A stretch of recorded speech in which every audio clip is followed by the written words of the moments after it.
conversation there. And then something about James Dolan trying to block NBA expansion, which I hadn't seen. So, we might have a little variety of topics. Yeah, if you want a little potpourri, if you will, with G today. Yeah, maybe he's never spoke with Ryan Rowland-Smith. I was just thinking about that. I do wonder if those two have ever conversed before.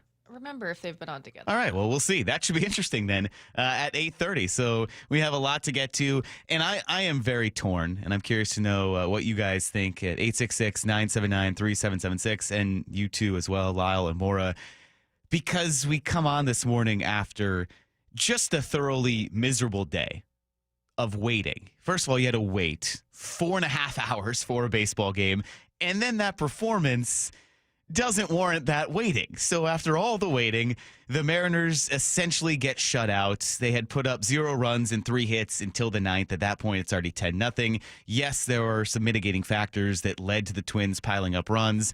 But then also, you have this morsel, you have this nugget of Harry Ford now arriving with the Mariners. He's literally there. He's with the team. He's on the taxi squad. So no move forthcoming unless Mitch Garver goes on the IL. That's an important distinction.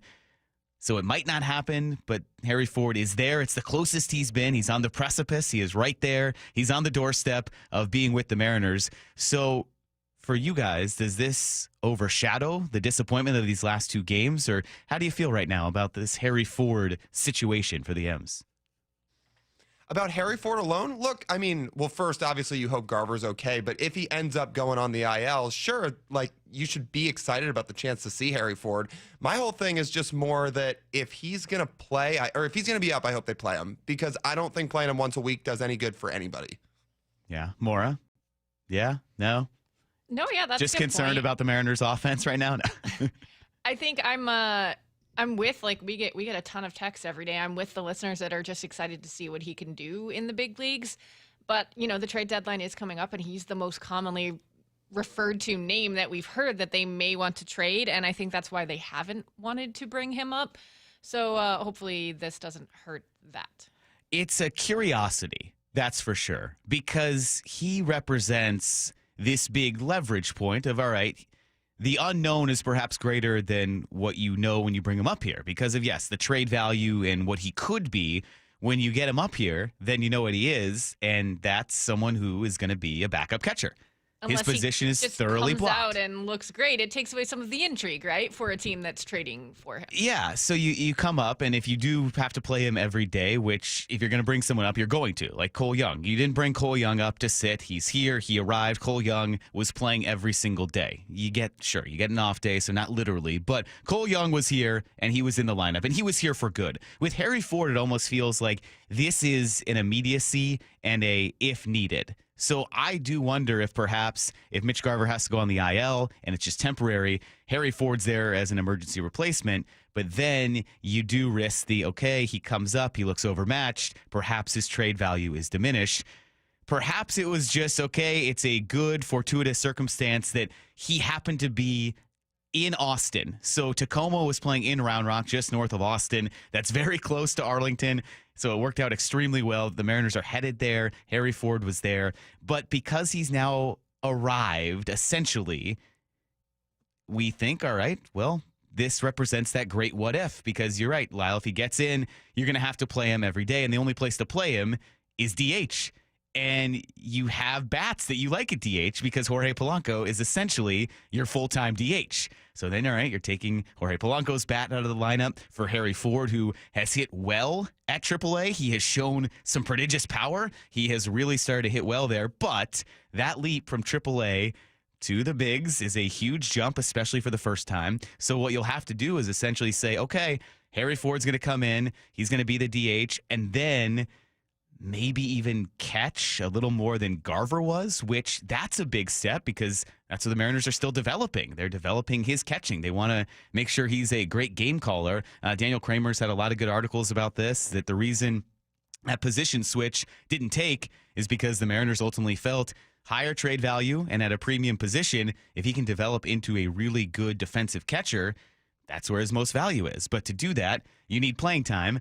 And you don't want to take Cal Raleigh out of what he does best because there is your platinum glove winner at catcher, and his bat is so valuable that it's not like you want Cal Raleigh to have more days off. So the Harry Ford conundrum, it's interesting, it's fun to talk about, and it's fun to think about the potential because Mitch Garver, that was unfortunate. I mean, that looked really painful yesterday. Gets hit in the jaw in the 5th inning, has to come out.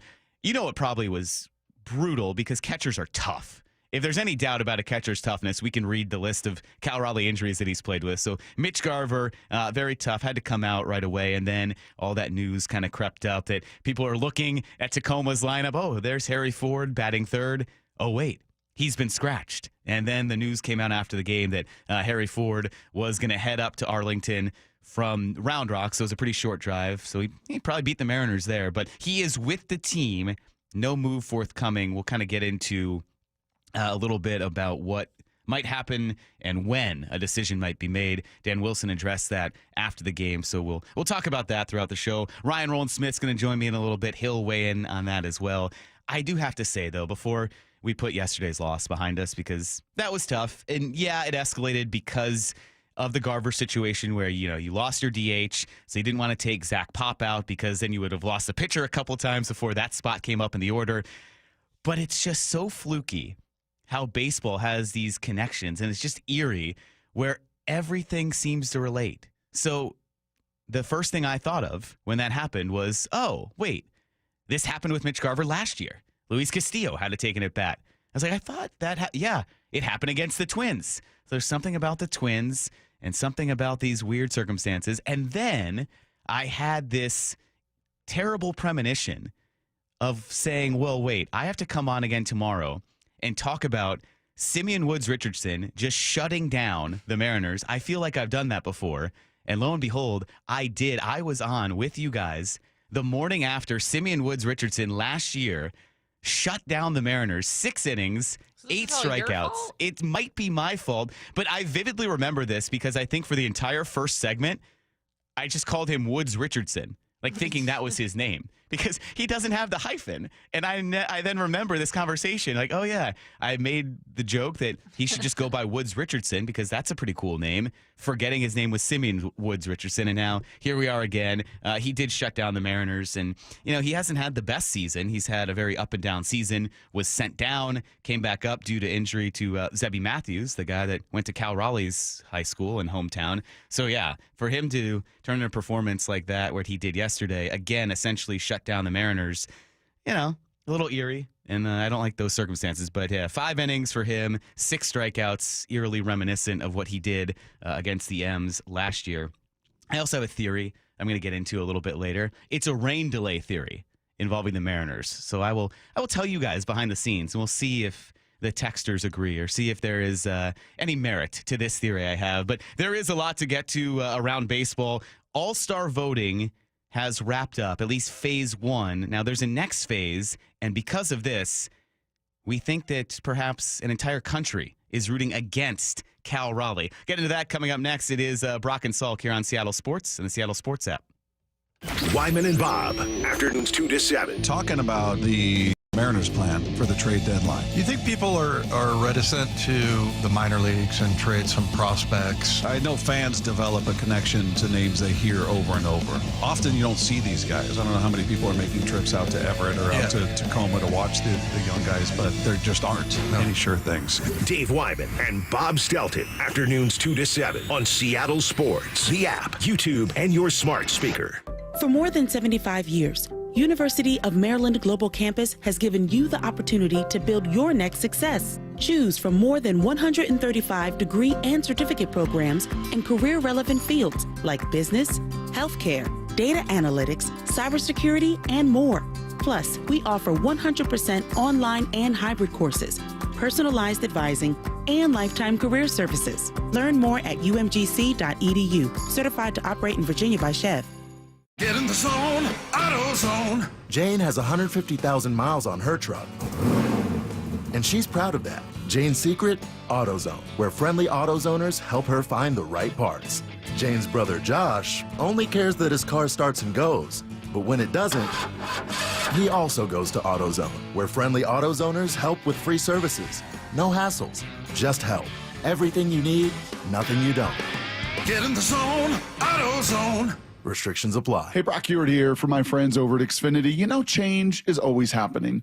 It's part of life. And when it comes to music, we know that change is all around us. Songs are rewritten and remade. Classics are remixed. Bands and artists, well, they come and go. Even our taste in music, as we get older, can change a bit. But no matter how things change in 5 years, there's one thing that will stay the same, and that is the price of your internet. That's right. Xfinity is introducing a 5-year price guarantee. It means you get 5 years of the most reliable Wi-Fi with their best equipment included for a price that stays exactly the same. Are you surprised? Well, life is full of them. One internet price, 5 years, guaranteed. Learn more at Xfinity.com/deals. Now, restrictions apply. New residential customers only. Taxes and fees extra and subject to change. Most reliable Wi-Fi based on Open Signal Awards USA. Fixed Broadband Experience Report, August of 2024. Go check it all out right online at Xfinity.com/deals.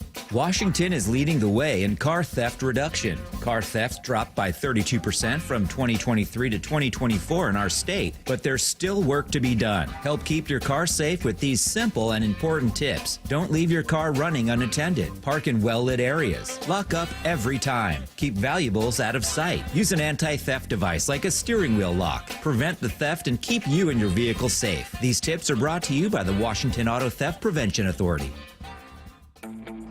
Level up your summer projects with 4th of July savings on top brand cordless power tools from the Home Depot.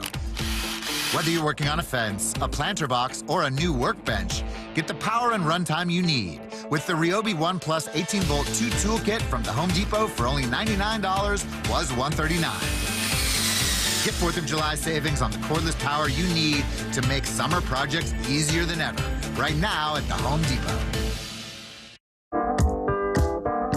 When I wake up, the best mornings in the morning light, start with Wrangler. pull on my jeans and I feel alright. Jeans, jackets, and shirts that get your day started on the right foot. I pull my blue jeans on.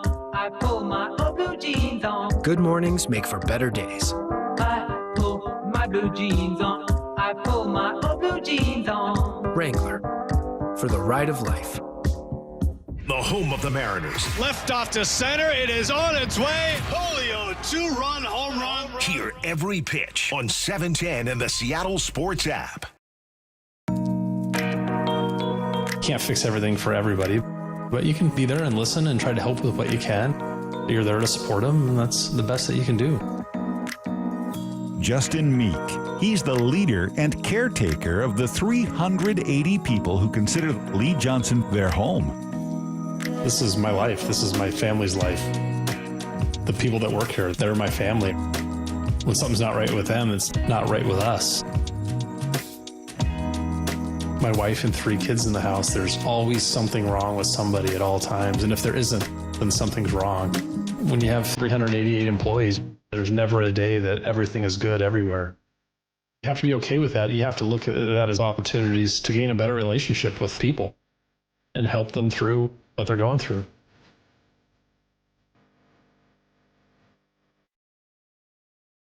The LJ way is the Lee Johnson Auto family. What's the biggest mistake you can make when selling your home?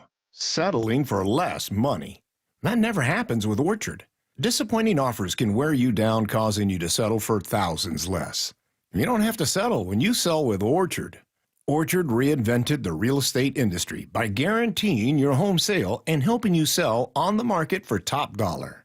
First, Orchard gives you cash up front so you can buy and move into your new home first, on your timeline. No waiting, no showings, no double moves. Then once you're all settled in, your Orchard agent helps sell your home on market for top dollar.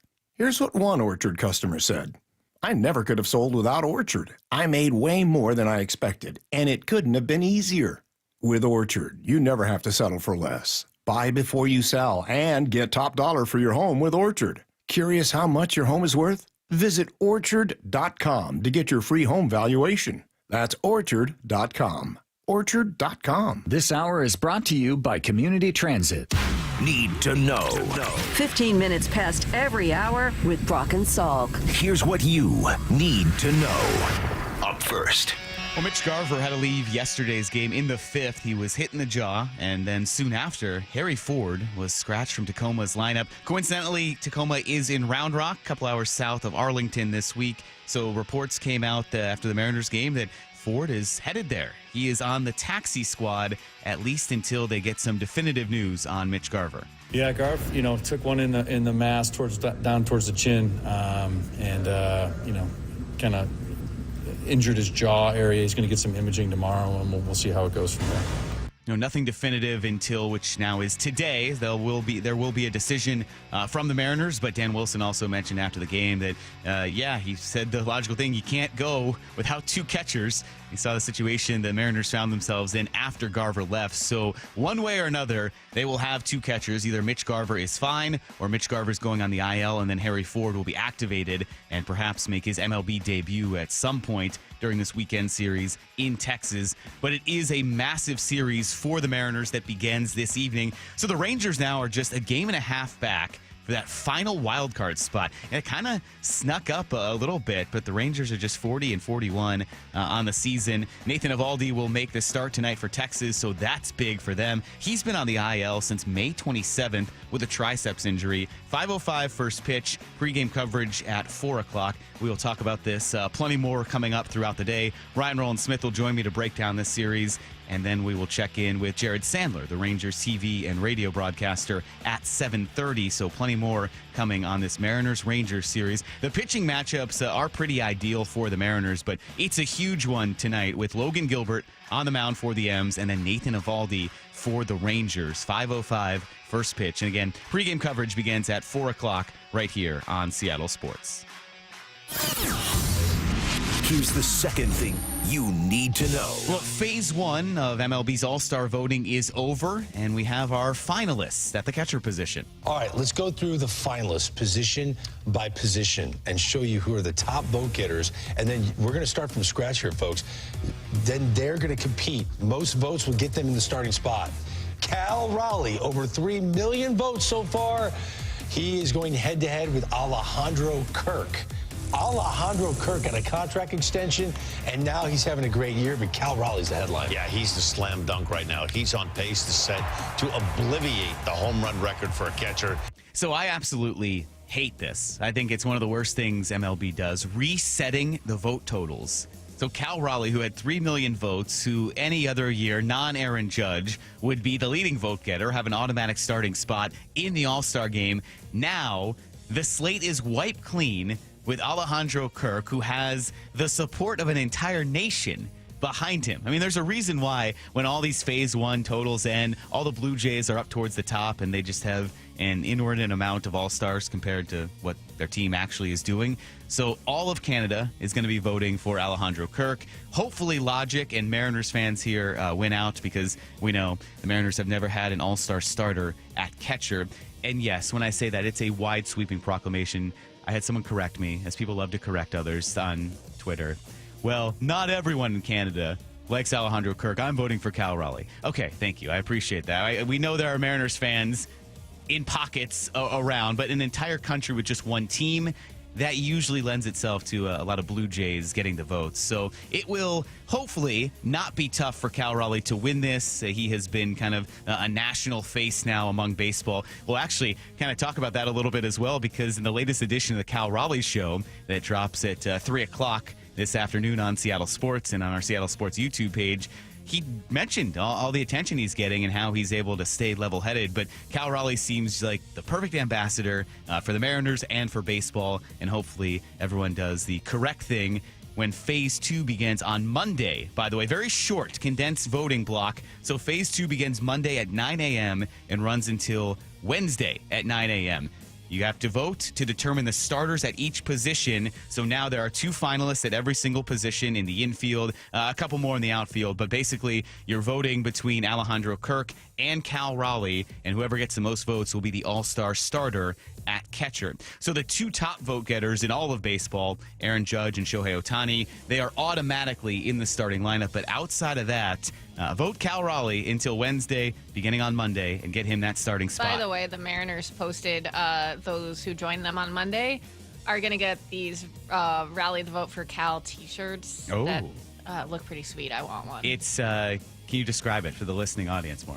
It's let's see. It's got a big truck that says Big Dumper with a bunch of peaches in the back, and then Cal standing there with a bat and it says "Be a peach, vote Cal." Fantastic. And maybe Brian Wu will donate some of the shirts that he was wearing. Remember that shirt? That was fantastic. Yeah. So Brian Wu will say he'll help out. I don't think he'll donate his shirt, but it sounds like the Mariners are giving away some pretty cool ones. And it is just too perfect. Cal Raleigh going to start in the All-Star game in Atlanta, the closest MLB city to his hometown. So just make it happen. Just do the logical thing and make it happen. Here's the third thing you need to know. Meanwhile, the Mariners lost ground in the AL West race after the Astros pulled off a sweep of the Phillies yesterday. Now, people told me that Philly was good at baseball, but they were held scoreless for 26 innings. It took them until the 26th inning of a 3-game series. They only played 27 innings before they scored a run. They finally scored in the 8th to tie the game. Of course, gave up a run in the bottom of the 8th. The Astros went on to win 2-1, and they swept the Phillies. So that's where all these games just really add on the extra importance. So the Mariners, you come away with a 2-2 split in a 4-game series, but lose 2 games on the Astros. So they're now 6.5 back in the AL West race. Still in front in the wild card, have a narrow lead over the Guardians for that final wild card spot. If we're looking ahead at some schedules, Houston hosts the Cubs for 3, then on the road at the Rockies. Not great, but then on the road at the Dodgers after that. So there is an opportunity for the Mariners this weekend against the Rangers, and then when they come home and take on a Royals team who has really been struggling, they were just swept as well. If we are watching in the wild card, the Guardians are a half game back. They host the Cardinals this weekend. The Angels, all of a sudden, the Angels are just a game back. That is annoying. They're coming off a sweep of the Red Sox. They host the Nationals for 3. So that final spot in the AL wildcard just kind of getting gummed up there. Everyone getting jammed together in this AL wildcard race. A couple other things you need to know. The NHL draft begins later today. Kraken have the 8th overall pick. They made a trade yesterday and a couple of trades this offseason so far. So yesterday they acquired Frederick Gaudreau from the Wild for a 4th-round pick. A 32-year-old has 3 years remaining on a 5-year deal. And Texas State is in the final stages of accepting an invite to become the Pac-12's 8th football playing school. So Gonzaga is already going to join the Pac-12, but just for basketball. And then Texas State, who will join the league in the 2026 season. So not this year, but the year after that, will join all the states. If you're a state, you're probably in the Pac-12. Now, Washington State, Oregon State, Boise State, San Diego State, Colorado State, Utah State, Fresno State, and then it will be Texas State. So that is everything you need to know here on a Friday morning. We'll have a lot more coming up here on Brock and Salk. Ryan Nolan-Smith is going to join me shortly. We will talk about everything that happened in this series against the Twins and kind of dig into the importance of this Rangers series. This is just a brutal stretch. Mariners in the midst of 17 games in a row, final 3 here on the road trip. You come home, you have 7 in a row before an off day, and then after the off day, everyone's kind of pointing to the off day. After the off day, not like the schedule gets any easier. So the final 6 games before the All-Star break, at the Yankees, at the Tigers. We'll dig into all of that and much more. But up next, we're not going to talk really any football today because Ryan Nolan-Smith is in. But there was a really good football conversation that Salk and Bryan Walters had about the Seahawks defense and that potential. And they also get a shot in at Lyle. Now, that seems unnecessary, but you'll hear about all of that when we come back here on Brock and Salk on Seattle Sports and the Seattle Sports app. If you haven't subscribed to Seattle Sports on YouTube, It's amazing. We just got to keep hammering it home. you're missing part of the game. The rest is history. There's so much more than what happens on the field. This is the place I love. Subscribe now for in-depth inside information with Brock and Salk. The Mariners' hit rate was way higher than that. Bump and Stacy. Cal's like a coach out there. Wyman and Bob. One day, breaking that record would be pretty cool. Stream it live with the local sports leader on YouTube, Seattle Sports. Why choose a Sleep Number smart bed? Can I make my side softer? Can I make my side firmer? Can we sleep cooler? Sleep Number does that. Cools up to 8 times faster and lets you choose your ideal comfort on either side. Your Sleep Number setting.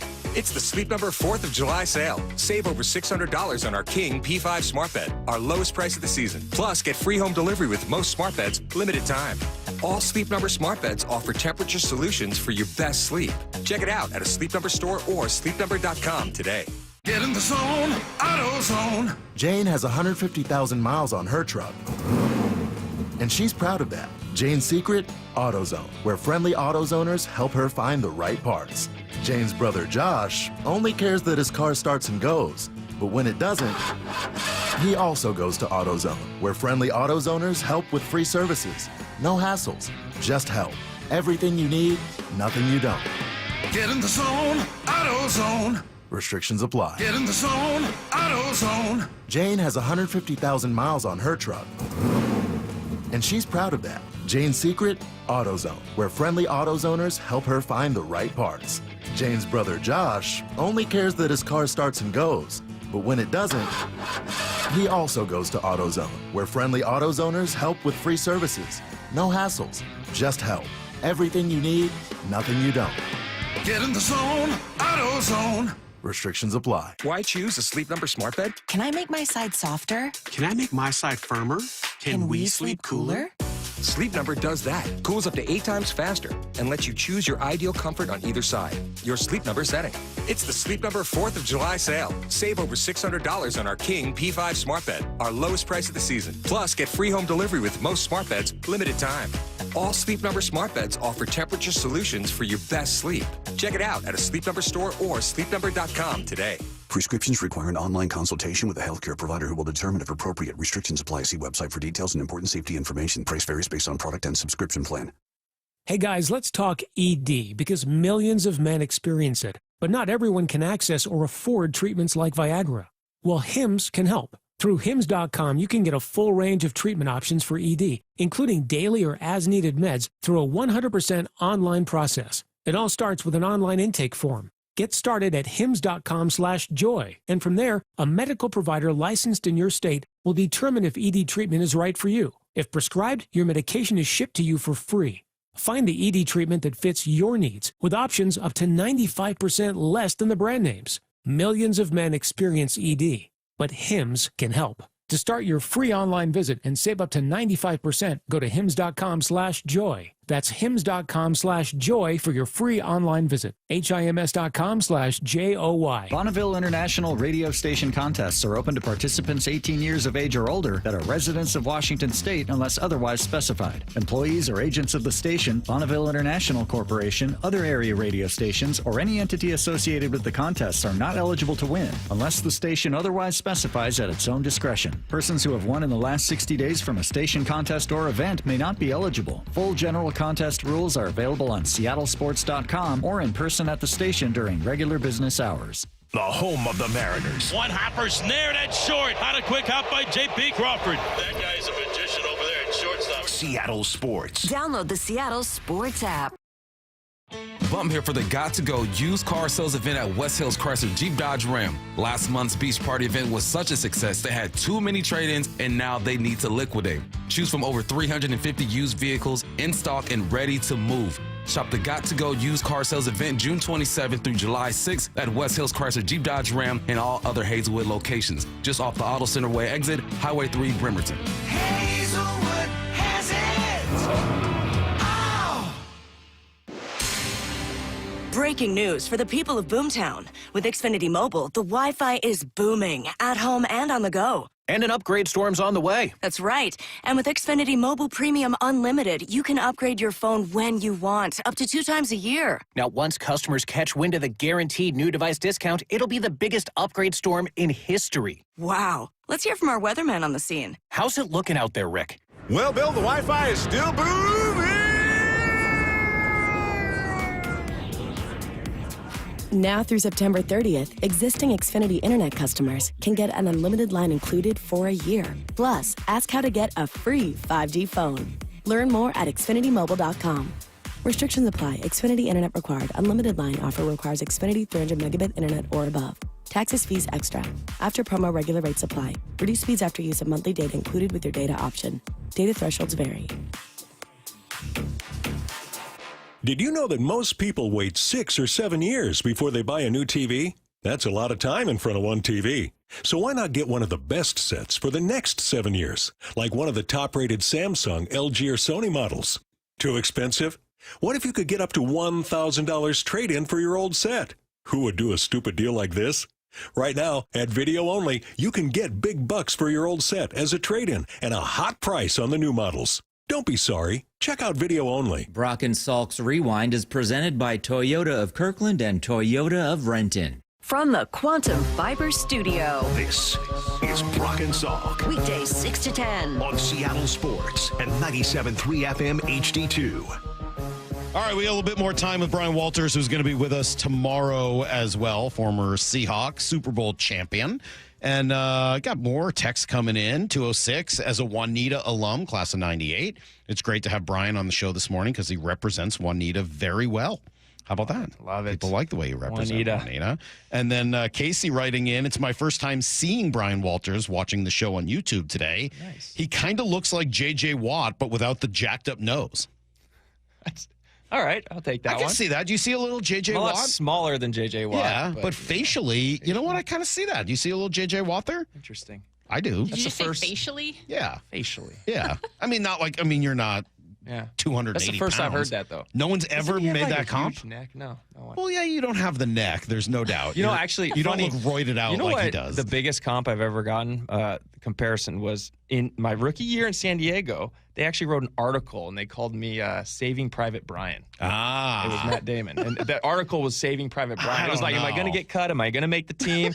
And it just went through all these comparisons of Matt Damon characters that I'd represent, like, being on. Like, it was. I mean, it was I can creative. see a little, but I see JJ. I think I see Maybe the as I've JJ Watt aged, thing. the Matt Damon's gone away. I don't Yeah. know. Yeah, there we go. Well, if you guys are watching on YouTube, you don't can see either. You don't see JJ Watt at all? No. All right. Well, if you guys can tell me what you think. I can see it a little bit. Thank you, Without Lyle. the crooked nose, huh?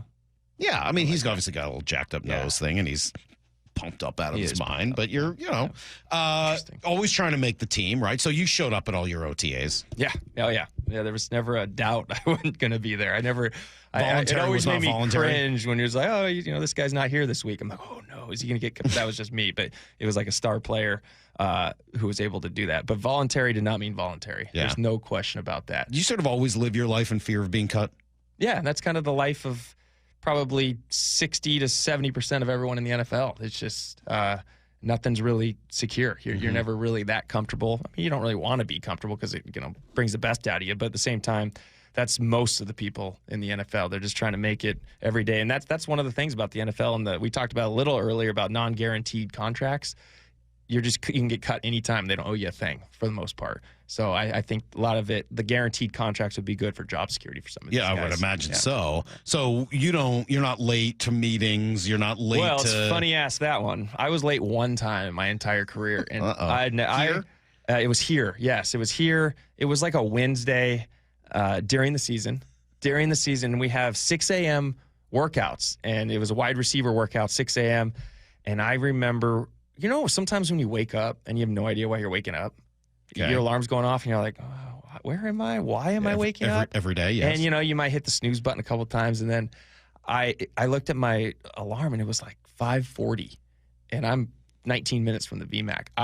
And you had to be there at 6? I had to be there at 6 for work. I ran out, grabbed nothing, kind of threw shorts on and a T-shirt, just sprinted to my car, speeding down 405, sweating. I mean, like big back stain, sweat stain on my seat. Like, this is it. This is my last day as a Seahawk. I kind of roll in at 6:03, and this is what I remember about this is it's the offense, or not the offense. It's like the skill position. So, and Earl Thomas sees me sprinting in, like running through the indoor because that's the way I went in, and he goes, oh, no, not B-Walt. That's how Earl says. And then I ran and got changed, made the workout. And luckily, if you're not late all the time, they give you a little. They'll give you one. They'll give you one. Yeah, so. I would assume chronic lateness is much more of a problem than one day you get there 3 minutes late. Exactly. It was an anomaly, and it never happened again. So the strength coach at the time he kind of laughed at me, actually. Oh, that's good. So I think the effort of sprinting in, just being already warmed up, fully in sweat mode, ready to go upstairs and get cut. They have a kangaroo court or anything like that where you get fined by your buddies or anything? We don't have a kangaroo court in the NFL, and I love the kangaroo court. I think that's such a funny idea, a little fun team bonding thing. That would be a good little, I don't know what they'd call it. They can't really call it kangaroo court. No, it's taken. Lyle, you see that. If you're not late that often and you show the effort, then you kind of get through it without a problem. See, you run the narrative. The best part about this is I'm just like Bryan. I was late once. Yeah. But the whole city thinks it's every day. But you were very late and you had slept a lot. Well, I'm not going to deny that. You know when you was see more than 3 minutes. You know when you see those crazy drivers and you're like, why are they going so fast? Why That's are they? why. That's why. Yeah. They're late for something that's going to change their life. Or they're going to get cut out of the NFL. Exactly. All right, we spent a little time talking about the offense earlier. Let me, maybe we'll come back to it, but I wanted to flip the script and talk defense because I still think that's the strength of this team. If this team's going to be good this year, they need the defense to be elite. How close to elite is this defense right now today? I think it's there. You think they're an elite defense? I think it's an elite defense. I do. You look at the names across the board, and I'm excited. I'm so excited. But look at the guys up front. I mean, look at Leonard Williams. Look at what he had. Then you have Byron Murphy to add to it, who I think going into your second year. Jeez. Yeah. I feel like he's been around for a while for some reason. But going into a second year, I think that's when you make a big jump up front, especially after a season Leonard Williams had, kind of learned from that. Sounds like he'll be playing a little bit in a different technique, maybe a 3 technique, which he likes. Apparently, reading that, I'm not a defensive line guy, but if he likes it, great, good for him. I think DeMarcus Lawrence, getting him on board, just getting some depth there, a veteran leadership to just kind of pave the way for that defensive end kind of group that I think is. I don't think it's elite, but I think it is very, very good and solid. Like, there's not a weakness, no matter who you throw in there. I agree with there's not much of a weakness. Yeah. I struggle a little bit to get to elite. It's not elite. I don't think it's elite. Not yet. Not yet. Boy, we kind of expect a little more of Boye Mafe, but all those guys can go fill a role and be good. So be very good players. So I'll see if I can get you on board with my crusade here, which is I want the defense to truly be elite. And the one spot I think you have a shot to really make that happen is on the edge, where I think you've got 4 guys that are starter quality, but none of them are elite pass rushers right now. Go trade for Trey Hendrickson. He's having issues in Cincinnati, can't agree on a contract. He's 30 years old. You'd have to pay him. There's no doubt you'd have to spend some money after you traded for him.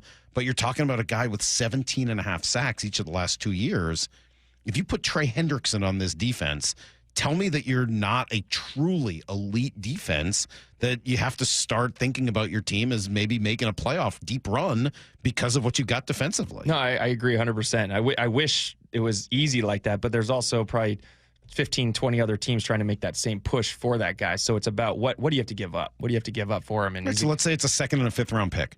But is there another team offering a 1st and a 3rd? Or that would surprise me, given that they'd have to pay him. But if there's a demand like that for it, then it's going to be. I'm not saying you give up a 1st one. rounder, but you just traded for Leonard Williams a couple of years ago. That was a 2nd rounder. Yeah, no. I mean, like, it's not that the trades for those guys don't tend to be overwhelming. But let's say it's a 2nd rounder and one of the guys that you currently have. Maybe it's Derek Hall. Yeah. Would you make that deal? 2nd rounder Derek Hall for Trey Hendrickson. Who you then have to pay. Or a 2nd rounder and Boye, one or the other. I don't think I would. Really? I really don't think I would for. No, I'm not going to make that deal. I'm just going to stick with what you have with the kind of the. I don't know. It's solid. I really like it. And I think you can go elsewhere and make a trade like that and get help somewhere else. Maybe on the offensive side of the ball, honestly. Maybe the offensive line. I don't know. I don't know how this offensive line is going to be. That's the biggest question mark for me. To me, the defense isn't a question. Mm-hmm. To me, the defense is going to be good. I think it's going to be a top 5 defense. They have all the players. Health is always the big thing, but that's for every single team. So it's kind of a cop-out to say that. But the question's on the offensive ball. Defense is elite. You got studs all over. Yeah, I mean, look, they need offensive line help. There's no doubt. You still have major question marks both at center and right guard.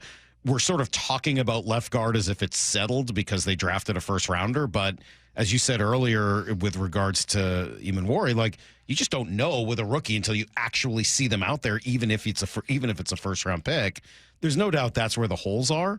I just don't know if those holes are fillable at this point. I feel like they kind of missed their opportunity on that. This is a rare case where I would say, yeah, the holes are what they are.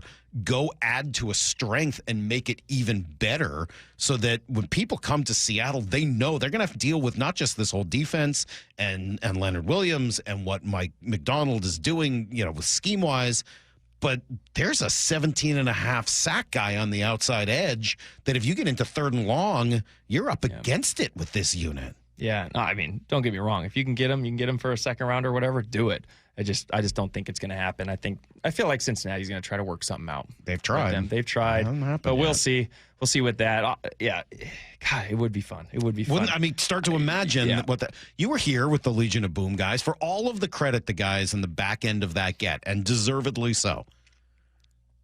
Like, does that happen without Michael Bennett, Cliff Averill, Chris Clement, like those guys that rush the passer, and even up front with Mebane?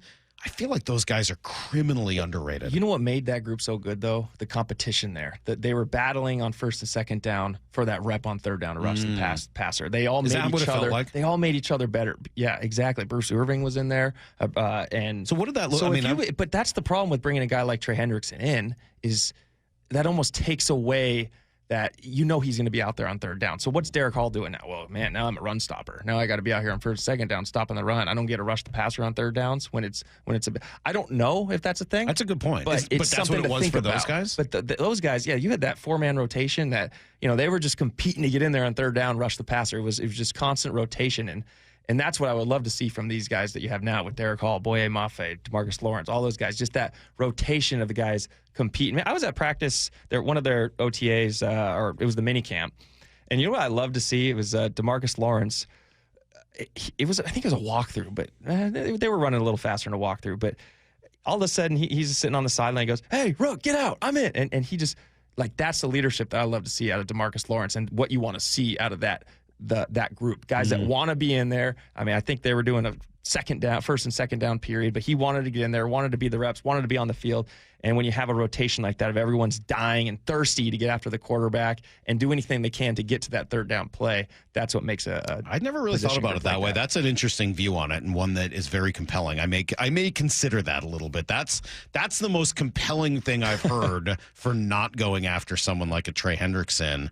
Is there a guy on this defense, and tomorrow we'll maybe spend a little bit more time on the offense, talk through the quarterback situation, talk through the offensive line, but is there a guy on this defense that you look at and say, all right, breakout year coming, really going to fit with Mike McDonald's scheme, whether he was here last year and it's entering year 2?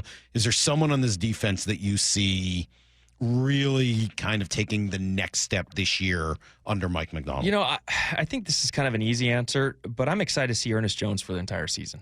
We only saw him for half the season is when he came in and got him re-signed, and now he's the established leader in the middle of the defense, calling it out, the main communicator. I'm excited to see what they can do with him all year long because he really elevated this defense. You saw when they made the changes from a couple of the early linebackers in the season and brought Ernest Jones in. This defense really elevated, and like I said, the middle linebacker is probably he's calling the shots there. He's the guy doing it. So I'm just excited to see what he can do for the entire season. Trying to think through how I would answer that question. I keep hoping, and maybe at this point, it's his 4th year in the league. I'm hoping that's going to be Boye every year. Yeah. I don't know that I feel like it's gonna all of a sudden click this year. Maybe it will.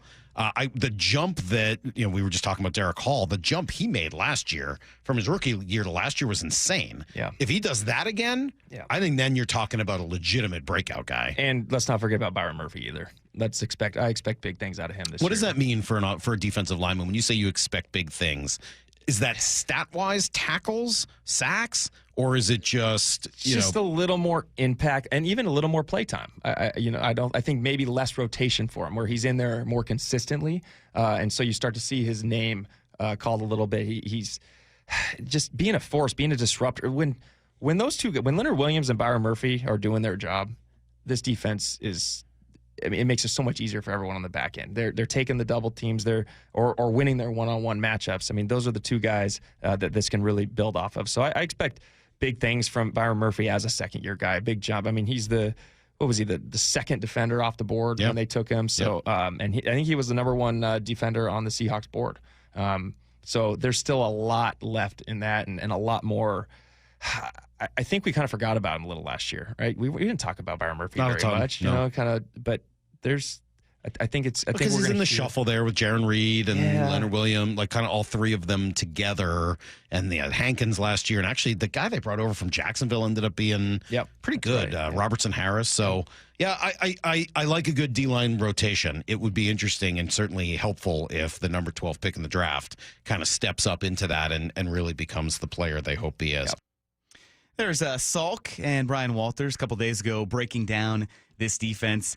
It's interesting because there's still a lot to kind of talk about with the Seahawks, but nothing's going to happen for about a month. And then you get back full throttle, and there's the season. Training camp begins July 23rd, and it has arrived. As Dave Wyman likes to say, all of a sudden, I realize summer is over, so it'll be here before you know it. But we'll continue to get into some of those conversations on our station, certainly over the next few weeks as we preview training camp.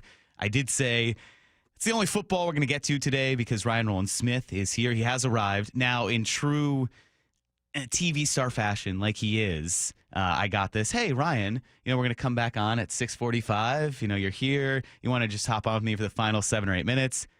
No, I got to get ready. And I got a lot I got to get ready for. I got to get TV and radio ready. So Ryan's going to hop on at 7. I'm guilting him in to coming on right now because he's sitting right here next to me. And here we go. I mean, trying to guilt him in. doesn't do it either. I know. It's a TV guy thing. It is a TV guy thing. Oh, hey, Ryan. How's it going? First of all, I'm here early. I could be rocking in at 6:50, right? Yeah. Because I'm on at 7. But I'm here. I'm prepping. If you want the best 3 hours in the morning, which, by the way, I'm never up this early, right? Well, then you're going to have to wait till 7. All right. That's fair. Is that why you went and refrigerated your coffee? That's right. Correct. That's right. I'm doubling up. Double fisting this morning. I cannot. Why get hot coffee then? No, it's only not. refrigerate. It's just the cup. Oh, it's just the cup. We don't want to talk about where I got it from, okay? But apparently, no, it's the cup now these days, which I was like, hold on, this is supposed to be iced? Yeah, I got it iced for later on. It's refrigerated. So a little behind the scenes, Ryan walks in. Lyle was educating him about the Brock Starbucks debacle on Monday and then the backstory of that because, rightfully so and fairly, you didn't understand. You didn't grow up here. You didn't realize the Sonics backstory, the Starbucks contention. I know all about it. Absolutely. Well, but it wasn't raw because, I didn't grow up here either, but you didn't grow up in Seattle. So it's not like you had the team ripped from you in the midst of years and years of fandom.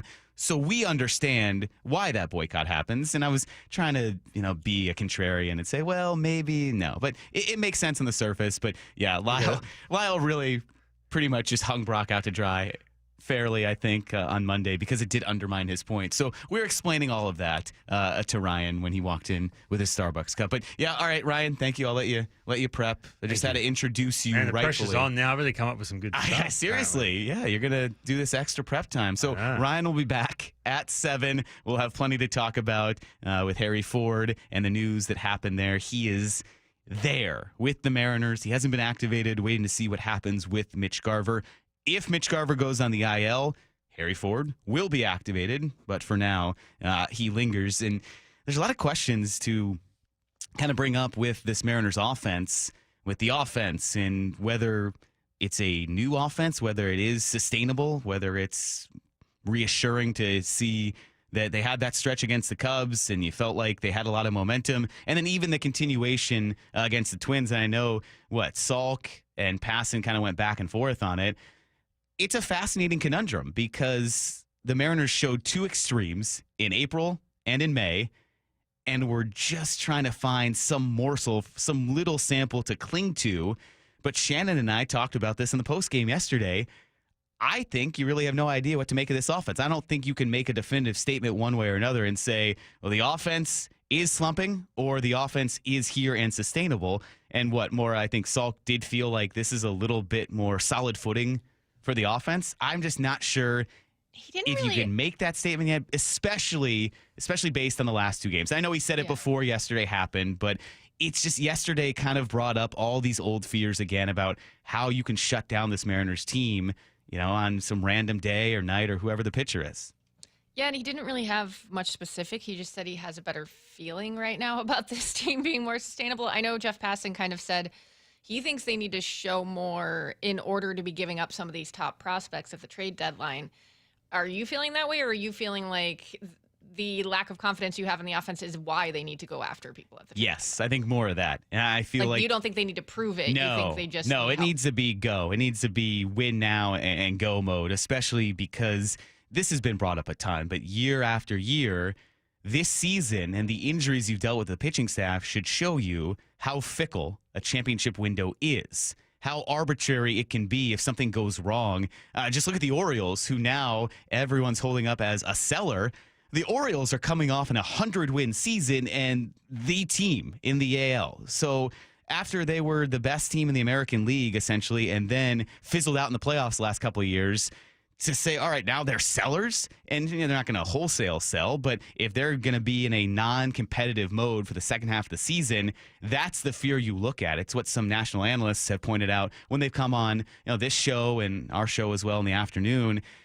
There's no waiting until the right moment. Even if you have timed this up where all the prospects are starting to come up and maybe you had circled 2026 or 2027 as when Cole Young is there and Harry Ford and another one of those middle infielders, and then the pitching is rounding into form. The injuries this year to Gilbert, to Kirby, the uncertainty with Bryce Miller, whether he comes back this season, all of that should just kind of snowball into the fact that when you have an opportunity, and the Mariners are currently sitting in a playoff spot, that should be enough, regardless of how the offense is performing, to go out and do something. And then more to your point, especially if the offense isn't doing enough to make you feel confident that it can carry the pace throughout the rest of the season, I think that should solidify for the Mariners what needs to be done. Because outside of the Astros in that lead that is stretching, the AL wildcard is very much in play. They're there in the third spot right now. We'll throw out that old, well, if the Mariners get into the playoffs, they're going to be dangerous. Because it's true. And that was the talking point for much of the last two seasons when they didn't get in because of how dominant the rotation was. You saw what happened to a team like the Orioles and a team like the Astros. They ran into great pitching and they lost in the first round of the playoffs. So, yes, if the Mariners have this stabilized rotation and they have enough offense to get the job done, they could make noise in the playoffs. They just have to get there first. We'll get back to that, though, with Ryan coming up at 8 o'clock. I do want to throw in a little bit of a teaser kind of coming up for what's happening later today. So the Cal Raleigh show usually airs Thursdays and usually at 5 o'clock. That was the plan yesterday. And then, lo and behold, a 4-hour and 22-minute rain delay later, and then a baseball game, it kind of undermined that. So the Cal Raleigh show is airing today at 3 o'clock, but this is a clip that, Maura, you mentioned, and as we were both listening to it, we thought, yeah, this kind of just shows why Cal Raleigh is so special to this city and to baseball and why it's great to see him getting so much national attention and exposure. I mean, he has been everywhere. Barstool Sports brought him to their headquarters in Chicago, or their Chicago office. He went through the ice cream machine and then hit a home run every game after eating the ice cream. They had a lot of fun with that. There have been articles in the New York Times, in The Athletic, which is, I guess is the same company here, but he's been everywhere, including an article in GQ the other day. That just jumped out to me. Cal Raleigh, the big dumper in GQ, but this was Cal talking with Shannon, and you'll hear the full conversation at 3 about what all this national exposure has meant for him. It's cool just because not only am I getting to, meet all these cool people and do these cool things, but, we're getting exposure for the Mariners and, the city of Seattle, which I think is awesome, and, doing that. But, at the end of the day, that's all great, but, we still have a job to do. I still, have a goal in mind, and that's win a World Series. And it's nice and all, and it's great, and I want to help the team out as much as I can. You obviously want to have individually, everybody has their goals and what they want to do, and they want to be the best they can be, and that's kind of how I see it as well. And I want to do the best I can, but focusing on the day-to-day and being in the moment and not worrying about all that stuff is the most important thing. And like I said, I'll be, genuinely happy when we win a World Series, and that's kind of where my head's at. How can you not love Cal?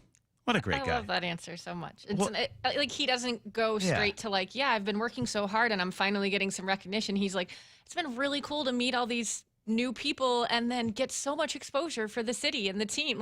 The way that he thinks. I know I put this in my email last night, but I don't understand why they haven't made him a captain yet. He's admitted that he would like that. He grew up watching Jason Varitek, who was one.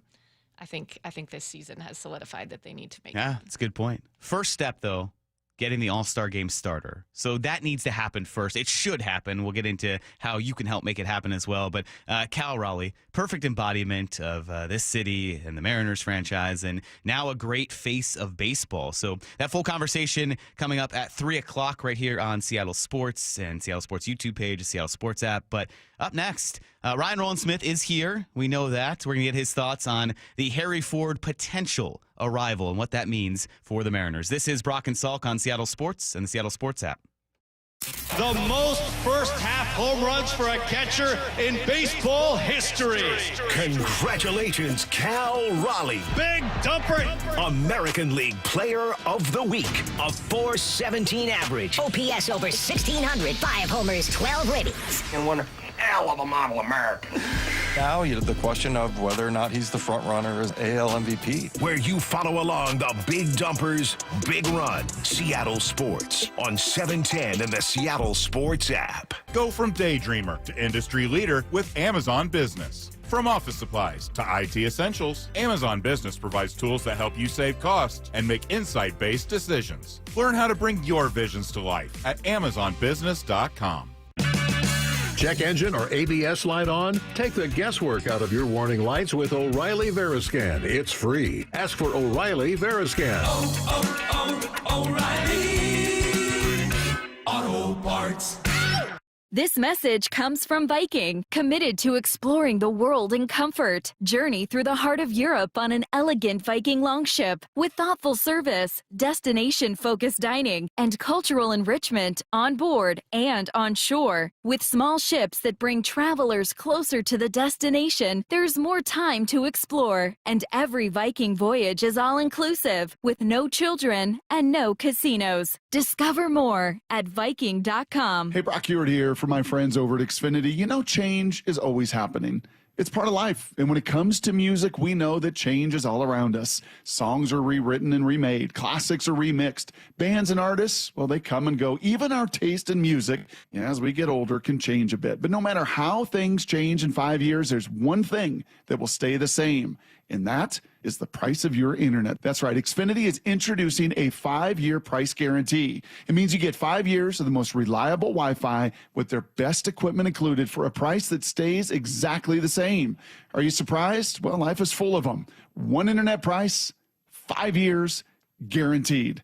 Learn more at Xfinity.com/deals. Now, restrictions apply. New residential customers only. Taxes and fees extra and subject to change. Most reliable Wi-Fi based on Open Signal Awards USA. Fixed Broadband Experience Report, August of 2024. Go check it all out right online at Xfinity.com/deals. At Toyota of Kirkland and Toyota of Renton, experience the power of choice. Whether you're cruising in a fuel-sipping Prius, tackling trails in a rugged Tacoma, hauling with the mighty Tundra, or commuting in comfort with the Camry or RAV4, your perfect Toyota is waiting. Whether you're in the north or the south, they've got you covered. 2 locations, endless possibilities. Toyota of Kirkland and Toyota of Renton, the power of choice is yours. Visit their incredible team and beautiful showrooms today or online at toyotaofkirkland.com and toyotaofrenton.com. You know what's faster than your paycheck? Literally everything. It's time to get your pay up to speed. With Earnin, you can access your pay as you work instead of waiting days and weeks for a paycheck. Get up to $150 a day with a max of $750 between paydays. No interest, no credit checks, and no mandatory fees. Because, hey, it's your money. Download the Earnin app now to get it and join millions of people making any day payday. That's EARNIN. Earnin is not a bank. Access limits are based on your earnings and risk factors available in select states. Expedited transfers available for a fee. Terms and restrictions apply. Visit earnin.com for full details. So what are you reading? I'm checking out the ratings on the new TVs, and it looks like Samsung, LG, and Sony got the best scores. Just like last year. What about those new high dynamic range TVs? They got the highest scores of all, but their prices are really high. Did you check online? Yeah, their prices were about the same. Well, there's one place where we can get a hot deal on those top-rated models. Where? At Video Only. Check out the ratings on TV stores. I see. Video Only scored better than the others. So, if you want the best deal on the best TVs, then we should take our TV ratings and head over to top-rated Video Only. At Video Only, you won't find huge stores with refrigerators or microwaves, but you will find the best deals on top-rated TVs, soundbars, and monitors. Shop around. Just make sure you visit Video Only, because if you don't, You'll be sorry. in South Center, Bellevue, Linwood, Federal Way, and Tacoma, Video Only. Smalls here. It's time to turn things up a notch. This summer, don't binge watch shows.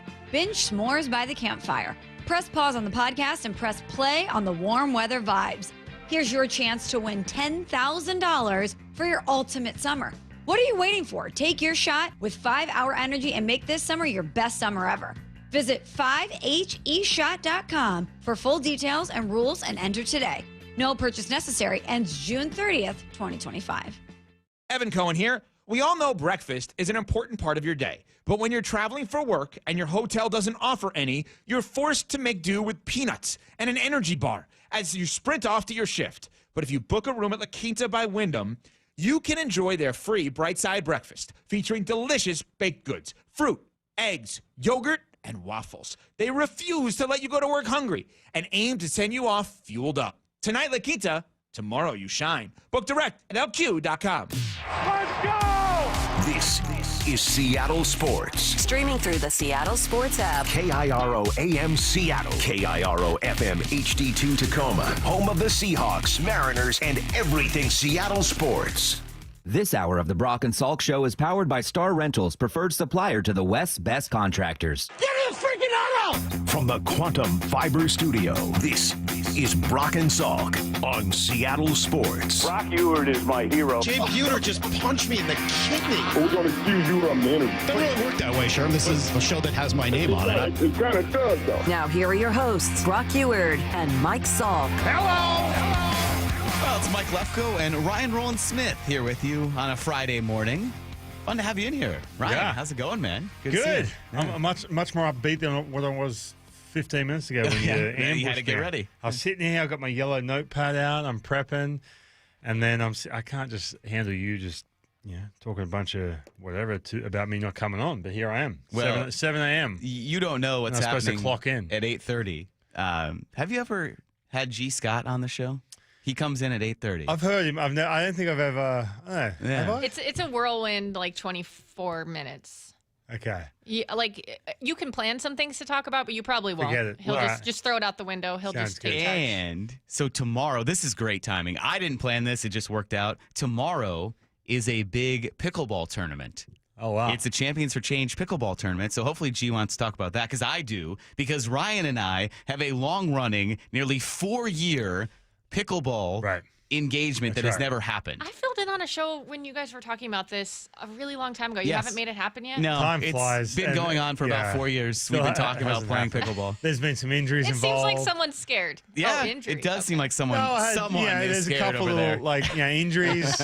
I'm kind of busy, by the way. I got 2 kids at home. See, by the way, all these excuses. So, in other words, more, if it's going to happen, it's got to be an event. It has to be where they have to have some stadium seats. They have to have it sponsored. Ryan's saying he 3 needs to get people rock paid. up. Yeah, he's going to have to get an appearance fee before he shows up. So, all right. People listening, sponsor us.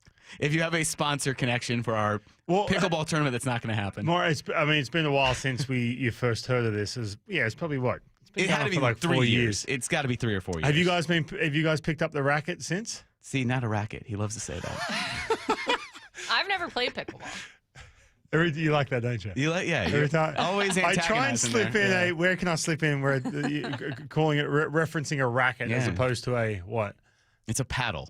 We'll talk about And that even at it has a 8:30. paddle. Come on. I know. Let's get I know. real. It's a kid's game. All right, Ryan, there's some potentially big news that was announced, but it's not official yet. So Harry Ford is with the Mariners. He's on the taxi squad. He's there with the team. He hasn't been activated. This is all pending whether or not Mitch Garver goes on the IL. They're getting some imaging done today. And the Mariners will have to make an announcement one way or another because you need a backup catcher, whether that's Garver or whether it's Harry Ford. But what do you think happens with Harry Ford? If he's activated, how do you see the Mariners using him and working him in here? Yeah, it's a tough one. I know you guys are going to talk about the fact that once a prospect comes up, he has to play every single day. Obviously, it doesn't always work like that. And sometimes, I'll get to this in just a second, but it can be to the player's detriment when all of a sudden you put them on this pedestal and they have to come up and they get to the big leagues and all of a sudden they have to handle pitches they've never seen before, be honest with you, command they've never seen before. And they're looking around going, hold on, I'm supposed to be the number one prospect. You guys told me I was amazing. I was on social getting told how amazing I was, and here I am. And they're anticipated to make a big impact. I think, first of all, I'll say this. Is there a worse time to be a 22-year-old ginormous catching prospect with the Seattle Mariners? Are you kidding me? In the month of June, think about that. You are behind not only someone who just signed an extension going into the season. That's number one. You're looking at it going, well, okay, I guess my days behind the plate, if they are in the big leagues, maybe there may be some question to that if they're going to try and move him to another position. Not only that, that guy is leading the planet in home runs, breaking records in names that you know very well because you're a catcher. When you're talking Johnny Bench, I love watching this guy. I love watching this guy behind the dish and everything else that goes with it. You see Cal Raleigh's face and name pop up everywhere. Is there ever a worse time? So with that being said, this is not a situation, and catching is so unique, as we all know. It's not something where, oh, hey, look, we need this kid to play. Let's slide him over to third base. If he's an infielder, let's slide him to second base. Hey, corner infielder, let's slide someone to first base. You simply can't, because as a catcher, and look, I know they've tried him in different positions, and there's been some discussion on that, where he looks at himself as a catcher, as a backstop. He works really hard. He puts a lot of pride into that. So with all that being said, sometimes you don't have a choice. And sometimes, too, I'll look at this glass half full. When you bring a young player like a Harry Ford up, if that's what's going to happen today, which looks like he is, to a situation where which he's been in the last couple of years, by the way, looking up at Cal Raleigh in front of him, blocking him essentially, right? That you get up and it changes your perspective. And by the way, it does. It turns into a situation where you have to earn playing time, at bats, and all those little things. Which, by the way, I know it doesn't work with development in regards to not playing every single day. But on the flip side, man, what are you going to wait till he's 24, 25 years old? Yeah, that's the conundrum. When do you do it? There Exactly. is no good time now, because everything you just said, Cal Raleigh doesn't sit out. He has played in 79 of 80 games. He started 78 games, 61 of those at catcher. I wonder, is Harry Ford maybe just a purely temporary solution here, that they do want Mitch Garver the rest of the year? Yep. Mitch Garver's on the IL. Could you see Harry Ford being up solely for the duration of his IL stint? And it's not like a Cole Young, where Cole Young came up and he's here. He is now arrived, like you're saying, and he's not going back down unless he immensely struggles. But the plan is Cole Young is here for good. Could Harry Ford simply be that immediate fix, and then he gets sent back down? 100%. And there's nothing wrong with that. It's happened a ton to huge prospects, not just prospects, right? Let's wash away the prospect label. I'm talking about guys who 3 to 5 years into their career have made ridiculous impact, and they've become, household names. I have guys who've come up and guess what? They've been optioned back down. It happens all the time. So, yes, now, if you're the Seattle Mariners and you're in that front office, you're not looking at this where you're I'm not going to say I want to word this correctly. You don't look at this and say, well, we're going to lean on the side of caution where we don't want to overexpose him if he struggles. Okay, if he struggles, you know what? Okay, when you're talking about maybe potential trade possibilities, okay. But you look at this and say, all right, we have a need. We have some space. We will find out bats for this kid, right? We're not waiting here because Cal is not going anywhere. Is there a better time to call him up? There really isn't. There really isn't, because now there's an opening. Guess what? You know what? If you get optioned down in a month, have at it. They're putting themselves first as opposed to putting all these little variables on the side of caution to the side. For example, if he comes up and he sucks, well, then it affects his trade. The leverage there. Yeah, the leverage there. Okay, well, whatever. That's a priority C for them. So I think that, honestly, a situation like this, sometimes it works in the player's favor, man, when you have to earn those at-bats. Yeah, we'll get much more into Harry Ford, including some more details about what you need to know about the situation right now for Ford and the Mariners, and what awaits this weekend? It's a pretty huge series against the Rangers. We'll get into all of that coming up next. Mike Lefko and Ryan Rowland-Smith with you. Brock and Salk on Seattle Sports and the Seattle Sports app.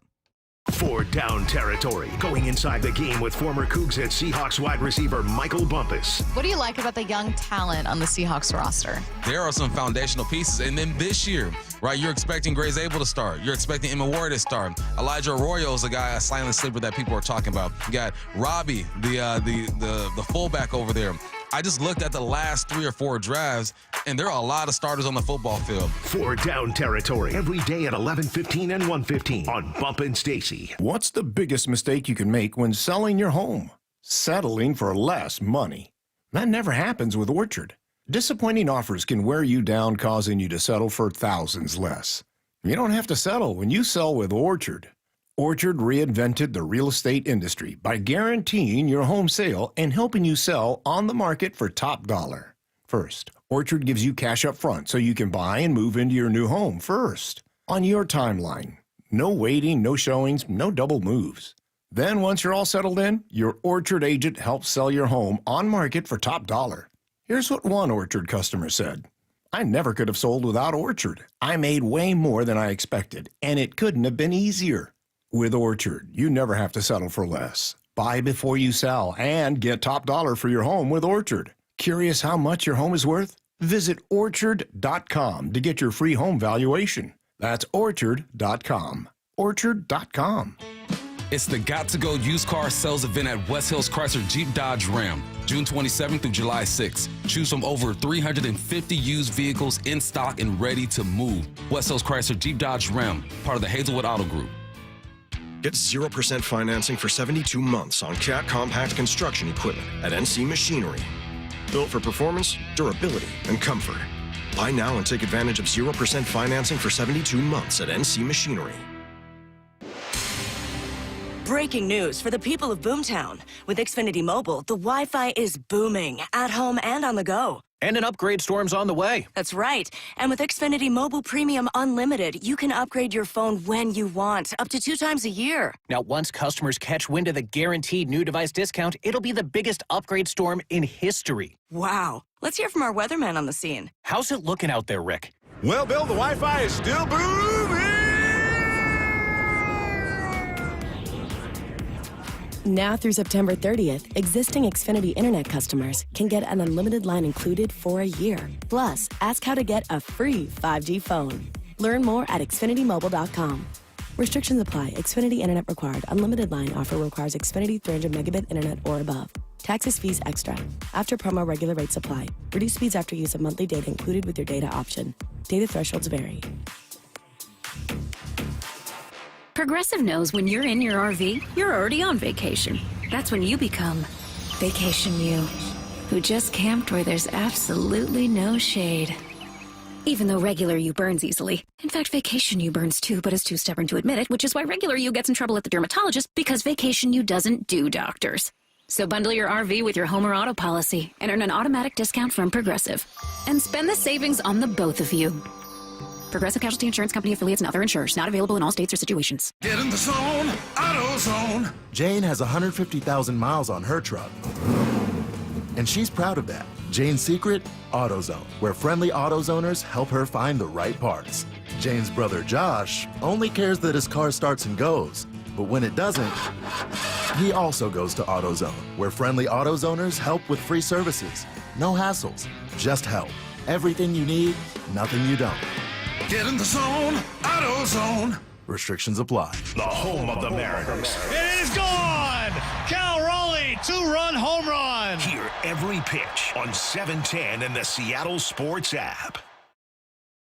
Washington is leading the way in car theft reduction. Car thefts dropped by 32% from 2023 to 2024 in our state, but there's still work to be done. Help keep your car safe with these simple and important tips. Don't leave your car running unattended. Park in well-lit areas. Lock up every time. Keep valuables out of sight. Use an anti-theft device like a steering wheel lock. Prevent the theft and keep you and your vehicle safe. These tips are brought to you by the Washington Auto Theft Prevention Authority. The future is here, so why is your internet stuck in the past? With Quantum Fiber Internet, you can get next-level multi-gig speed on a reliable fiber network. Fair and honest pricing with no annual contracts or bundling required. And whole home 360 Wi-Fi to make sure your devices are ready to take you where you want to go. So you can stream, post, game, surf, like, and love to your heart's content. You do you. Let Quantum Fiber Internet take care of the rest. Learn more at quantumfiber.com. Limited availability, service, and speed in select locations only. Kick off your 4th of July weekend with a Mariners fireworks show at Seattle's summer home, T-Mobile Park. It's a Mariners patriotic party. Thursday, July 3rd, presented by T-Mobile. Fly ball right field. Sailing back. Gone! Legend Cal Raleigh. Catch Cal and the crew take on the Royals at 7:10. Then stick around as the sky explodes with red, white, and boom. Fireworks and Mariners baseball. That's 2 spectacular shows in one unforgettable night. J.P. Crawford with a walk-off single. Holy smokes, what a finish. Lock in your seats now at mariners.com/fireworks and check out the full fireworks lineup this summer, including an 80s night on July 18th and Show Tunes theme on August 1st. Plus, don't miss big-time giveaways like patriotic trucker hats on July 4th and J.P. Crawford basketball jerseys on July 5th. Mariners baseball. Tridents up. Need to know. 15 minutes past every hour with Brock and Salk. Here's what you need to know. Up first. We were just talking about this, the news that Harry Ford is with the Mariners. Mitch Garver got hit in the jaw. That was a really scary situation yesterday in the 5th inning. Got hit in the jaw with a pitch, had to leave the game. Soon afterwards, Harry Ford was scratched from Tacoma's lineup. Coincidentally, they're in Round Rock this week, so not the longest drive. So he is up there with the Mariners. You were kind of digging into some stuff, Ryan, about some prospects that have kind of had a lot of acclaim and hype when they come up. Where do you put Harry Ford among this list of some of these other guys there? Yeah, I think that, we real quick on that. We just talked about, if he comes up, gets sent back down, it's not a situation where he has to be here the whole time. And if he struggles too, hey, look, he struggles. Like, okay, here's a list for you. Mike Trout, Anthony Rizzo, Xander Bogaerts, Aaron Judge, Bregman, Chris Bryant. These are guys that came up. There was some struggle there. Went back down. They had all good options back down. There wasn't a situation where they come up and they have to do their thing or bust. So this is still normal, man. I know we're so used to seeing these prospects come on, but it can not work in their favor sometimes. So, come up, fill a need, see how he looks, see how he's in the clubhouse, and go from there. Yeah, and the Mariners are in a situation where they need him to contribute right away. Right, and by the way, too, look, I love Harry Ford, man. We know stoked. last year. Remember, I was trying to talk about trading him. You're like, no, he's doing my camp. Oh, so yeah. don't trade him. Yeah, that's true. No, he's a great kid, man. He's awesome. So I'm happy for him. Yeah, it is a big series. I mean, the Rangers, they've got some momentum now. They've won 4 of their last 6. They're just a game and a half back of the Mariners for the final wild card spot. We'll talk to Jared Sandler coming up next at 7:30. He'll give us some more insight. But Nathan Eovaldi is going to make the start tonight for Texas. That is huge for them. Going up against Logan Gilbert. He's been on the IL since May 27th with a triceps injury. 5:05 first pitch. Pregame coverage begins at 4 o'clock. And the best news out of all of this, there is a roof. So I guarantee you baseball will be played when it's supposed to be and not after a 4.5-hour rain delay.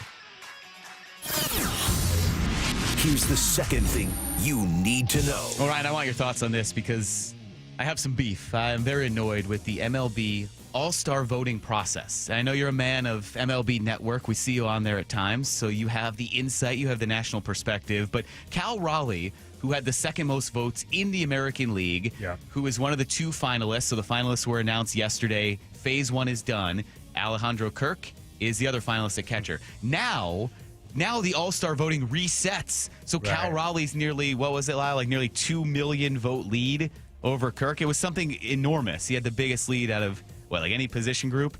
Yes, Lyle's nodding yes. So that resets, and now it's essentially a runoff. From Monday to Wednesday, you vote again. Right. So Cal Raleigh has to go up against all of Canada. That's true, and you have these teams that have these little fancy marketing campaigns to get them going. Now, listen, you talked about MLB. Well, guess what? We're talking about, aren't we? So that's the whole point. They want to re-inject some fun in regards to the voting. But no, I'm with you too. It's kind of weird. You don't want a situation where he should be starting the game 100%. And I think that you have enough pure baseball fans, and he's getting enough national attention now it'll take care of itself. However, there has been times where you look at this and go, you've got this second round of voting and all of a sudden, like I said, a team will go out and go hard on some sort of campaign, and you look and go, hold on, this guy shouldn't be ahead in the votes. But I think Cal's I know we're up here in the Northwest, and sometimes from the East Coast point of view, you feel like you're on another planet when you're talking Seattle Mariners baseball. When you're on the East Coast, but he's doing things nationally that I don't think it's going to matter. I think you're right. That is the best part about what Cal Raleigh's done this season. He has brought the national acclaim to himself and to the Mariners. Sure has. In years past, and maybe even last year, I was kind of making the push for Cal Raleigh to be in the All-Star game. People didn't like that. I remember on this show, everyone was pointing to his average, and I said, don't look at the average, look at what else he does. And, you get the periphery from the outside, like you were saying. If you're voting, MLB puts just the most basic number stats on the ballot, so they see that, and he didn't get the votes. So in years past, I would be kind of worried about that if someone like a J.P. Crawford, who's had some good years and didn't get an All-Star game where maybe he should have, or Cal Raleigh if this was last year. But now, hopefully, logic will prevail. Yeah. But if it doesn't, I'm blaming you guys. Yeah. Well, hey, by the way, too, just remember, outside of fans' teams, they're not doing a deep. Like JP is a classic example when you look at some of the top 5 numbers offensively from him.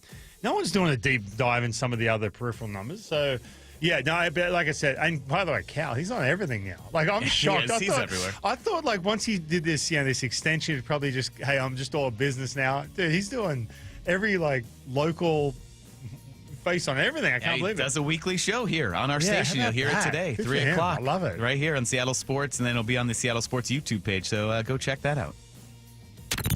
Here's the third thing you need to know. Unfortunately, Ryan, of more immediate concern, the Mariners lost ground in the AL West race. This is how good the Astros have been. Now, you remember about a week ago when the Mariners swept the Guardians, they made up no ground because the Astros had also pulled off a sweep. Houston yesterday completed a sweep of the Phillies. I've never been more disappointed in a team than I am with Philly right now. A good team in the National League. They scored 0 runs until the 8th inning in the finale.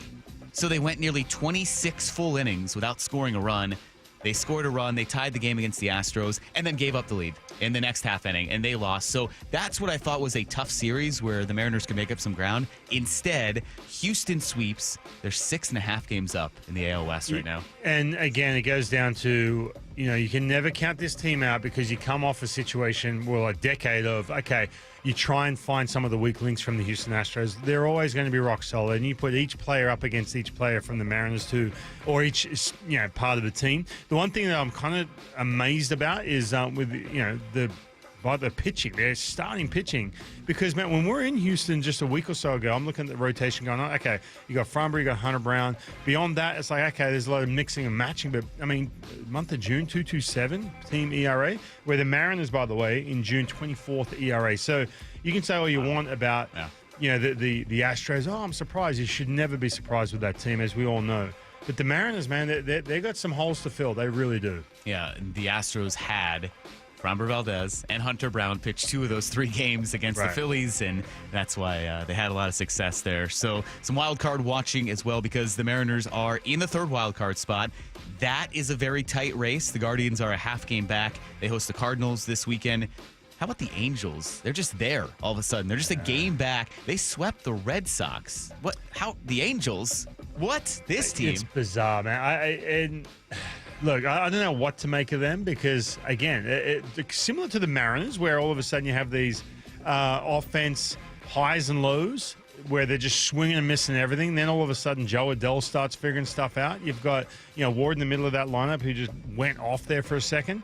And then you got enough starting pitching. So I don't know what to make from the Angels. But again, it goes down to how far back are you going to be from these Houston Astros where you have to simply look and say, all right, now we're competing in that wild card because, man, the Astros are doing something right, and they have plenty of offense there, enough offense, and with that rotation, man, they're doing some big things. That is everything you need to know at the 15s of every hour. So the Harry Ford news certainly has dominated the day. But the Mariners began a series against the Rangers, and it's a pivotal one. Texas is right there in the wild card standings, looming just behind the Mariners. We'll get some more insight on who this Texas team really is. They get some starting pitching back. They're starting to roll all of a sudden, just a game and a half back behind the Mariners. Mariners. We'll catch up with Jared Sandler, their TV and radio broadcaster, up next here on Brock and Salk on Seattle Sports and the Seattle Sports app. Wyman and Bob, afternoons 2 to 7. The one, the only Tim Kirkchin is with us. How are you, sir? Well, I'm just as confused as you are about the Mariners, if they're going to get really good or not. Is it hard to understand where their needs truly are as we approach that trade deadline? This team is due for a great stretch of great starting pitching. If they can score a few runs, maybe they can really make a playoff berth in the American League. Dave Wyman and Bob Stelton, afternoons 2 to 7 on Seattle Sports, the app, YouTube, and your smart speaker. Hey, it's Mike Salk here, and we've been talking about this. Luxury awaits at Snoqualmie Casino and Hotel. You can book now for an unforgettable summer experience because the hotel opens up August 8th. Bookings are open at snocasino.com starting on August 8th. The expanded non-gaming floor, the destination spa, the big new entertainment space and convention center, new restaurants as well. They're combining effortless style with the utmost in relaxation. Go to snocasino.com for details. Seattle's closest, now Snoqualmie Casino and Hotel. Are you curious about who offers the best deals on top-rated Samsung, LG, and Sony TVs? The answer is surprising. It's not online, and it's not the warehouse clubs. The best deals on top-rated TVs are at Video Only. Don't believe it? Then check out the trade-in deals at Video Only. How about $500 for your old TV? Try doing that online. Before you buy that new TV, drop into Video Only. If you don't, you'll be sorry. Do your summer plans include travel? Make sure your prep includes more than just flights and hotels. Stay up to date with COVID-19 vaccination, especially if you're 65 or older or have certain health conditions. There have been surges in COVID-19 in the summer, too. It's important to help protect yourself no matter your destination. So check eligibility and schedule in minutes at vaxassist.com. That's VAXassist.com. Brought to you by Pfizer. Aloha! Dreaming of sandy beaches and ocean breezes? JTV's Tropical Treasure Sweepstakes could make that dream come true. Enter for your chance to win a fabulous Hawaiian getaway for two with luxury accommodations, airfare, and spending cash. Plus, just for entering, get $30 off your next qualifying JTV purchase of at least $99 when you opt in for emails. Don't miss out. Visit jtv.com/sweeps and enter by August 3rd. JTV, where paradise awaits. Citizens, since we each upgraded to Xfinity in our homes, the Wi-Fi has been booming. It's fair to say our town has officially become a boomtown. Mayor, will I be able to drop into multiplayer gaming battles with low lag? The lag won't be an issue, but your questionable skills may be.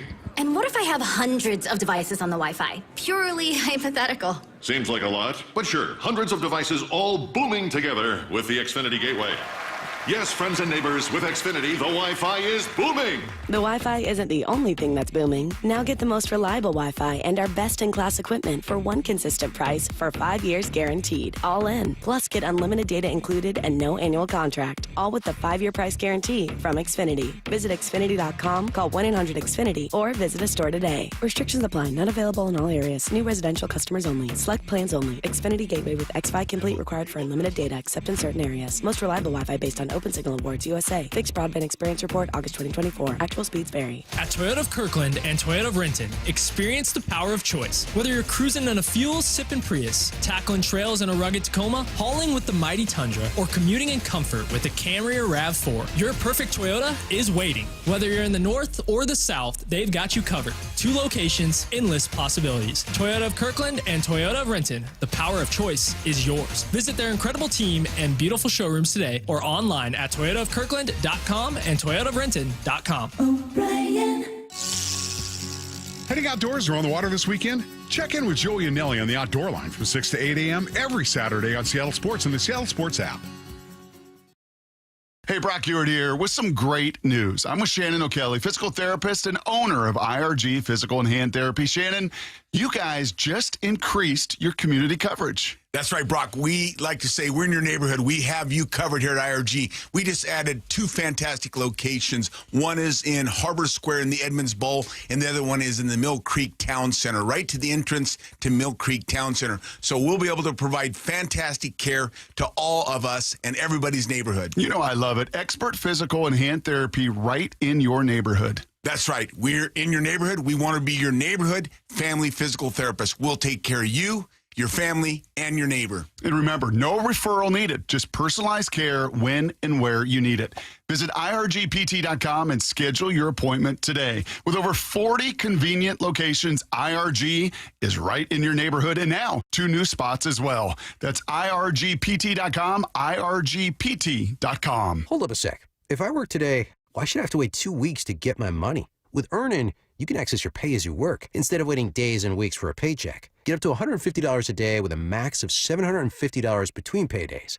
No interest, no credit checks, and no mandatory fees. Because, hey, it's your money. Download the Earnin app now to get it and join millions of people making any day payday. That's EARNIN. Earnin is not a bank. Access limits are based on your earnings and risk factors available in select states. Expedited transfer is available for a fee. Terms and restrictions apply. Visit earnin.com for full details. 300 pounds? That's about how much food the average person in the state of Washington wastes each year. Wasting food also wastes money, water, energy, labor, transportation, and more. G. Scott here. If we use food well, together we can accomplish the goal of reducing food waste by 50%.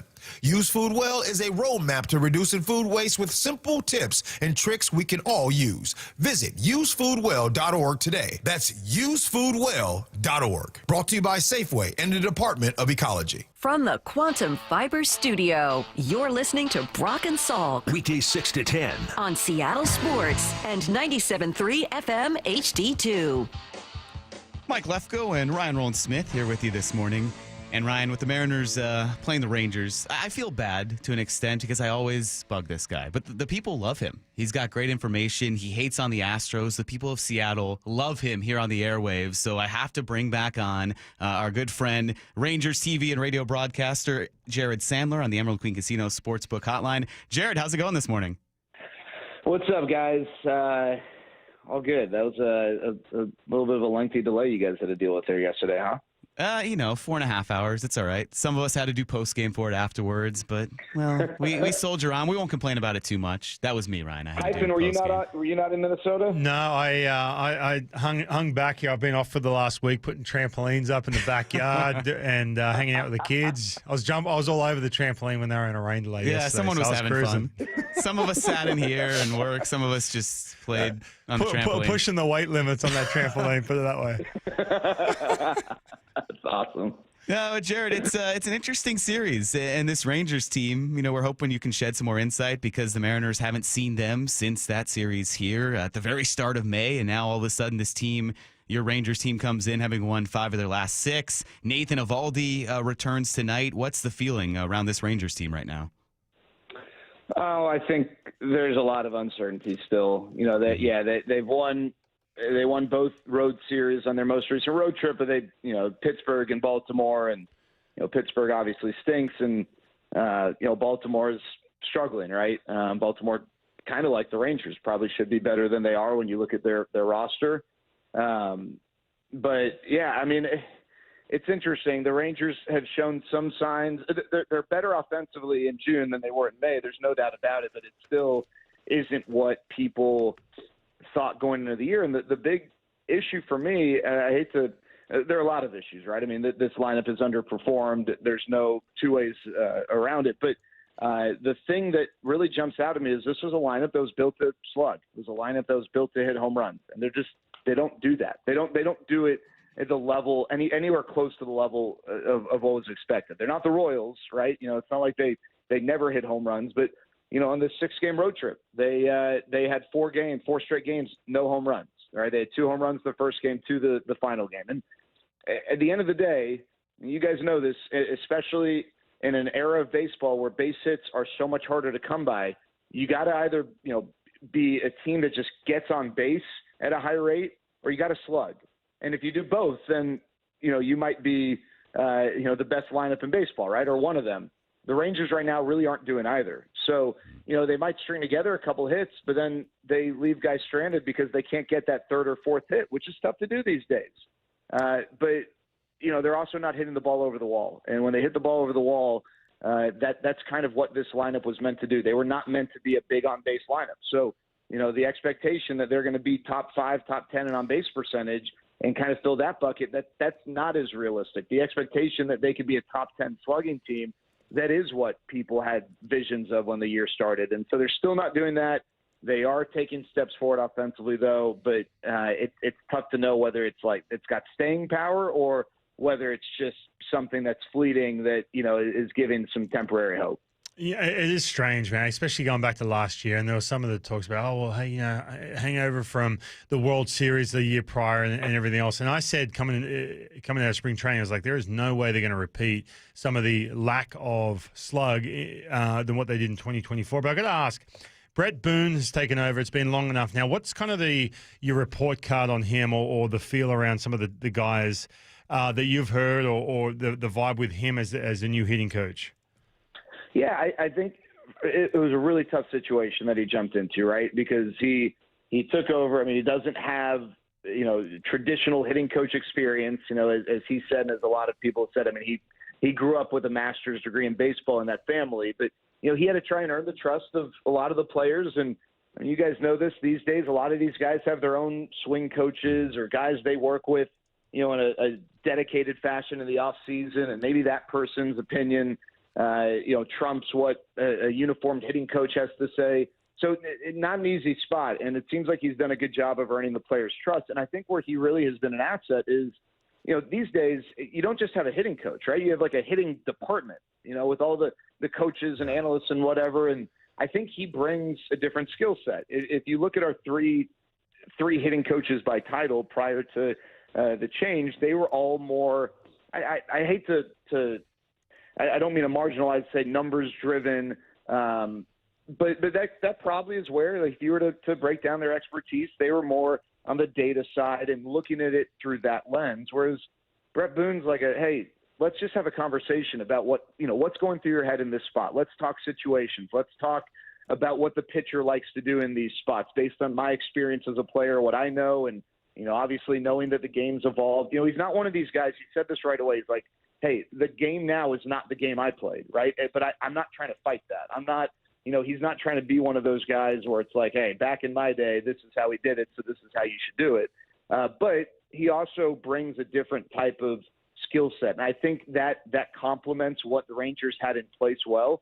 But, guys, I mean, this move happened shortly after the Rangers played the Mariners. And there's probably no coincidence that when you're staring at a Mariners team at the time that was just hitting the ball all over the place, and some of the changes that the Mariners have made, not just going into this year, but last year, bringing Edgar in and then Kevin Seitzer, and looking at it and saying, hey, maybe we are missing a guy that played, that has a track record, that can have conversations with guys and help them understand it in a different way. I think it's probably a coincidence that it is a former Mariner great who came here, but the fact that, they went the player route shortly after playing the Mariners and seeing what type of success the Mariners had when the year started, just, hitting the crud out of the ball, I don't think that's a coincidence. Hey, Jared, looking over at the pitching side, Kumar Rocker starts tomorrow for the Rangers, and it seems like it's been a circuitous kind of route for him, especially for a guy that had such high acclaim after he was drafted. I'm not sure what the expectation was, but what's kind of been the sense around Rocker? Is it a disappointment that he has struggled, or is it just kind of the natural expectation that, all right, this guy, he's a young pitcher, and it's going to take some time to get locked in? Yeah, I think the football fan who likes the Rangers, and I don't know, this certainly is the way it is in DFW. I don't know about other markets, but football is so big that people look at things through a football fan's lens, right? They don't have the minor leagues in football, right? And every game is super important. And so you see some of that with the way people approach games. Like, heaven forbid you give a player a day off because, they're trying to play 150 games, hopefully, if they can stay healthy. So the football fan who likes the Rangers is frustrated because they think that, a first-round draft pick is supposed to come in and, be an impact player right away. I think the baseball fan understands this is his first full major league season. He missed basically 2 years because of injury, and it's not going to be perfect right away. Now, the numbers don't look great, but it's been very Jekyll and Hyde. So whereas, you look at his ERA, as far as how his season's gone, and you kind of mentioned this, Mike, it's not like, I don't know, if you look at his ERA, you see an ERA like around 6.5, if I'm not mistaken. it's not like consistent suck, right? It's not like he's like consistently having starts that feed into that. There's been some really bad starts, but there have also been some really good starts. You know, his last 2 starts, he's allowed, I think, 2 runs in like 10 1/3 or 10 2/3 innings. The big thing that he's kind of unlocked here recently is adding a third velocity range in which he'll throw his pitches. So he got rocked in Tampa in a start, and his stuff looked kind of good, but all he was doing was throwing, 2 different pitches basically in the low to mid-90s. And so there really wasn't a big split. So second time through, the Rays had more success. He's now throwing a slow curveball in the high 70s. He's got this slider that he's dialed up to high 80s, low 90s, and then a fastball, which isn't like metrically a great pitch. But when he throws it 97, 98, he's got some margin for error, right? It's not at all one of these fastballs that plays up because of the spin or anything, but the velocity does play, right? The pitch itself doesn't stink. So I think just adding a third velocity range has helped. And then I think just in general, first full season, he and Jack Leiter, it's their first full seasons as major league pitchers. And, it's the Rangers just faced Chris Bubich and the Royals. I mean, it's a first round pick who's played in the majors for parts of every season since 2020. And this is his first year, really establishing himself as a legitimate bona fide starting pitcher. So it takes time. It's different time for everyone. But I think the Rangers overall, while the ERA doesn't look great for Kumar Rocker, some of that's weighted by a few really bad outings. But I think overall they like that the arrow seems to be pointing in the right direction. Speaking of that, you mentioned Jack Leiter as well. And I always look at this when a young pitcher comes up, what rotation they're walking into, like who's around him. I remember Hunter Brown with Verlander, and apparently Verlander had really nothing in regards to helping out Hunter Brown, who really looked up to him. But you've got, this rotation's got, Nathan Eovaldi. I know he's coming back from the IL, so it's kind of tougher because he's got to take care of himself. And also Jacob deGrom. You're around the team a lot. Do you feel like those guys like deGrom, Eovaldi have a big impact on some of these young pitchers when they're going through some of these struggles? Yeah, they do, Ryan. And I'm glad you mentioned deGrom because I don't think that was his reputation when he came to Texas. And I wasn't around the Mets on a daily basis, and we both know that the New York media can run wild with things, and if you're not nice to a New York writer, then you're cooked, right? So I don't know, was it legitimate or were someone's feelings hurt? I don't know, right? But deGrom's been nothing short of like just an exemplary teammate and mentor to some of these young pitchers. As a matter of fact, we're just in Baltimore, right? And deGrom took a no-hitter to the 8th, gave up a hit, and they took him out because they're not trying to unnecessarily push him. And he goes to the dugout, and the first thing that you see is he's talking to Jack Leiter, and he's mimicking some sort of pitching movement and trying to explain something mechanical to him. And yeah, I think that Eovaldi is this team's best leader. Now, is it tough for a position or a pitcher to lead? I don't think any clubhouse can only have just one leader. I think you need multiple guys who can at least support. But is it tough for a pitcher to lead a group of position players? I can't say that. I've never been in a clubhouse. It seems, just talking to people, that this team could use a position player who also kind of steps up in that way. Marcus Simeon's a great lead by example guy. There's no doubt about that. But Nathan Eovaldi and Jacob deGrom, absolutely, to answer your question. And Eovaldi is huge in that. He does a lot of it behind the scenes. He's not one of these guys that needs to do stuff in front of the cameras. And same with deGrom. It just so happened that the cameras caught him the other day. But yeah, I think if you talk to Jack, and Jack grew up talking all sorts of pitchers, right? Because of his dad and growing up in that environment. But right. I think Eovaldi and deGrom, and then another guy who people talked about, and he's not with the Rangers anymore, but Will Smith played a big role even in spring training. Leiter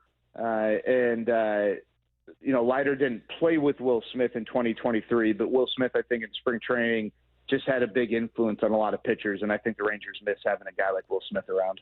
Well, Jared, thank you. Always appreciate having you on. I will just keep bothering you every time the Mariners play the Rangers, which is frequently, but we always enjoy your insight. We enjoy your Astros hate, and most importantly, enjoy Cooper Flagg out there. Congrats to the Mavericks. I still feel dirty about that. Can I ask, are you guys, was it a pretty weird feeling when OKC won, or people are there like OKC fans there? Or, No. like, how's it Very much hatred. It was very rough on Monday. There was a lot of anger, a lot of frustration Sunday night into Monday. So now it's the feeling, well, hey, expansion better happen. There's still coffee boycotts Well, happening we taught around Ryan about the Starbucks Apparently, boycott. Rocked up with a Starbucks, and I was like, man, I got the look around. People here. don't forget. People don't forget. Wow. Yeah, it was tough, Jared. But hopefully we'll be talking basketball at some point with you as well. So congrats and thanks again. Hey, fellas, thanks so much. Have a great weekend. All right, there is Jared Sandler, Rangers TV and radio broadcaster. Ryan's already popping away. He's going to take a break here because we're going to get to some football talk. It's time for Blue 88. This is Brock and Salk's Blue 88. Blue 88! Blue 88! We take you to the field as Brock Ewart breaks down 3 football questions as only he can. Now here's your hosts, Brock Heward and Mike Salk. I don't know about that. It's only Brock Heward can. I think this guy can break down football pretty well. Michael Bumpus is with us now for Blue 88. Bump, how's it going, man? What's up, fellas? We got Lefko and Ryan Roland Smith. That's right. He's going to pretend to ask you some football questions. It was like, nah, you know what? I'd ask him Australian rules football, so you just handle it. So I think it's just going to be you and me, Bump. But hey, throw anything you want back at Ryan. He's here. He's just being a TV this star. Is like finding a secret Pokemon card dealing with you two, man. This is dope. Let's get it. All right, Bump. First of all, why did the Seahawks reunite with Shaquille Griffin? Well, it's several reasons, right? We know John Schneider has no problem bringing guys back. We've seen this before. Marshawn Lynch came back a second time. Drew Lock is back for a second time. Jay Reed, Bruce Irvin. I mean, this is what he does. If you leave on good terms and you still can provide a service, he will bring you back. So the first part is the relationship aspect. Second, now let's talk about football. Shaquille Griffin left a few years ago, made $14 million with the Jacksonville Jaguars. Big ups to him. But now you're bringing in a guy who's on the cheap. He's not going to cost you a lot of money. So you're bringing back a guy you know, and you're bringing back for cheap, and a guy who still has speed.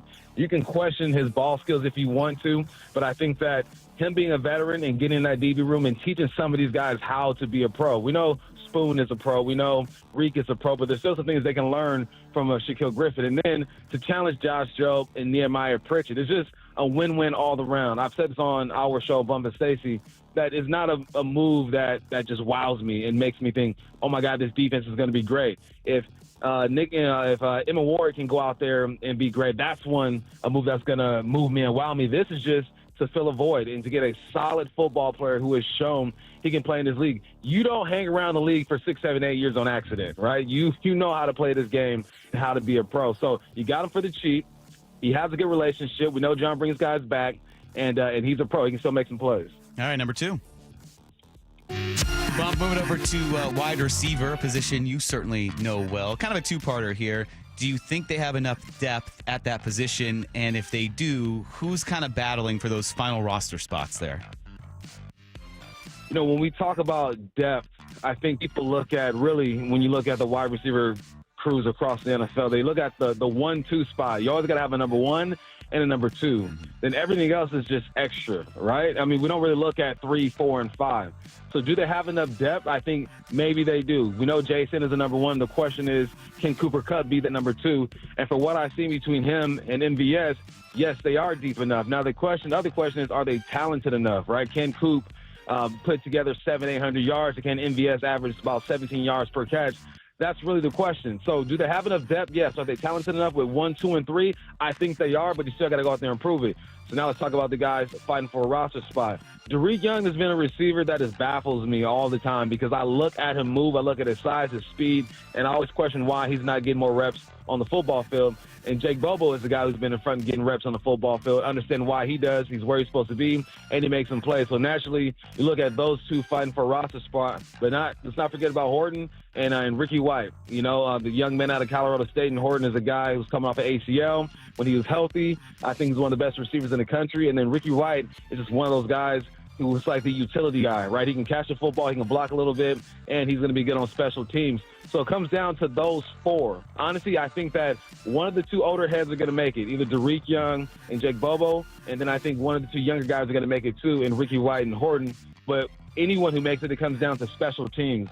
So that's why I look at Ricky Wright, and I think maybe he sneaks on as that third guy in the bubble trying to make it because he's shown he can play special teams in college. But, man, I think to start the season off with JSN, MVS, and Cooper Kupp, I think you're good with depth. Can they perform? Because we do not know what this offense is going to do. I'm optimistic, but we don't know what we don't know. All right, number 3. All right, Bump, kind of looking a wider picture at the division. I know we're all going to talk about this on our shows as the season gets closer and closer. But who do you think looms as the biggest threat in the NFC West? And then it's a tough division, but who's on the bottom right now here in the NFC West? Man, I think picking who's at the top is easy. It's got to be the Los Angeles Rams. I mean, that defensive line is something special. They're young. Kobe Turner, Jared First. Got Fisk over there as well. And then offensively, Matthew Stafford is back. I tease Stacey all the time because it sounds like she's a Matthew Stafford hater, but I'm going to tease her a little bit more. She's not really, but she questions him just because of his age, and rightfully so.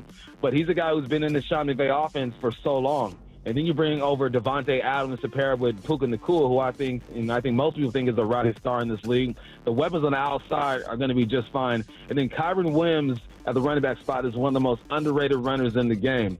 The best team right now in this division is easily and by far the Rams. Now, we can't sleep on the Niners. We know they got pedigree over there. We know they got Shanahan and some talented guys as well. On the bottom, that's going to be the fight. There's really 3 teams fighting for the bottom spot because I think that if the Seahawks offense can come out and be better than average, this defense is going to hold them down and they can compete.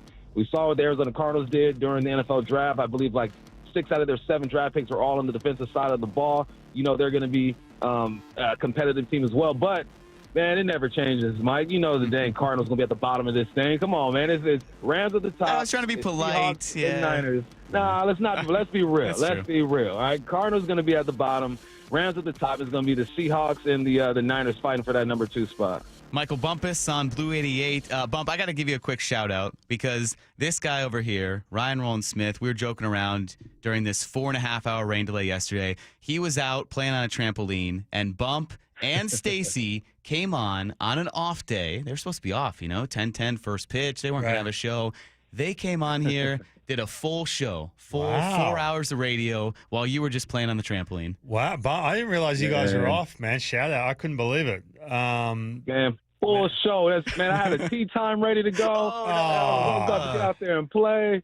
Then we come in and I see Bob. I go, Bob, you stole my day off, dog. You stole my day off. Oh man, okay. Hey, listen, I was sitting there. I'm not, Bump, you're gonna hate me for this, but I was complaining, going, man, do I have to wait around to watch this game? Like, what's going on? I'm sitting there. I kept checking, like waiting for updates. Shannon Drea's top report. I'm sorry, man. I feel bad now. I can't believe my attitude yesterday. Shout out was to terrible. Michael Bumpus and Stacey Ross and everyone on the midday show. Bump, thanks, man. We'll hear you in here soon at 10 o'clock. All right, fellas. Take care. That is Michael Bumpus, co-host of the Bump and Stacey show. Yeah, that's a crazy part of you yesterday. make me feel bad. No, I just, I like to mess with you. But it is kind of a vast change, for players as well. And I'm joking a little bit about, you not working, but when you have a 4.5-hour rain delay, I'm sure as a player, that really can be difficult. It's like a player mindset, when you don't know, when it's that indeterminate. Yeah, when it's that indeterminate, well, we don't know yet. Oh, okay, here's about 50 minutes notice. Get ready, go play a game. How tough is that as a player when you're just sitting around for an endless amount of time? Well, I can tell you this from a starting pitching viewpoint. And for me, my personality, like I was so antsy the day of. I couldn't eat breakfast. I get so nervous when I was pitching. Then I'm like, oh, you are kidding. You look out, you see the rain start to fall. You're like, oh, we're pushed back 30 minutes. Like, you just want to get out there and just get started. Let's just throw me to the wolves. Let's go. Let's hurry up and get started. That's how it was. So those rain delays, man, they were killers. However, when you weren't pitching, we had a situation. I'm going to sound old. Before the Rangers had a roof. I'm not going to lie, man. There was a couple of days there where I pitched the day before. We flew into Texas playing the Rangers, and they had little video games set up. And there I was just smashing out, the video game. I got all my work done and all that. And we're sitting there going, I've got a little rain delay here, hanging out. Me and Michael Saunders, I'll throw him under the bus here. We were sitting there playing something. I can't remember the game. And every time they come in, oh yeah, we're pushed back another hour. I'm like, I don't care. More video games. We're good. I could care less. I was just crushing it. I was loving it. It was And a meanwhile, blast. everyone else about to play is just getting more antsy and worked up. I want right? to say it could have been like a Doug Fister was in that rotation, and he's walking around. I think he was pitching that day, and I was like, Doug, sit down, relax. But I get it, man, because it sucks, man. When you got to start that day, it is absolutely brutal. Yeah, especially getaway day. It was a tough day for the Mariners there. 4.5 hour rain delay, and then you get held to essentially 3 hits and no runs until the 9th. They did put up a final run in the 9th inning, but tough way to end the series. Some optimism ahead, though, with a series in Texas. Logan Gilbert gets the start tonight. We'll talk about all of that. And then, Ryan, the trade deadline is looming. It's about a month away, and there are constant conversations and discussions about what the Mariners should do, about the names they need to target. So we'll get into all of that and get some insight from Jeff Passan, kind of weigh in on something he said earlier this week on this show. Get Ryan's thoughts on that. This is Brock and Salk on Seattle Sports and the Seattle Sports app. The most first-half home runs for a catcher in baseball history. Congratulations, Cal Raleigh. Big dumper. American League Player of the Week. A .417 average. OPS over 1,600. 5 homers, 12 ribbies. And one hell of a model American. Now you have the question of whether or not he's the front runner as AL MVP. Where you follow along the Big Dumpers, Big Run, Seattle Sports on 710 and the Seattle Sports app. So, how's your research going? Surprising. After I figured out the top-rated TVs in our price range, I went shopping for deals. And who's the best? It wasn't the internet, and it wasn't the warehouse club. But? It was video only. They had better deals on the Samsung, LG, and the Sony TVs that got the highest scores. Better than online and at the club? I know! Video only beat them all. And now we can afford an even better model for the same price. My research really paid off. If we buy it video only. Exactly. Otherwise, we'll be sorry.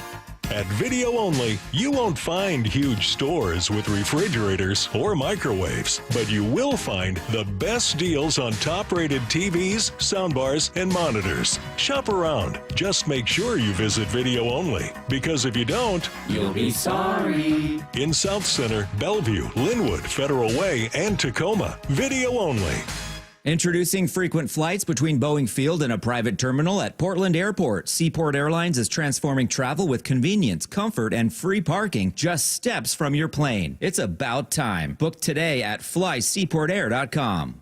Bump here for the Got to Go used car sales event at West Hills Chrysler Jeep Dodge Ram. Last month's beach party event was such a success they had too many trade-ins and now they need to liquidate. Choose from over 350 used vehicles in stock and ready to move. Shop the Got to Go used car sales event June 27th through July 6th at West Hills Chrysler Jeep Dodge Ram and all other Hazelwood locations. Just off the Auto Center Way exit, Highway 3, Bremerton. Hazelwood has it.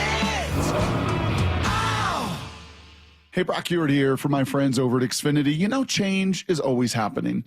It's part of life. And when it comes to music, we know that change is all around us. Songs are rewritten and remade. Classics are remixed. Bands and artists, well, they come and go. Even our taste in music, as we get older, can change a bit. But no matter how things change in 5 years, there's one thing that will stay the same.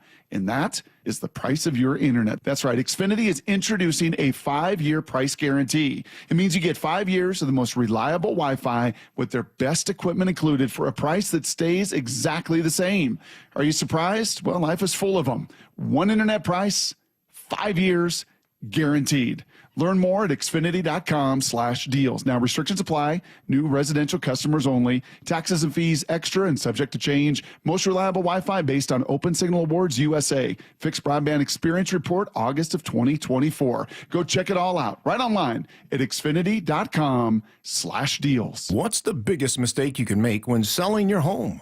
Settling for less money. That never happens with Orchard. Disappointing offers can wear you down, causing you to settle for thousands less. You don't have to settle when you sell with Orchard. Orchard reinvented the real estate industry by guaranteeing your home sale and helping you sell on the market for top dollar. First, Orchard gives you cash up front so you can buy and move into your new home first, on your timeline. No waiting, no showings, no double moves. Then once you're all settled in, your Orchard agent helps sell your home on market for top dollar. Here's what one Orchard customer said. I never could have sold without Orchard. I made way more than I expected, and it couldn't have been easier. With Orchard, you never have to settle for less. Buy before you sell and get top dollar for your home with Orchard. Curious how much your home is worth? Visit Orchard.com to get your free home valuation. That's Orchard.com. Orchard.com. Riverside Roofing has earned GAF Master Elite President's Club certification, which puts them in the 99.9th percentile of all roofers nationally. They're right here out of Marysville. You can find them at riversideroofingllc.com, and they are the roofing company you can trust. Dave Wyman here for Harley Exteriors, a local company serving all of Western Washington for 23 years. Olympic Series windows are offered exclusively by Harley Exteriors, manufactured right here in Washington, specifically designed for our Pacific Northwest homes and climate. This is the window you want. It looks absolutely stunning, much better than a traditional vinyl window, and these windows last up to 60 years. They're going to lower your energy bills and provide year-round comfort. They come with a double lifetime, fully transferable warranty, meaning not only are you covered for glass breaking or damaged seals, it's going to help your resale and home value. Very affordable with options like 0 payments and 0 interest up to 12 months for qualified buyers. And this June, buy 3 windows and get 1 free, plus an additional $200 off your entire project. Think Harley Exteriors for windows, doors, and more in the Puget Sound. Call 8-333-HARLEY or go to harleyexteriors.com. Let's go! This is Seattle Sports. Streaming through the Seattle Sports app. KIRO AM Seattle. KIRO FM HD2 Tacoma. Home of the Seahawks, Mariners, and everything Seattle sports. Give me a freaking auto! From the Quantum Fiber Studio, this is Brock and Salk on Seattle Sports. I don't read the internet, guys. Take the bull by the hands. And Brooke, you are. And Brooke, you are. Now here are your hosts, Brock Eward and Mike Salk. Oh, we are sitting here towards the end of June, getting closer to the end of the, not first half technically. I hate that term, Ryan. Mike Lefko and Ryan Rowland-Smith with you. I know it's called the first half of the season when you get to the All-Star break. We're getting closer to that, but Ryan, we're actually literally at the halfway point tomorrow. So we're going to do something a little bit later, kind of giving our mid-season report card, weigh in, big summation, because we won't be on tomorrow. So for us, this is the halfway point, 80 games in. So we'll get to that a little bit later in the year. But as that all looms, the trade deadline looms as well. That is a little over a month away. Conversations, you know how they start to escalate a month into the season. Yeah. They're constant. The trade deadline is a thing that really becomes such a massive force that hangs over everything, and especially now with the Mariners trying to keep pace with the Astros, who are 6.5 games up, and for the Mariners to stay in front in the wild card race. They're in the 3rd spot. The Guardians are right there, a half game back. The Angels somehow are just a game back. I think more of kind of the Mariners coming back down to everyone else at just 41 and 39, and the Rangers are there at a game and a half. So when you look at this trade deadline, we're going to play something from Jeff Passan here, Ryan, but do you look at it as the Mariners having to kind of be playing well, having to be in position to make moves, or do they need to make a move regardless of what their record is when that trade deadline comes around? Well, from a front office standpoint, from historically speaking, you feel like 6.5 games out, especially a week or so from now, it's like, man, there's just not enough there to incentivize them to say, hey, look, we need to go after it. Oh, really? Okay. Yeah, it's one of these ones where I've said this all the time. If you want a situation where you want your team to go out and get a rental, right, and pay for someone, and by the way, offensively, I know everyone's thinking offensively all the time, but there's not a whole lot out there when you're talking about some of these big names compared to pitching. There's plenty of pitching out there. But offensively, I just feel like for them, and just from going off the years past, that they're in a situation where they're not willing to go out and do this huge move to give up certain players. Harry Ford's name comes up all the time. It's not going to happen unless you, like, for example, it's not going to happen in 6.5 games out, I feel like. What do you think? Even though they're in playoff position, because they are in playoff position, even though it's not the division. Right. I mean, right now, they're in a final wild card spot.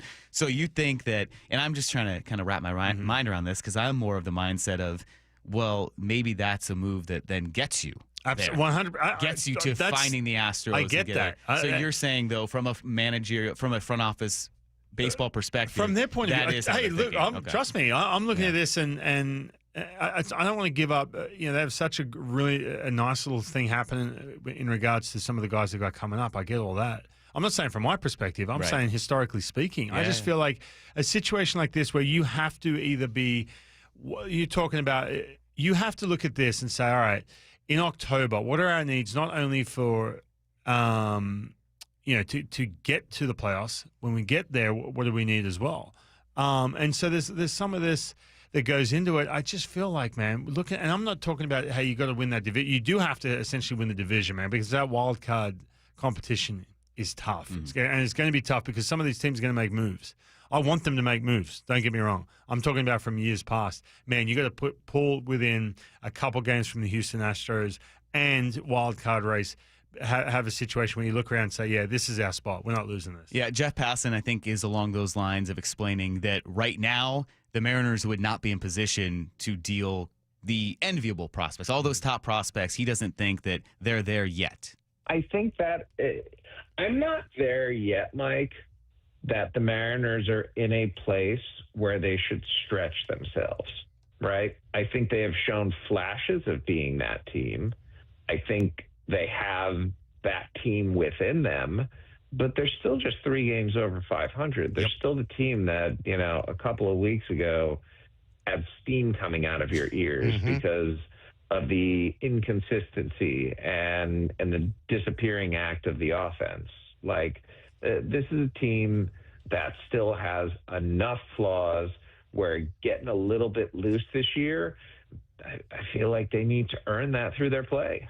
So if they're not wholesale selling off 3 or 4 prospects to bring in maybe a rental or a big bat, are there incremental moves you could see them making? Because I think sometimes we fall in the trap of thinking a big move, all or nothing. That means they're not doing anything. But there are other steps they can make. So where could you see them addressing if it isn't just a big bat? Where else could you see them targeting to get better here at the trade deadline? Well, the easy one for me, again, I'm not, and this is not looking through a pitcher's lens whatsoever, but the bullpen. Yep. I mean, that's a cheaper, less of a risk because they like to play the long game the next 3 to 5 years with some of their players in regards to having controllable players. That to me is the lowest hanging fruit, is filling up that bullpen. Now, I say that, and then I'm going to contradict myself here because I thought that by this time, when you're talking late June, that you would have the starting pitching consistency to be able to do that. They still haven't shown that. Passan talked about the offense showing these flashes. The rotation too. It's like this thing where you automatically feel like, oh, well, this rotation is going to take them to the promised land because they're based off last year. It hasn't been that case whatsoever. So in saying that, I mean, you remember a couple of years ago with Luis Castillo, they went and filled up that rotation. There's even if there's more pitching out there, that's not as competitive. Maybe you fill it up with one more starting pitcher if you don't feel like you're going to get what you need from the guys who are in the current rotation. I just feel like that the bullpen is the number one when you're looking at this team saying, okay, yeah, we need to fill some gaps here. And I still I'm saying that still in the belief that once you get into that second half, that you can get your guys throwing more innings per start. You can have that more consistency.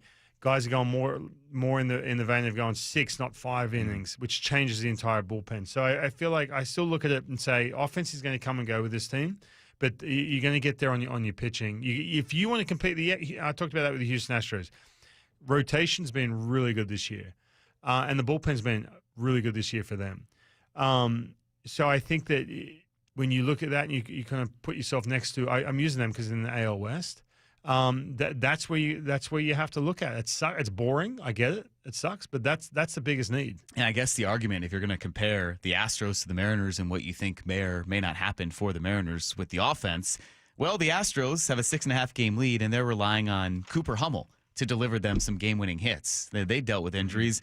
Their offense needed a guy over this past week who was in Mariners camp, played with them. He was released, was a diehard Mariners fan. We love talking to him down at spring training, but Cooper Hummel delivered a game-winning hit earlier this week for the Astros. So I don't think it would be the popular choice if the Mariners don't get significantly better on offense, But if they get better, starting pitching, relief pitching, they get some better starts from the rotation. Is that all enough becomes the big question, because it feels like right now, and you're just sitting there hoping that the lineup stabilizes, that now with the health of Raley and everyone else finding what they did against the Cubs and what they have done in June, you're putting a lot of hope in that, all right, this is enough down the stretch. Well, yeah, and look, the Mariners, I guarantee right now, in that front office, they're getting creative. And I didn't even think of that move or this one, or there might be something to pull your hair out. But when you're talking about the names that really stick out, like Marcell Ozuna's name's popped up a few times. Now, I don't think the Braves are going to give up on him, but he is a pure DH, right? And so the Mariners, they love that lineup flexibility. They love that DH flexibility. We know that. So, look, Ozuna paying him $16 million, which, by the way, is pretty. It's pretty valuable. Like, it's not bad for him. But yeah, there fills up your DH spot, and we talked about this even with implementing a Harry Ford early on in the show. But then you've also got Polanco. You got a situation where you keep him off the field. You want to have that lineup versatility and have guys move to different positions. So when you look at it that way, I just don't think the Mariners they don't value that. That's not on their value radar in regards to, Marcell Ozuna, middle of the lineup, great. No. They want to have, first of all, obviously controllable players. I get all that. Guys you're going to have next 3 to 5. But a pure rental, when was the last time they got a pure rental, which is going to be like a Josh Naylor. Yeah. There just hasn't been that. Yeah. Well, and Harry Ford adds another wrinkle to the mix. What could be with him? We'll get into a little more of that and need to know, because there is the potential for a huge move for this franchise when it comes to Harry Ford and the future. That's coming up next. It's Mike Lefko and Ryan Rowland-Smith with you. This is Brock and Salk on Seattle Sports and the Seattle Sports app. Bump and Stacy. Talking baseball with Jason Churchill. Your view of this team's priorities at the deadline? I think I would look at this from a window standpoint, from a winning window standpoint. I have 2, 3, 4, 5 years with this core to win. So I'm not going out on the market right now and spending the assets. You don't want to throw your entire farm system into the trade deadline, right? So you want to minimize that as much as you can. Bump and Stacy, weekdays 10 to 2 on Seattle Sports, the app, YouTube, and your smart speaker. Matt Coker here from West Coast Men's Health. Guys, Viagra is not the answer for your problem. I know you think it is, but Viagra has horrible side effects, and for most men, the longer you're on it, the less it works. Viagra is not a curative medication. It's not fixing your problem. It's a Band-Aid for a shark bite. Acoustic wave therapy is the newest technology that can correct your problem, not just treat it. We can do something that no pill can do. We can restore your blood flow naturally. Get off Viagra today. Change your life like the thousands of men who already have, regardless of your age or your medical history. If you're tired of dealing with Peyronie's disease or erectile dysfunction, then call West Coast Men's Health today. With clinics in Redmond and Tacoma, call 206-519-6541. That's 206-519-6541. 206-519-6541. Online at westcoastmenshealth.com. At Toyota of Kirkland and Toyota of Renton, experience the power of choice. Whether you're cruising in a fuel-sipping Prius, tackling trails in a rugged Tacoma, hauling with the mighty Tundra, or commuting in comfort with the Camry or RAV4, your perfect Toyota is waiting. Whether you're in the north or the south, they've got you covered. 2 locations, endless possibilities. Toyota of Kirkland and Toyota of Renton, the power of choice is yours. Visit their incredible team and beautiful showrooms today or online at toyotaofkirkland.com and toyotaofrenton.com. O'Brien. Breaking news for the people of Boomtown. With Xfinity Mobile, the Wi-Fi is booming, at home and on the go. And an upgrade storm's on the way. That's right. And with Xfinity Mobile Premium Unlimited, you can upgrade your phone when you want, up to 2 times a year. Now, once customers catch wind of the guaranteed new device discount, it'll be the biggest upgrade storm in history. Wow. Let's hear from our weatherman on the scene. How's it looking out there, Rick? Well, Bill, the Wi-Fi is still booming. Now through September 30th, existing Xfinity Internet customers can get an unlimited line included for a year. Plus, ask how to get a free 5G phone. Learn more at xfinitymobile.com. Restrictions apply. Xfinity Internet required. Unlimited line offer requires Xfinity 300 megabit internet or above. Taxes, fees extra. After promo, regular rates apply. Reduced speeds after use of monthly data included with your data option. Data thresholds vary. Get one free set of Brake Best brake pads when you buy 2 brake rotors. Visit O'Reilly Auto Parts. Restrictions apply. See store for details. O'Reilly Auto Parts. When you're hiring, have you ever felt like you're missing out on meeting great candidates? Well, they're not hard to find when you go to ZipRecruiter. ZipRecruiter helps 10 million people with their job search every day. People who are actively looking for jobs like yours. So it's easy to find the right person fast. 4 out of 5 employers who post on ZipRecruiter get a quality candidate within the first day. Try ZipRecruiter for free at ZipRecruiter.com/free. That's ZipRecruiter.com/free. How can you free your team from time-consuming office tasks? Amazon Business. Smart business buying tools enable buyers to find and purchase items fast so they can focus on strategy and growth. Free up your team and focus on your future. Learn more at AmazonBusiness.com. The home of the Mariners, Seattle Sports. Cal swinging a drive, deep to right field. Every pitch of every Mariners game is on the Seattle Sports app. Need a new roof, a deck, siding, windows? Get up to $3,000 off any new installation. Hi, it's Justin Shirley, CEO of State Roofing and Exteriors. Home projects can add up fast, but we're here to help you save big. Book now and lock in up to $3,000 off in savings. That's $3,000 off any new installation. Call 866-ROOF-ROOF or visit stateroofing.com to schedule your free estimate today. State Roofing and Exteriors, held to a higher standard since 1968. You're free now. Free to stream beyond your wildest dreams. Rom-coms, slasher-coms, space operas. Free to fill your feed with impossibly chunky chunkers. Cats, corgis, babies on demand. Free to make your smart devices do silly things. Bowl of chips on the Robo-Vacuum. Free to open a world of remote work and Gametopia. Who's the boss now? Free to be everything you imagine. That's how it feels to have Quantum Fiber Internet. Your world unleashed. Learn more at quantumfiber.com. Limited availability, service in select locations only. Wait, if I work today, why should I have to wait 2 weeks to get my money? With Earnin, you can access your pay as you work instead of waiting days and weeks for a paycheck. Get up to $150 a day with a max of $750 between paydays. No interest, no credit checks, and no mandatory fees. Because, hey, it's your money. Download the Earnin app now to get it and join millions of people making any day payday. That's EARNIN. Earnin is not a bank. Access limits are based on your earnings and risk factors. Available in select states. Expedited transfers available for a fee. Terms and restrictions apply. Visit earnin.com for full details. Did you know that most people wait 6 or 7 years before they buy a new TV? That's a lot of time in front of one TV. So why not get one of the best sets for the next 7 years, like one of the top-rated Samsung, LG, or Sony models? Too expensive? What if you could get up to $1,000 trade-in for your old set? Who would do a stupid deal like this?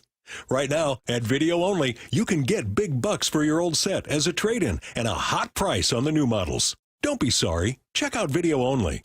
Need to know.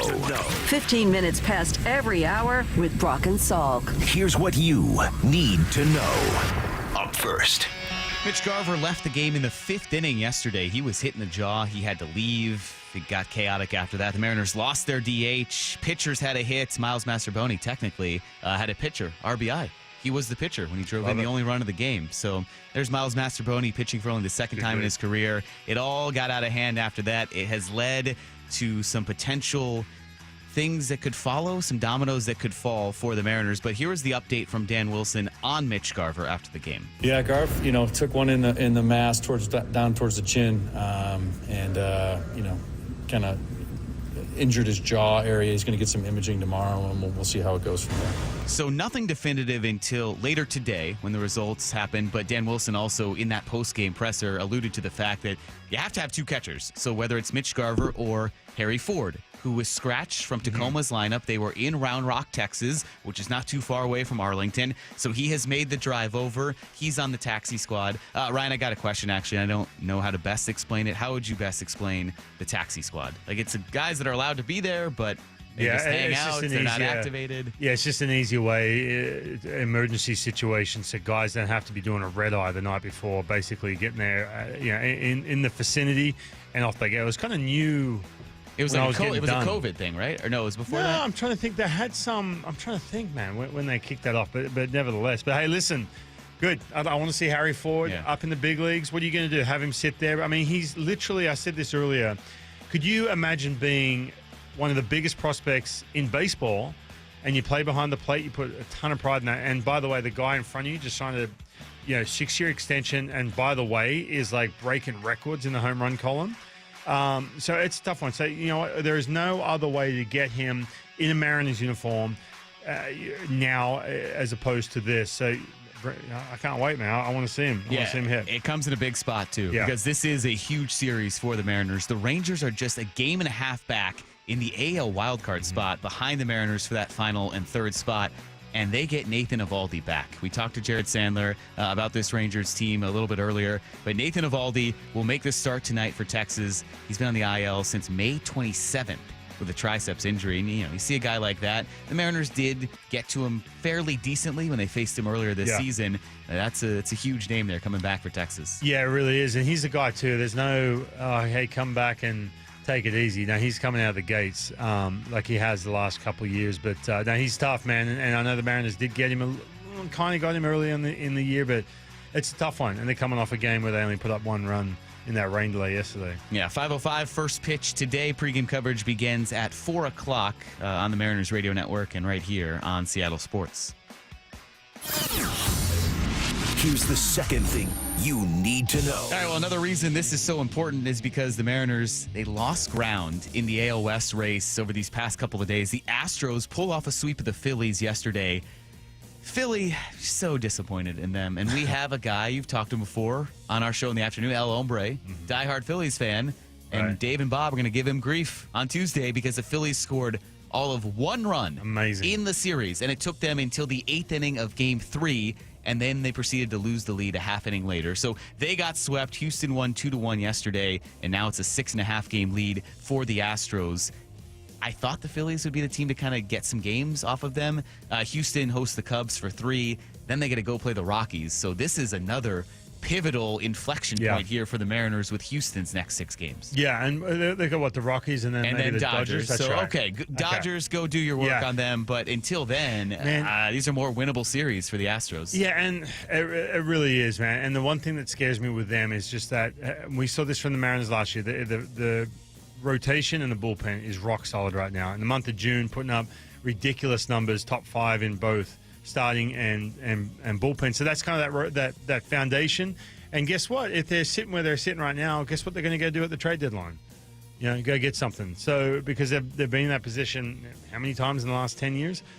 So it's tough, man. It's tough to look at, but you just try and make up ground as best you can. Here's the third thing you need to know. Some more news around baseball. Phase 1 of the All-Star voting is over. That ended yesterday. Cal Raleigh and Alejandro Kirk are your finalists at catcher for the American League. So now what happens, and this is important, that Phase 2 doesn't start until Monday. I was kind of going over that. Some texter wanted to know, rightfully so, hey, why can't we vote right now? Because you can vote on our app as well as Major League Baseball's website. That starts again Monday at 9 a.m. and only goes through Wednesday at 9 a.m. So a very condensed, shortened period to vote for your AL All-Star Game starters. And we hope that logic will prevail because Cal Raleigh, who got, close to 3 million votes, I think Greg Amsinger was saying when we heard from him earlier. He played a cut on MLB Network announcing the finalists. Now it's reset. It's a blank slate. So whoever gets the most votes in a runoff, essentially, between Raleigh and Kirk is the starter at catcher. Yeah, I think, too, look, Cal's had enough national attention. Someone texted in earlier, well, he's got the whole country of the USA. Yeah, but USA's got 29 teams. Yeah.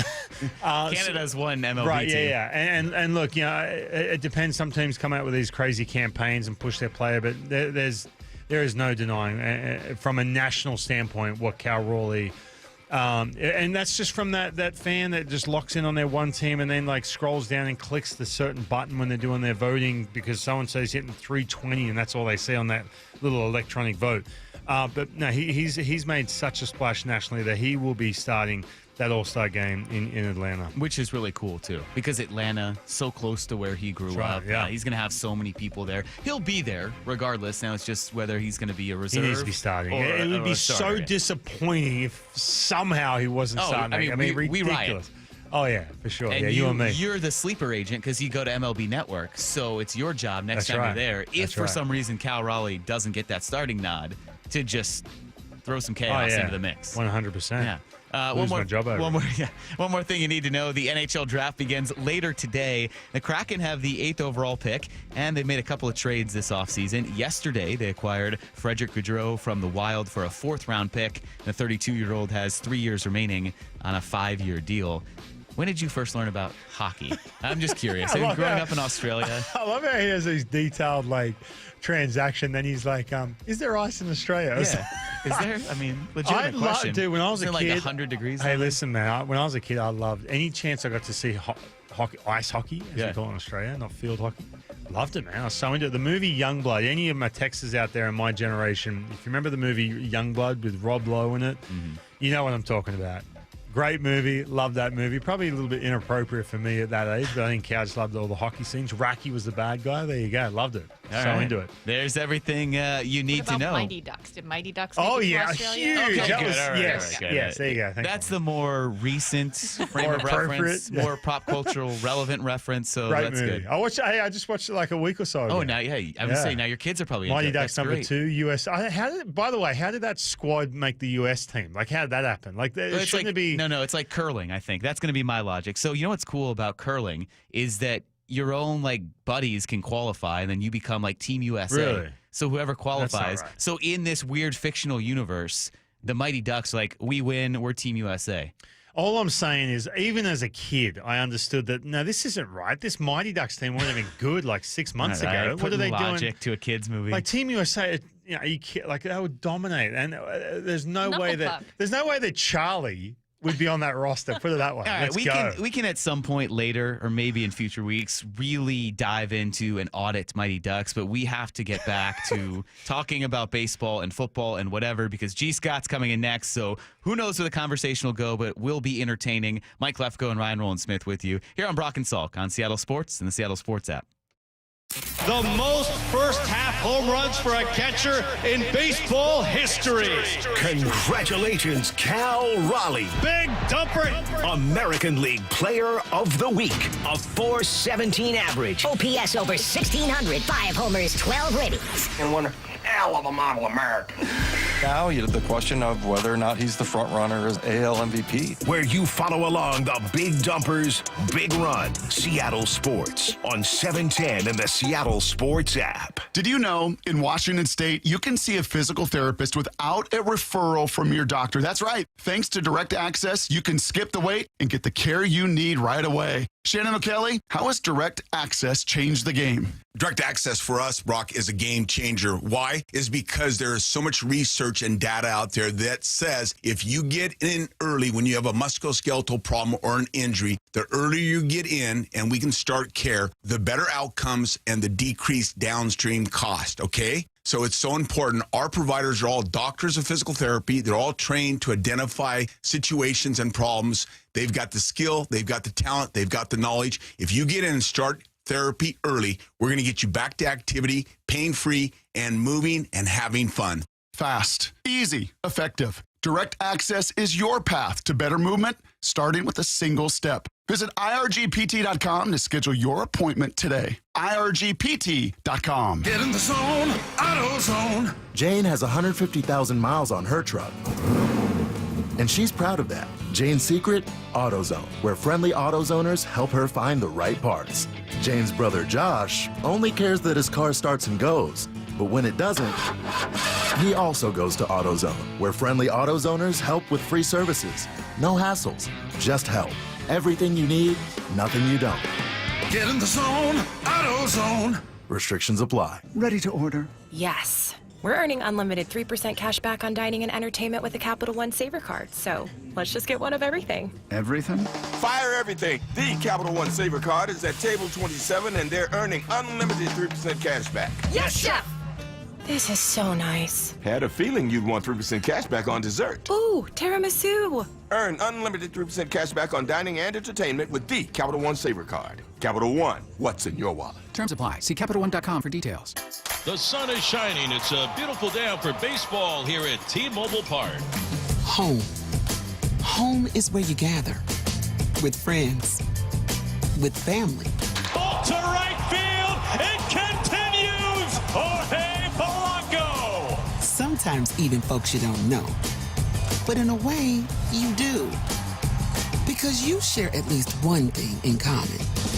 And one thing can be pretty powerful when it's multiplied by 40,000. Everybody on their feet here at T-Mobile Park. Mariners baseball. Welcome home. The Mariners are back in town next week, and the action kicks off with 3 straight value games against the Royals, Monday through Wednesday. Score seats for as little as $11 and enjoy a beautiful summer night at the ballpark. Go to mariners.com/value games to lock in your seats and check out the complete Mariners value game schedule. Do you know a woman that gives her all to the sports community, encourages diversity, and empowers those around her? Maura Dooley here. Seattle Sports is partnering with the Seattle chapter of WISE, which stands for Women in Sports and Events. We want to recognize a woman in our community, and we need your help finding her. Nominations for the 4th Annual Women of Inspiration Award are open until July 11th. The winner will receive a donation to the cause of their choice. Nominate an inspiring woman at woiseattle.org. The home of the Mariners. Left off to center. It is on its way. Julio, 2-run home run. Hear every pitch on 710 and the Seattle Sports app. Get 0% financing for 72 months on Cat compact construction equipment at NC Machinery. Built for performance, durability, and comfort. Buy now and take advantage of 0% financing for 72 months at NC Machinery. It's the Got to Go used car sales event at West Hills Chrysler Jeep Dodge Ram, June 27th through July 6th. Choose from over 350 used vehicles in stock and ready to move. West Hills Chrysler Jeep Dodge Ram, part of the Hazelwood Auto Group. Citizens, since we each upgraded to Xfinity in our homes, the Wi-Fi has been booming. It's fair to say our town has officially become a boomtown. Mayor, will I be able to drop into multiplayer gaming battles with low lag? The lag won't be an issue, but your questionable skills, maybe. And what if I have hundreds of devices on the Wi-Fi? Purely hypothetical. Seems like a lot, but sure, hundreds of devices all booming together with the Xfinity Gateway. Yes, friends and neighbors, with Xfinity, the Wi-Fi is booming. The Wi-Fi isn't the only thing that's booming. Now get the most reliable Wi-Fi and our best-in-class equipment for one consistent price for 5 years guaranteed. All in. Plus, get unlimited data included and no annual contract. All with the 5-year price guarantee from Xfinity. Visit Xfinity.com, call 1-800-XFINITY, or visit a store today. Restrictions apply. Not available in all areas. New residential customers only. Select plans only. Xfinity Gateway with XFi Complete required for unlimited data except in certain areas. Most reliable Wi-Fi based on Open Signal Awards USA. Fixed Broadband Experience Report, August 2024. Actual speeds vary. 1877 Cars for Kids. KARS Cars for Kids. 1877 Cars for Kids. Donate your car today. Donate today at carsforkids.org. That's cars with a K. Your car can be picked up as soon as the next day. Receive a tax deduction and vacation voucher. 1877 Cars for Kids. Donate your car today. Now accepting donations of land, homes, buildings, or any kind of real estate. From the Quantum Fiber Studio, you're listening to Brock and Salk. Weekdays 6 to 10. On Seattle Sports and 97.3 FM HD2. But what an experience this is going to be, because we realized shortly into the show that Ryan Roland Smith has never been on here with G. Scott. That's right. And it's a Friday. It's 8:30. So here's we've met G. before. Oh, you never met until just right there in the hallway. We've you met have. Before, Okay. no doubt. Look, I am a huge fan of Ryan Roland Smith. As a matter of fact, I'd argue I absolutely love his accent in the Northwest. You know what I mean? And one of the reasons why here this sports station is so awesome is because Ryan Roland Smith and his accent is incredible. Love that dude. So anyway, good morning. Glad to be here. I listen to that. Yeah, that's why he's here. I'm good He's to like, go. She's going to gas me up. Just give me all these compliments. So before we get started, I'm a little bit of a snitch, Ryan. So we're out there, we're getting coffee. As you know, Lefko is going to be going to Wimbledon, right? And so we're talking about tennis, and he was like, hey, G, you're going to be hosting the pickleball tournament tomorrow for Champions of Change. And he said that Ryan Roland Smith has been ducking him for pickleball. Wow. So I don't know what's going on. What happened? Listen, listen. Let me explain. First of all, this guy talks about pickleball like he's just that know-all dude, like the one who just thinks he knows everything, like talking and just saw the you have to get this type of racket and everything else. So he loves to say racket. I love to say I racket. get annoyed because it's a paddle. But anyway, so just go it's along just with been it. this ongoing. And by the way, I'm proud of you the fact that you're going to go watch an actual sport called tennis. Good for you. I like it. He's talking about pickleball like he's a pro, you know. And so I'm always like, I've played 3 times and just dominated. Right. And I've just said, I'd smash you. I'd crush you. I've only played 3. He's played his avid. 6-year-old son, right? That's who you No, played? I played my wife a couple times. You did. But I do have a secret shot, and I've said this on air. I've got a secret little shot. Yeah. I'm not going to give away the details. Okay. That's the one that's gonna make you pull your hair out. You're gonna be like, man, I can't defend against that shot. Lefko, you did tell me out there you actually hit your chest where the Ken Griffey logo is, and you said, "That's my sport. That's my sport." Yeah.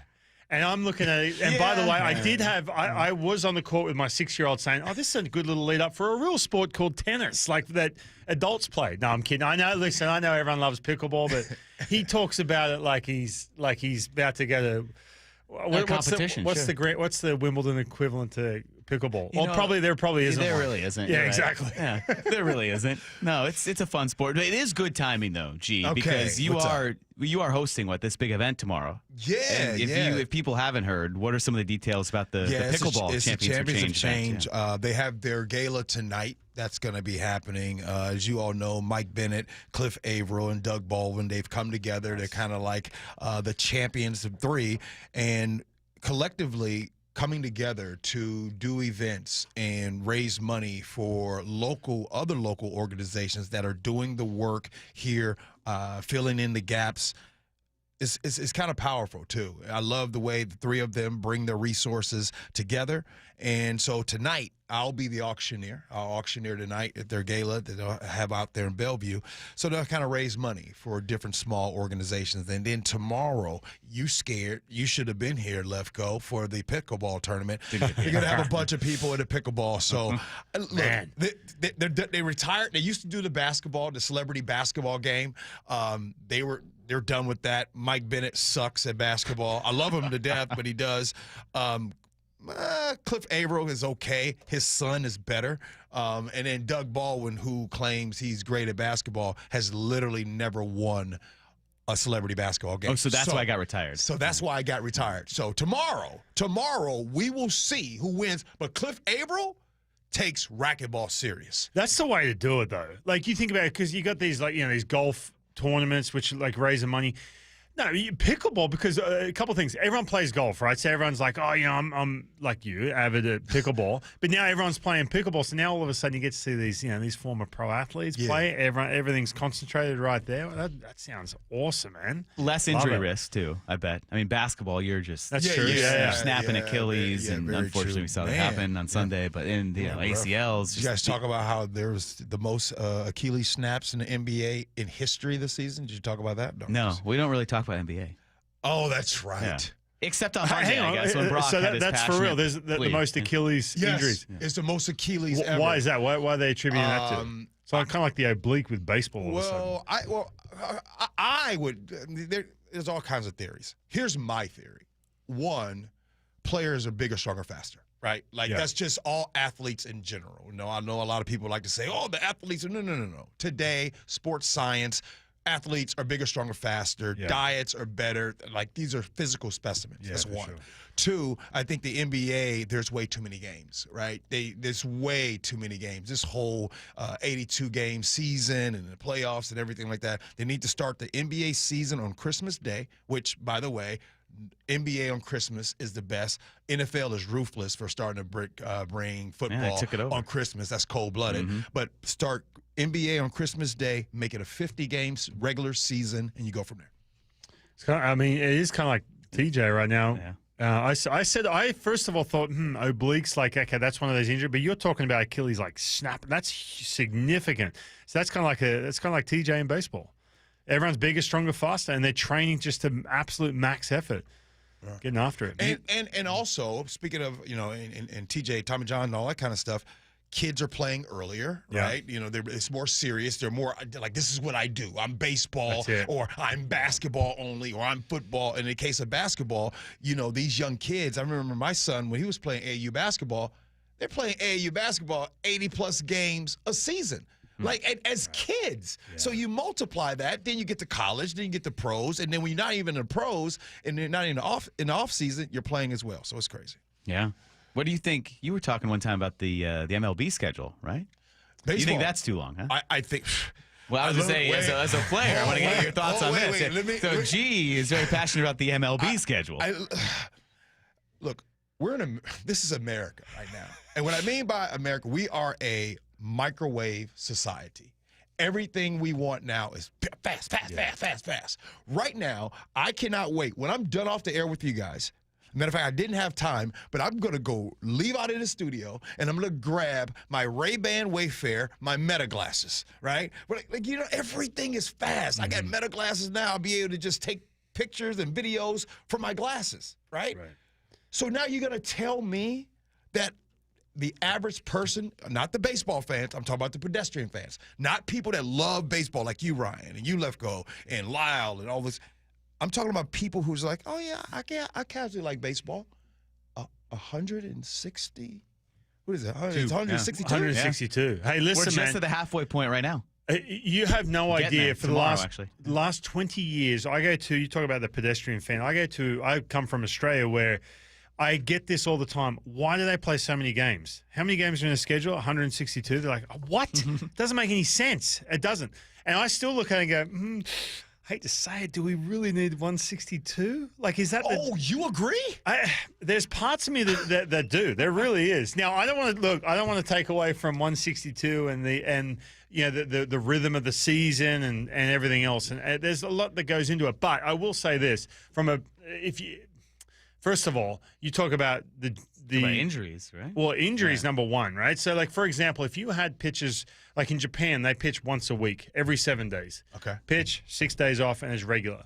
Okay. If you had a situation where you had that 1 day off a week, like, for example, every Monday was off. Okay. And you had that and it was kind of regular, where you have, you break the week into 2 series or whatever you do. It's not going to crush the season and all of a sudden take it down to 120, but it is going to be maybe add an extra couple days at the end, whatever. But if you have that regularity, I think that'll help with injuries. Pitching once a week, I think, would help. But number two, like, listen, the amount of times I hate to say this because people get upset with me, especially the pure baseball fan. I'm sitting there, 162? Especially now in 2025, you said everything is so quick and the news cycle moves so quick and everyone's attention span is so short. They're trying to speed the game up. And then you got to try and keep up. Like, you mentioned going off to MLB Network. I'll go there 1 week, talk about teams, and everything's completely different a week later. It's like, does it really need to be like that? Shouldn't it be a different flow? But yeah, I'm on the fence about that a little bit.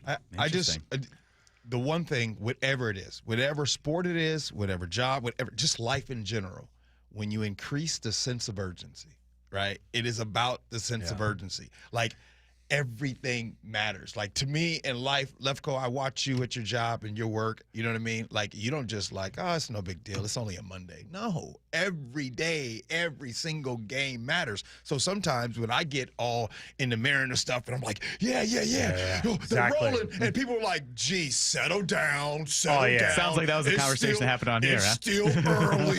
Settle down. And I'm like, okay, so now I have a real question. Yeah, great point. So Ryan, I'll ask you this. When is it a good time for me to start saying, okay, yes? Like, when can I get excited? I would say, and this is, again, to your point, I would say, because there's just so many swings, and this is what I'm talking about from week in, week out, I would say, man, the month of August is when it's – now, by the way, you have to stay close. You have to stay right there.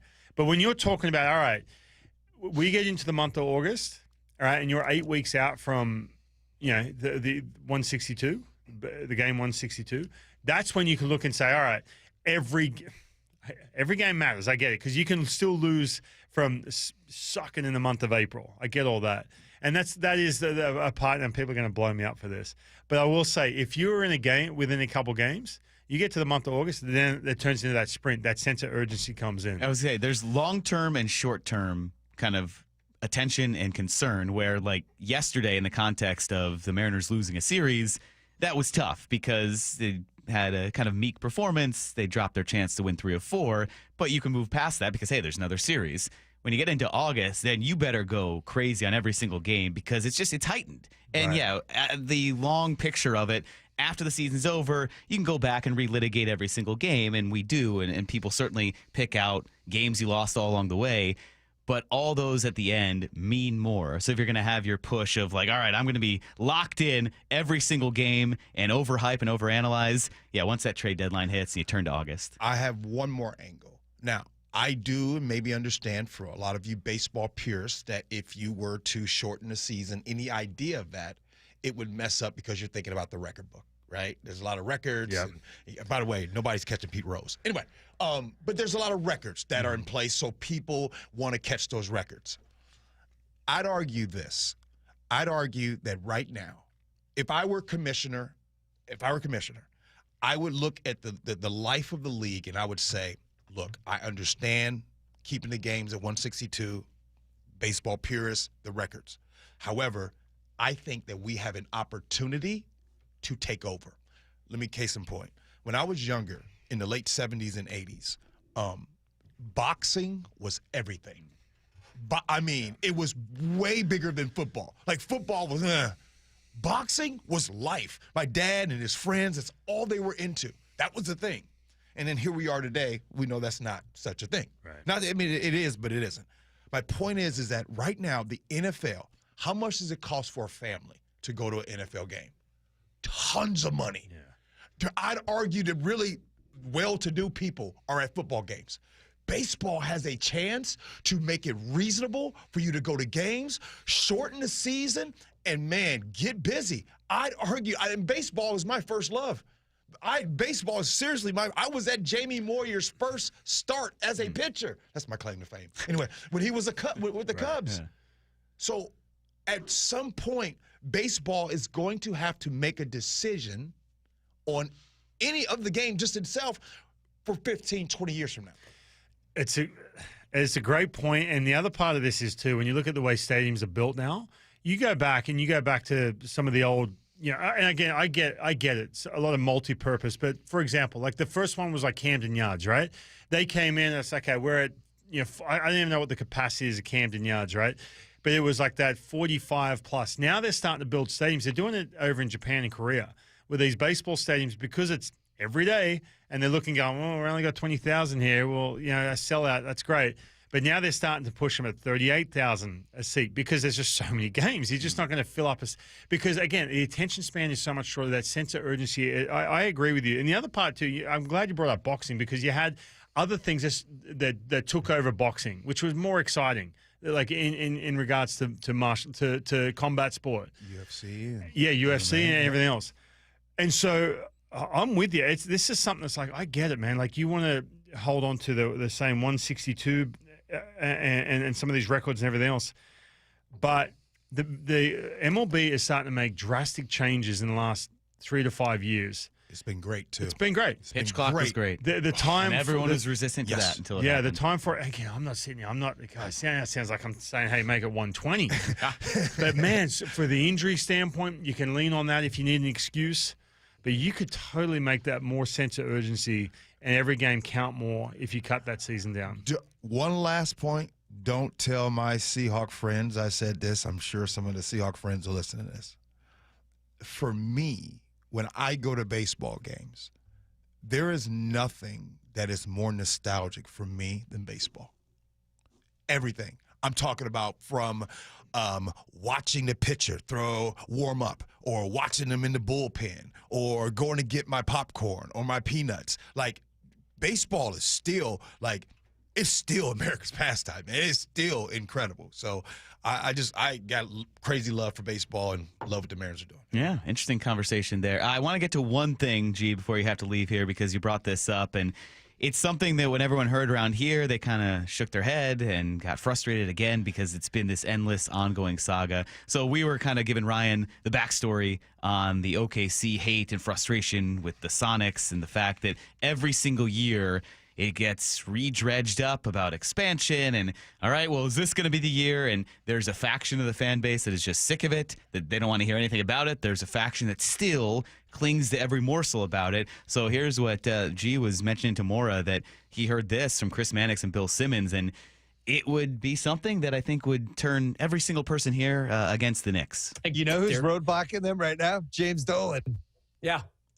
He's got a little cabal of anti-expansion owners that he's trying to just to because he doesn't want it. He doesn't want to share the media rights. But James Dolan doesn't want to share anything, and he doesn't. No. He votes no at every single board of governors meeting. Yes, he does. Go back and look at some of these meetings. Like how many of them are 29-1? Like he sends his consigliere in because he doesn't really go to vote. I think he has a couple of people this time though. I don't want expansion. Yeah, I think this expansion thing's a little not enough. A little more complicated than people are giving it credit for. It might be, but it's not. It's not enough. Like, well, how many do you need to expand? Is it 2/3 that? I thought it was 3/4, but it's 3/4 somewhere maybe. in there. Either way, I don't think that Dolan has enough to block. So this keeps getting litigated and dragged around because Adam Silver has been very vague and keeps pushing back the timeline. I mean, I think you can probably understand a little bit from the baseball side, Ryan, where markets that want baseball teams so desperately because MLB has talked about expansion, and now here, NBA, where it feels like it's closer than it's ever been, and now it still might get pushed back further, and it may not even happen. I want Adam Silver to do to the city of Seattle what he just did to the Dallas Mavericks. What I mean by that is the Dallas Mavericks, Ryan, they had a 1.8% chance of getting the first pick in the NBA draft. Luka Doncic is the trade that I think behind closed doors, they're like, hey, we need him to go to the Lakers, and don't worry, we'll take care of you in the draft. And that 1.8, it's all rigged. It's all rigged. All of a sudden, the Dallas Mavericks get the first pick. Right. Okay, whatever. Let it go. Hey, Adam Silver, you just saw the hearts of some of us in Seattle just have it broken watching OKC win. That was awful to see that. With that being said, give us a damn team, man. We ain't asking for much. We're not asking for anything. Just give us the team back. There's no way that we should not have a team. Now, look, I get it. What was it, 2008, right? 2008. The fact that it is 17 years later. If you would have told me in 2008, hey, you might have to wait about 17 years, I would have slapped the dog stuff out of you. So just give us a team. Ryan, I say you took your kids to the NCAA tournament, right? That was here? Yeah. Yeah. So it's tough. I don't know about if they would grow up basketball fans, but you've now missed an entire generation that has grown up without a team. I don't know if your son was into it or was going to be a basketball fan or not, but it feels like, hey, someone like... Well, I actually went with my daughter. Oh, your daughter, first of sorry. all. Well, your daughter growing up, if she misses that opportunity to be a basketball fan, it's like, hey, bring this team back before another generation loses out on that opportunity. Well, a couple things, man, first of all, the NBA, growing up in the 90s, man. I didn't even touch a basketball, and I could tell you the starting five on whoever. It was ridiculous. It was insane. And then I knew who the Sonics were. I knew who the players were. So I get called up in 2007, and I remember going, man, I couldn't believe it because there was protests and stuff, even at T-Mobile, at Safeco back then. People were out at the pen, like, protesting the fact that the Sonics were essentially about to leave. I didn't even know when the news came that they were relocating, even though it was, the last year was, 2008? They finished the season, actually, and then it was wink, wink, hopefully they can stay. Okay. And then the news came. Well, there must have been talk. It was 07 or 2008, whatever. I remember I was like, man, this is crazy. Because I was looking at this going, and from my perspective, not being in the Northwest, it was like, well, you don't have the facility, you don't have the arena's not nice. You've got the attendance has dropped off. So I'm looking at this going, I don't know. Then I get here, and I was like, oh, wow, man, this is not – I couldn't believe it. And you know what? It was interesting because there I am. I remember I had family come to town, and they'd come out and say, come out of the bullpen. And it was crazy. Everyone had their Sonic stuff. It was getting pretty hectic. There was some protest and around the ballpark and everything else.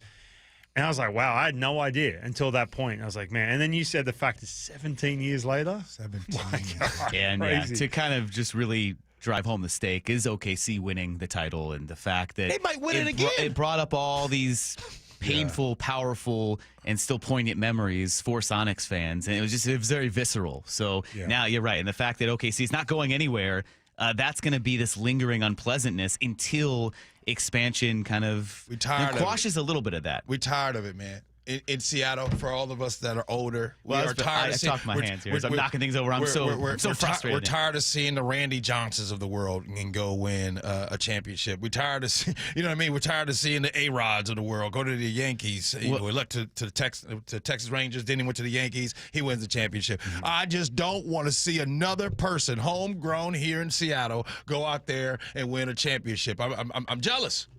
I was going to say, are you among the faction? Can you understand the group of people? We get them texting in that they say, well, we are just so done with the NBA. No matter what happens, even if the Sonics come back, it's too raw. We're not going to be a fan again, even if they come back. Two things. Absolutely understand them that are out there that say they're done with the NBA. No doubt. You think about it. Let's just say, I don't know, let's say the NBA and you were 10 years old here when it was pulled. First, I'd argue there's no time in your life that you are a bigger sports fan than when you're at 10. Like at 10 years old, you're still crying when your team loses. You're not saying swear words. You're literally boo-hooing. So you take a team away. So there's a 27-year-old that's listening right now, 27, 28, 29, 30, that's like, yeah, I'm done. That's Lyle. He was growing up crying about the Sonics. Yeah, done. So like Ryan got on here and told you guys, Ryan talked about the 90s.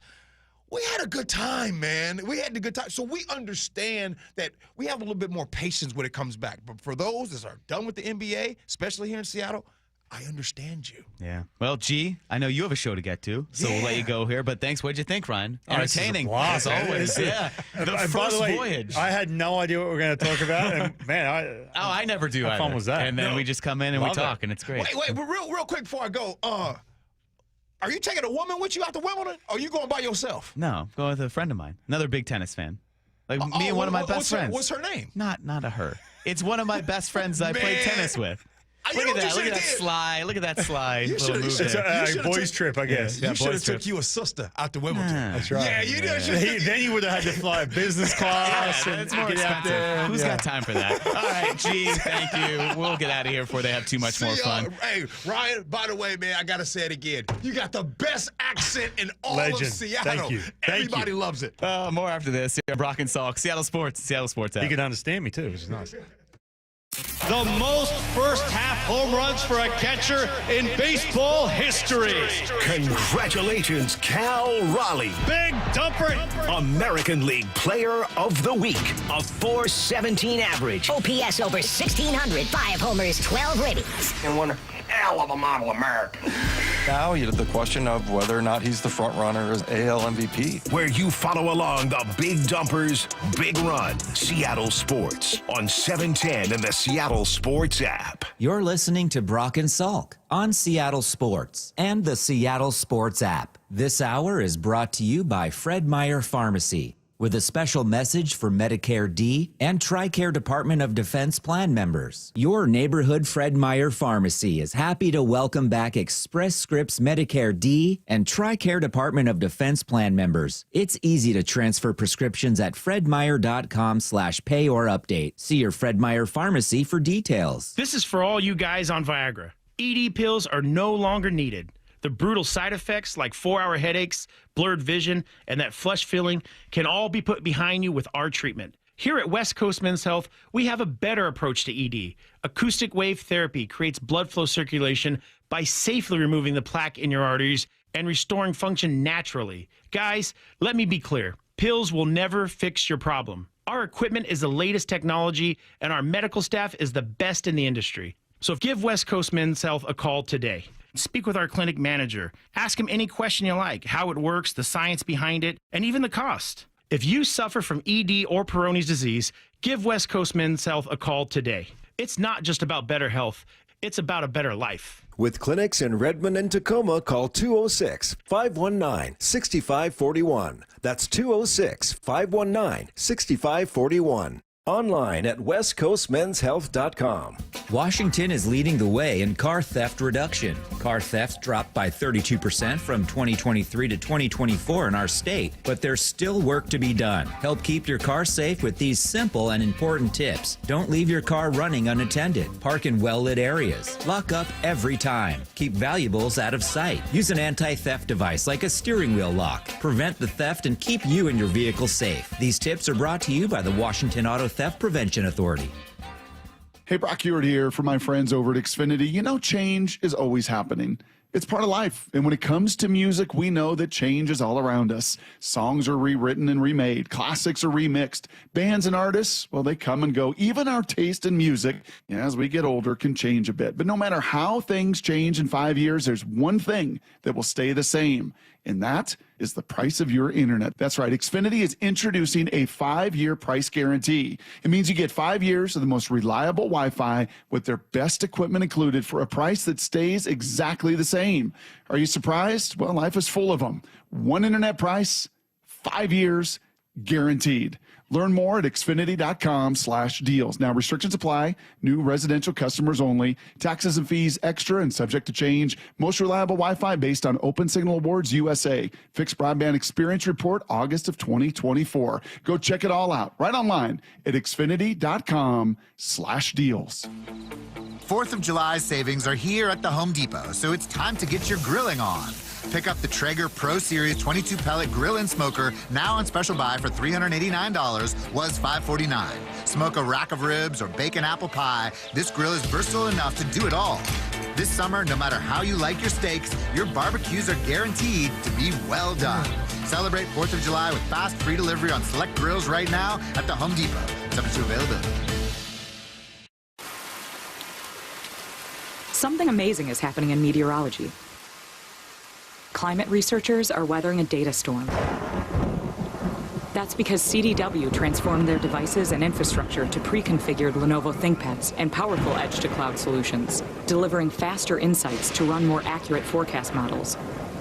So it's almost like they're controlling the weather themselves. Lenovo and CDW. Make amazing happen. Learn more at cdw.com/Lenovo client. This message comes from Viking, committed to exploring the world in comfort. Journey through the heart of Europe on an elegant Viking longship with thoughtful service, destination-focused dining, and cultural enrichment on board and on shore. With small ships that bring travelers closer to the destination, there's more time to explore. And every Viking voyage is all-inclusive, with no children and no casinos.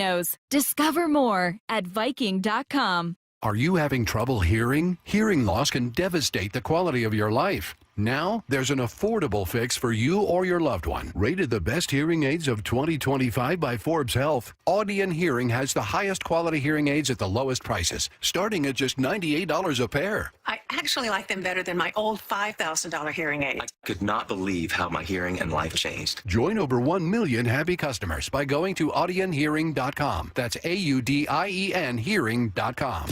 Let's go! This is Seattle Sports. Streaming through the Seattle Sports app. KIRO AM Seattle. KIRO FM HD2 Tacoma. Home of the Seahawks, Mariners, and everything Seattle sports. Give me a freaking auto! From the Quantum Fiber Studio, this is Brock and Salk on Seattle Sports. Brock Ewart and Matt Marcus. Sorry about just Mike. Ewart, not exactly Joe Cap there in the pocket. Now here are your hosts, Brock Ewart and Mike Salk. Entertaining as always with G. Scott. Ryan got the experience that was for fun. The first time. I told him. I tried to warn him, and Ryan said, I didn't know what we were going to talk about. I said, no, I never do either. It's fun. It'll happen, and all of a sudden, but you won't segment's run over. out of things to talk about. That's you can right. guarantee that, yeah. So, yeah, there you go. Tell you what, people are writing, texting and talking about the baseball purists prefer 154 game season. When did they change that? Back in, the 60s or something? I don't know. Before we could pay attention to that. Yeah, we'll figure it out. When did they change from 154 games? Get us back Let's on go, track, Lyle. Maura. Come on. Yeah, I don't know. When we get into when that. they changed to 162, it's been since I've been alive. It's been longer than we need to talk about because now it's modernized and you have the wild card and the expanded playoffs. They have lights. You have lights. 1961. Wrigley plays night 1961 games for now. the American League and 1962 for the National League. So they didn't play the same amount of games that year. Wow. Okay. Well, I was going to say let's get back on track more, but that's all right. We can look up 1954 and 154 games and all that stuff. So, no, that was important. We could throw that into Whose Shoes. But, yeah, I was telling Ryan about this game. So it's a fun one that they play on here. It's Whose Shoes. So, Maura, do you want to explain it for Ryan really quick? I was trying to explain. Yeah, it's easy. We kind of I was telling him that I win. I was trying to give him the bad advice. So, yeah. Lefko always tries to win these games. There's no winner. We just want your opinion. Okay. I try to win. So yeah, I'm just gonna throw out some people or some scenarios, and you say whose shoes you'd rather be in. And I like to kind of keep it vague because sometimes we get some interesting thought processes of why you choose that person's shoes. So I just want to know what immediately comes to your head. All right, so whose shoes, Lazaro Montez or Michael Arroyo? Oh, Montez for sure. 100%. Yeah? Yeah. Kid's a stud. Yeah. He's a stud. Let's go. You want to be the big power hitter. Yeah, and he's just a good dude, man. Like he just, like put it this way, we go like I'm not going to call it fan fest anymore, but we go to those like lead up. What are they called? Oh, the caravan? No, not the caravan. Oh, the caravan was the best. I wish they brought that back. No, not the caravan. The pre. What's it called? The whatever, the day before the opening day, whatever. The fan fest on the field. And yeah, a couple of years ago, like he was, struggling to speak English because it's his second language, but he's really trying hard. This year, he just sounded so much better, and he's just got that thing about him. He's engaging. He's huge. He's a physical presence, and we need a young prospect to come up and just hit tanks. That's why that would be awesome. Yeah. I also right, Lyle? Am I right? I mean, as somebody who watches who hates watching any side of bunting, yes, I'm down for every home run we see hit. Absolutely. Yeah. And, you think about the outfield. It's thin. It's a little more unsettled right now, especially over the next few seasons. And what do you have moving forward? So, Rosarena, who knows if he'll be back when his contract's up. There's that void in right field with Victor Robles out, and his contract's not the longest amount of time. So, yeah, get a guy who can play the outfield and just mash, put alongside Julio. That'll be fun. I really like Michael Arroyo, too. I feel like he's a guy that's kind of been slept on in the system, but I'm going to go with hype. No, both of us. We both said that. Not just hyphen. We both said it. We both won. But no, I'm gonna go with Laz too, because again, he's so fun. He's so mesmerizing. Like if it all works out, I think the comp I kind of heard from him is like Kyle Schwarber, which sign me up for that. Yeah. Oh yeah, for sure. Great. By the way, I'm always biased when you meet one of these young kids in person. I sound so old, and they just have that.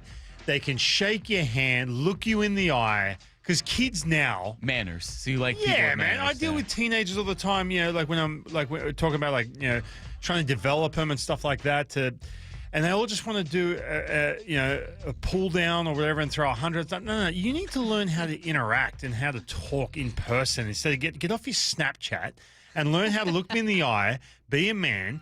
Have some presence about you, and Montez, he has that, man. I love it. It's great. All right, get off your Snapchat, Lyle. Let's go on to the next one. Yeah, Lyle. Lyle's back. It's the shoes. The shoes. It's gotta be the shoes. All right. Morning radio host or afternoon radio host? Whose shoes? Ooh. I'm going to go the afternoon. I'll tell you why. Say, your struggle this morning. Yeah, I walked in, I was like, I didn't know what planet I was on. You were finishing my sentences when we first started. But no, the afternoon, here's why, right? I will say, oh man, Bob and Dave are going to kill me for this. In the morning, the crowd is driving to work. Everyone's like, I don't have to go to work. In the afternoon, they're driving home from work. The day's open. Oh, you think you're getting grumpier listeners in the morning? I feel like it, yeah. Oh, interesting. I don't know if I am or not. I'm just saying, I just, from my personal, I just know, because I listen to a lot of 710. You know what? Some days when we check the text line, it does feel like we're getting grumpy. So you guys have a bigger obligation to not upset people, I guess. And I'm just saying from personally, I'll drive in the morning. I'm like, I'm angry. When in the afternoon, I'm like, end of the day, I can go relax. You know what I mean? So I'd say afternoon. Easier. Can I hedge here or no? No, I have to answer definitively. Well, if you want to win. Yeah, okay. I'll say morning because I think you're envious of what you don't have. It's like, oh, you're looking at the grass is greener on the other side. So I love that they get done at 10 a.m. I'm like, oh, the day unfolds in front of you. You got everything going on. But I don't have to experience the early grind of the waking up at 3:30 or 4 o'clock every day. Yeah. So yes, that would get old, having to try to figure out, all right, do I go to bed early? Do I stay up and watch this late night sporting event? But the West Coast helps because nothing really finishes that late. So I think I'm going to say morning. You're a morning person. And I'm a morning person, so that helps. I was knocking out the Wordle early this morning. Got it in 2. I'm a morning, that's right. I'm a morning person if I can go do like fun activities or go work out. This is an activity. Like yeah, I don't want to sit here when it's dark outside in the morning. It's tough. Yeah, I bet. So the winter's much tougher. I get it. This is fine. Like, it's light out. You can kind of wake up anyway. I would change my answer if this was a winter question more, but I'm going with morning right now. We're not going to get to many of these. You guys I know. We talked. Yeah, sorry. We got one more. We'll do one more here. All right. Whose shoes sitting at Salk's table or Brock's table for Haley Heward's wedding this weekend? So his daughter's getting married tomorrow. Brock's. Okay. Yeah. In Montana. Okay. They talked about it a lot this week on the station. I mean, if you want one of us to start, I'll give you an easy answer. Go for it. It's Salk.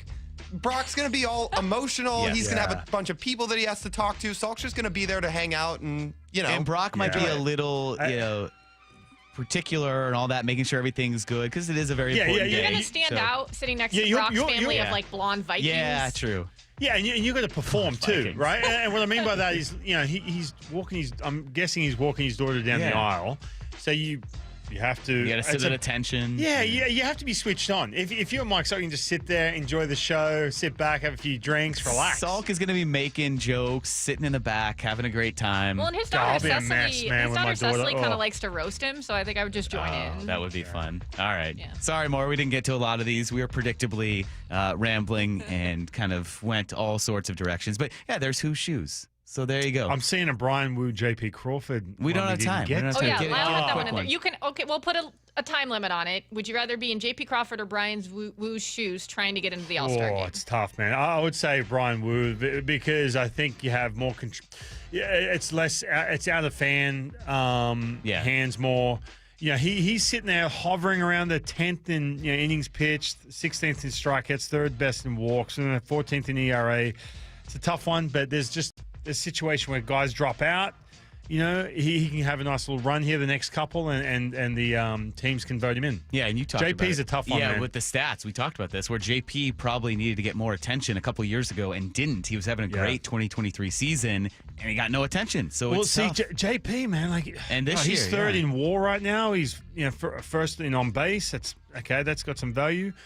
Third in WRC, Jeremy Pena's at first, but there's also Jacob Wilson and Bobby Witt. Right? This is why it's going to be hard because for as good a season as JP's had, like in terms of fan popularity and votes, you're going against Jacob Wilson, who's probably going to start, Jeremy Pena, Bobby Witt, Gunnar Henderson. Exactly. Like it's hard. It's tough. All right, man. Woo it is. Woo shoes Brian for Wu. us. And then Ryan wanted to mention that Woo was working his camp, and so all that. Yeah, so by the way, there, quick shout out. Make it real quick. Yeah. Big thanks to Brian Wu. 4th of August, he's hosting. I do summer camps. You can go check it out next Gen Baseball.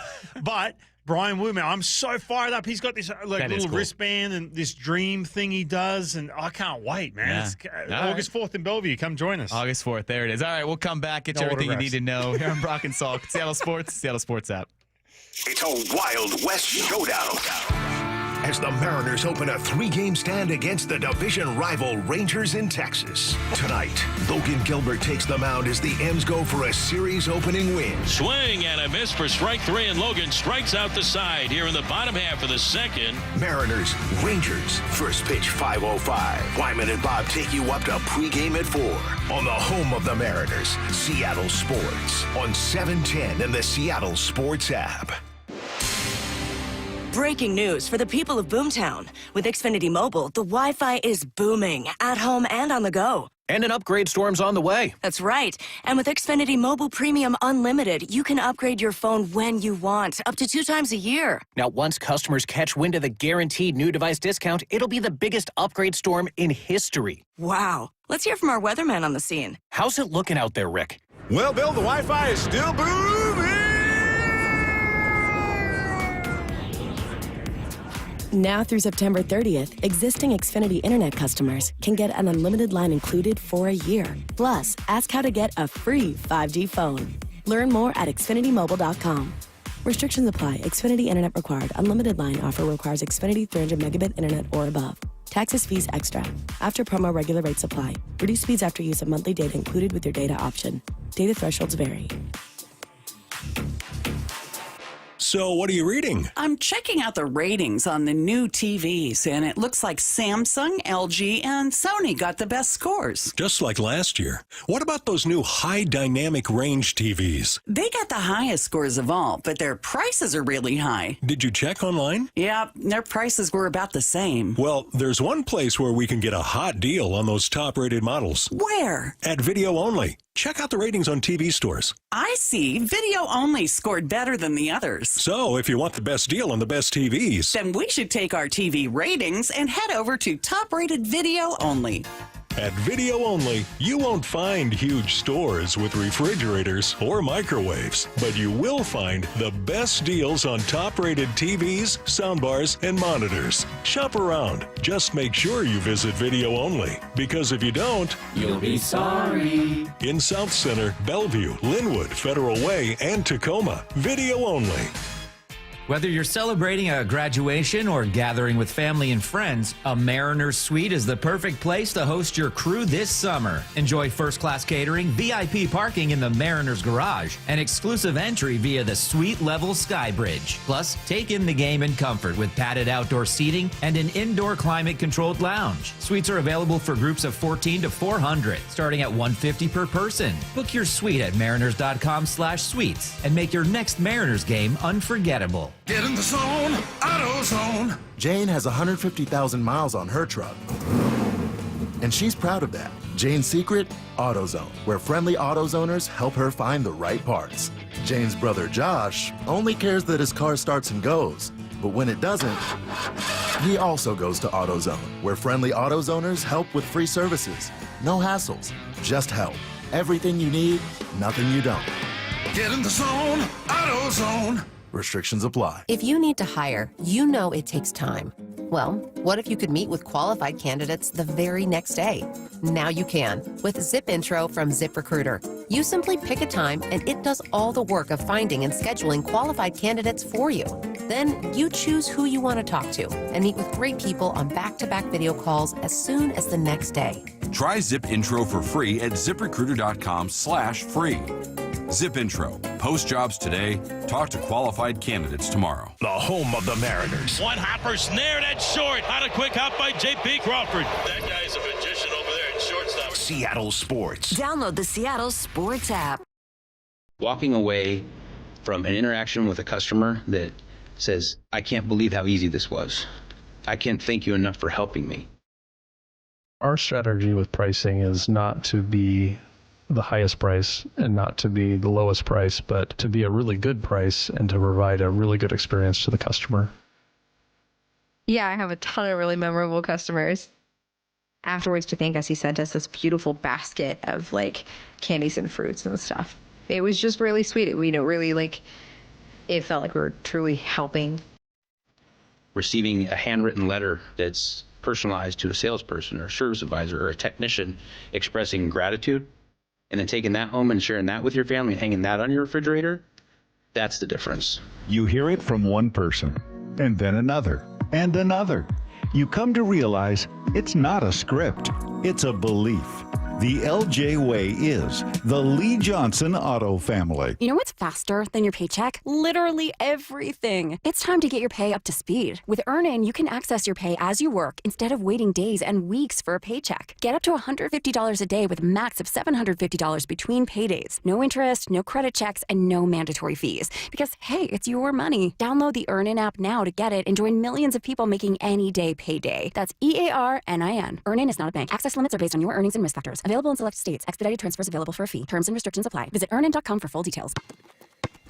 Ready for some summer hoops? Register your team for the July 12th and 13th Everett 3-on-3 tournament presented by Boeing. 4 players to a team, 2 days of exciting action, 1 incredible tournament. Players of all ages and abilities are encouraged to come out and play. You've got to register your team at everett3on3.net by July 1st. Each player gets an Amazon player bag. A special thank you to event sponsors City of Everett, Scott Dahl Real Estate, Coastal Community Bank, and Everett Downtown Storage. Need to know. 15 minutes past every hour with Brock and Salk. Here's what you need to know. Up first. Well, it was the story coming out of yesterday's game after Mitch Garver had to leave in the 5th. He got hit in the jaw, and then soon afterwards, Harry Ford was scratched from Tacoma's lineup. Coincidentally, they were down in Round Rock, a little bit north of Austin, which is a couple hours away from Arlington, where the Rangers are this weekend. Here was the update from Dan Wilson with the latest on Mitch Garver after the game last night. Yeah, Garv, took one in the mass down towards the chin, and kind of injured his jaw area. He's going to get some imaging tomorrow, and we'll see how it goes from there. Weird situation there. You always have to scramble when you lose the DH, like the Mariners did. We saw them ironically have it happen against the Twins last season. Yeah. Same situation. Mitch Garver had to leave the game. Luis Castillo had it taken at bat. But what a strange process of then sorting through that with managing the pitching and now trying to figure out what's going on with potentially Harry Ford being activated. Yeah, and I think the biggest news out of this, which I'm really excited about, the chance to go to see Harry Ford in a big league uniform. Time is now, he's 22 years old. He's obviously blocked. It can't be any more blocked than he is at a position in 2025 than behind a guy who just signed a 6-year extension with leading the league in home runs in Cal Raleigh. So there's no other way. Bring him up. Let's go. Don't keep him sitting there in AAA. I'm looking forward to seeing him get some at-bats. Yeah, massive pitching matchup tonight as well. Nathan Eovaldi returns for the Rangers. He's been on the IL since May 27th with a triceps injury. And Logan Gilbert for the Mariners. So that all gets going. 5:05 first pitch. Pregame coverage begins at 4 o'clock. And like I said earlier, Ryan, we can promise you there will be baseball because there is a roof in Arlington. So that's great news after the 4-hour and 22-minute rain delay yesterday.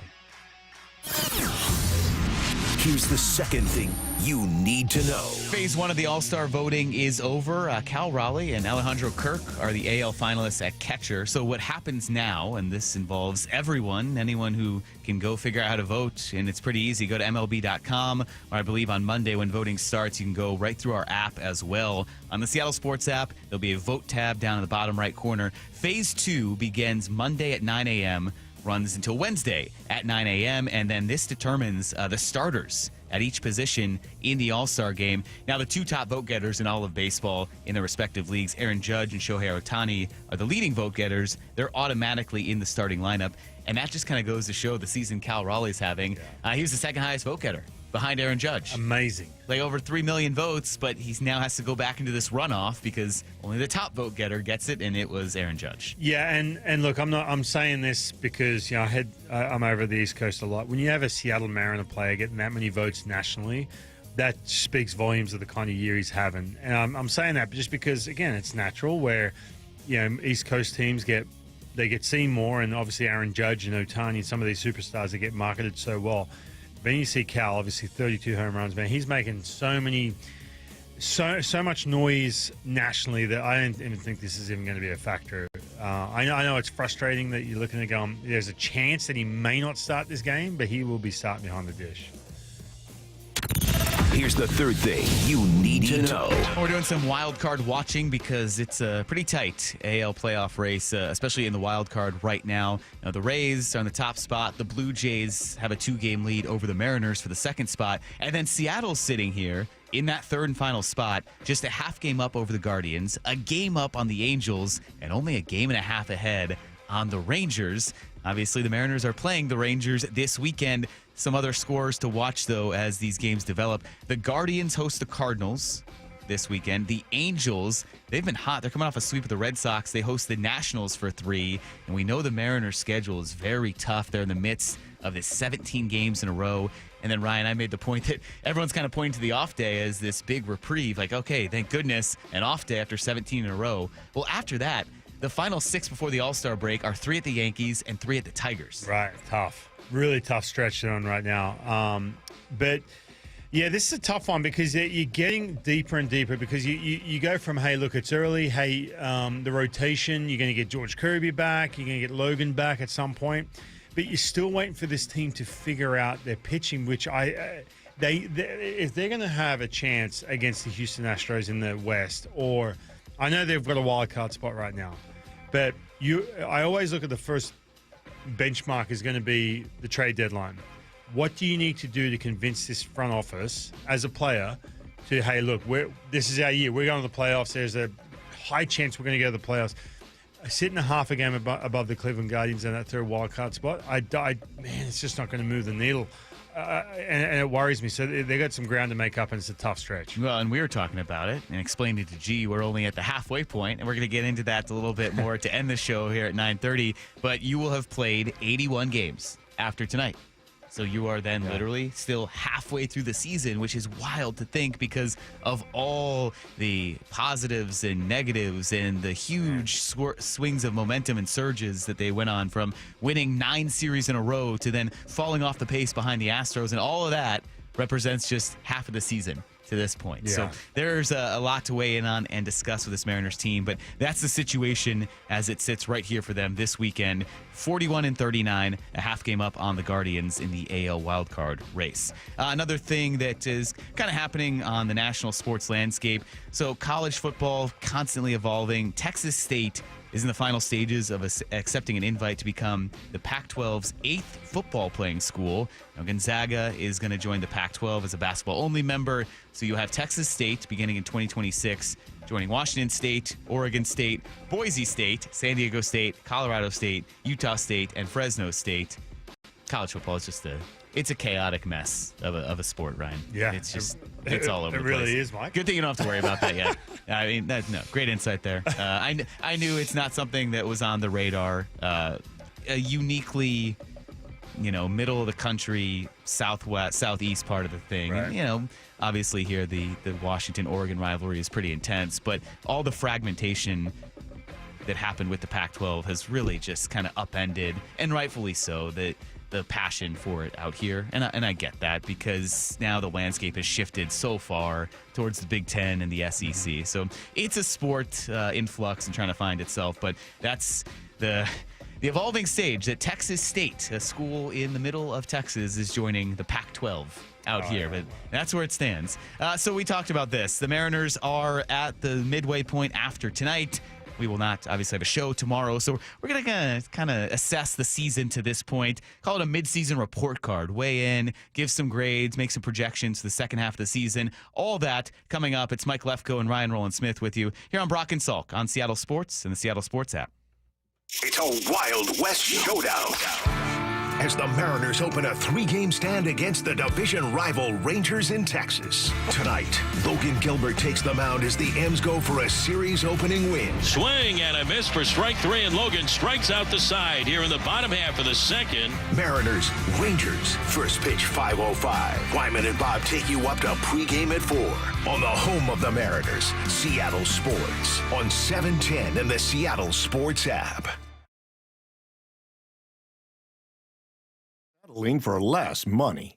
That never happens with Orchard. Disappointing offers can wear you down, causing you to settle for thousands less. You don't have to settle when you sell with Orchard. Orchard reinvented the real estate industry by guaranteeing your home sale and helping you sell on the market for top dollar. First, Orchard gives you cash up front so you can buy and move into your new home first, on your timeline. No waiting, no showings, no double moves. Then once you're all settled in, your Orchard agent helps sell your home on market for top dollar. Here's what one Orchard customer said. I never could have sold without Orchard. I made way more than I expected, and it couldn't have been easier. With Orchard, you never have to settle for less. Buy before you sell and get top dollar for your home with Orchard. Curious how much your home is worth? Visit Orchard.com to get your free home valuation. That's Orchard.com. Orchard.com. Hey, Brock Hewitt here for my friends over at Xfinity. Change is always happening. It's part of life. And when it comes to music, we know that change is all around us. Songs are rewritten and remade. Classics are remixed. Bands and artists, well, they come and go. Even our taste in music, as we get older, can change a bit. But no matter how things change in 5 years, there's one thing that will stay the same, and that is the price of your internet. That's right. Xfinity is introducing a 5-year price guarantee. It means you get 5 years of the most reliable Wi-Fi with their best equipment included for a price that stays exactly the same.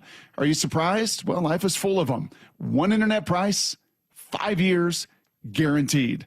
Learn more at Xfinity.com/deals. Now, restrictions apply. New residential customers only. Taxes and fees extra and subject to change. Most reliable Wi-Fi based on Open Signal Awards USA. Fixed Broadband Experience Report, August of 2024. Go check it all out right online at Xfinity.com/deals. Get in the zone, AutoZone. Jane has 150,000 miles on her truck, and she's proud of that. Jane's secret? AutoZone, where friendly AutoZoners help her find the right parts.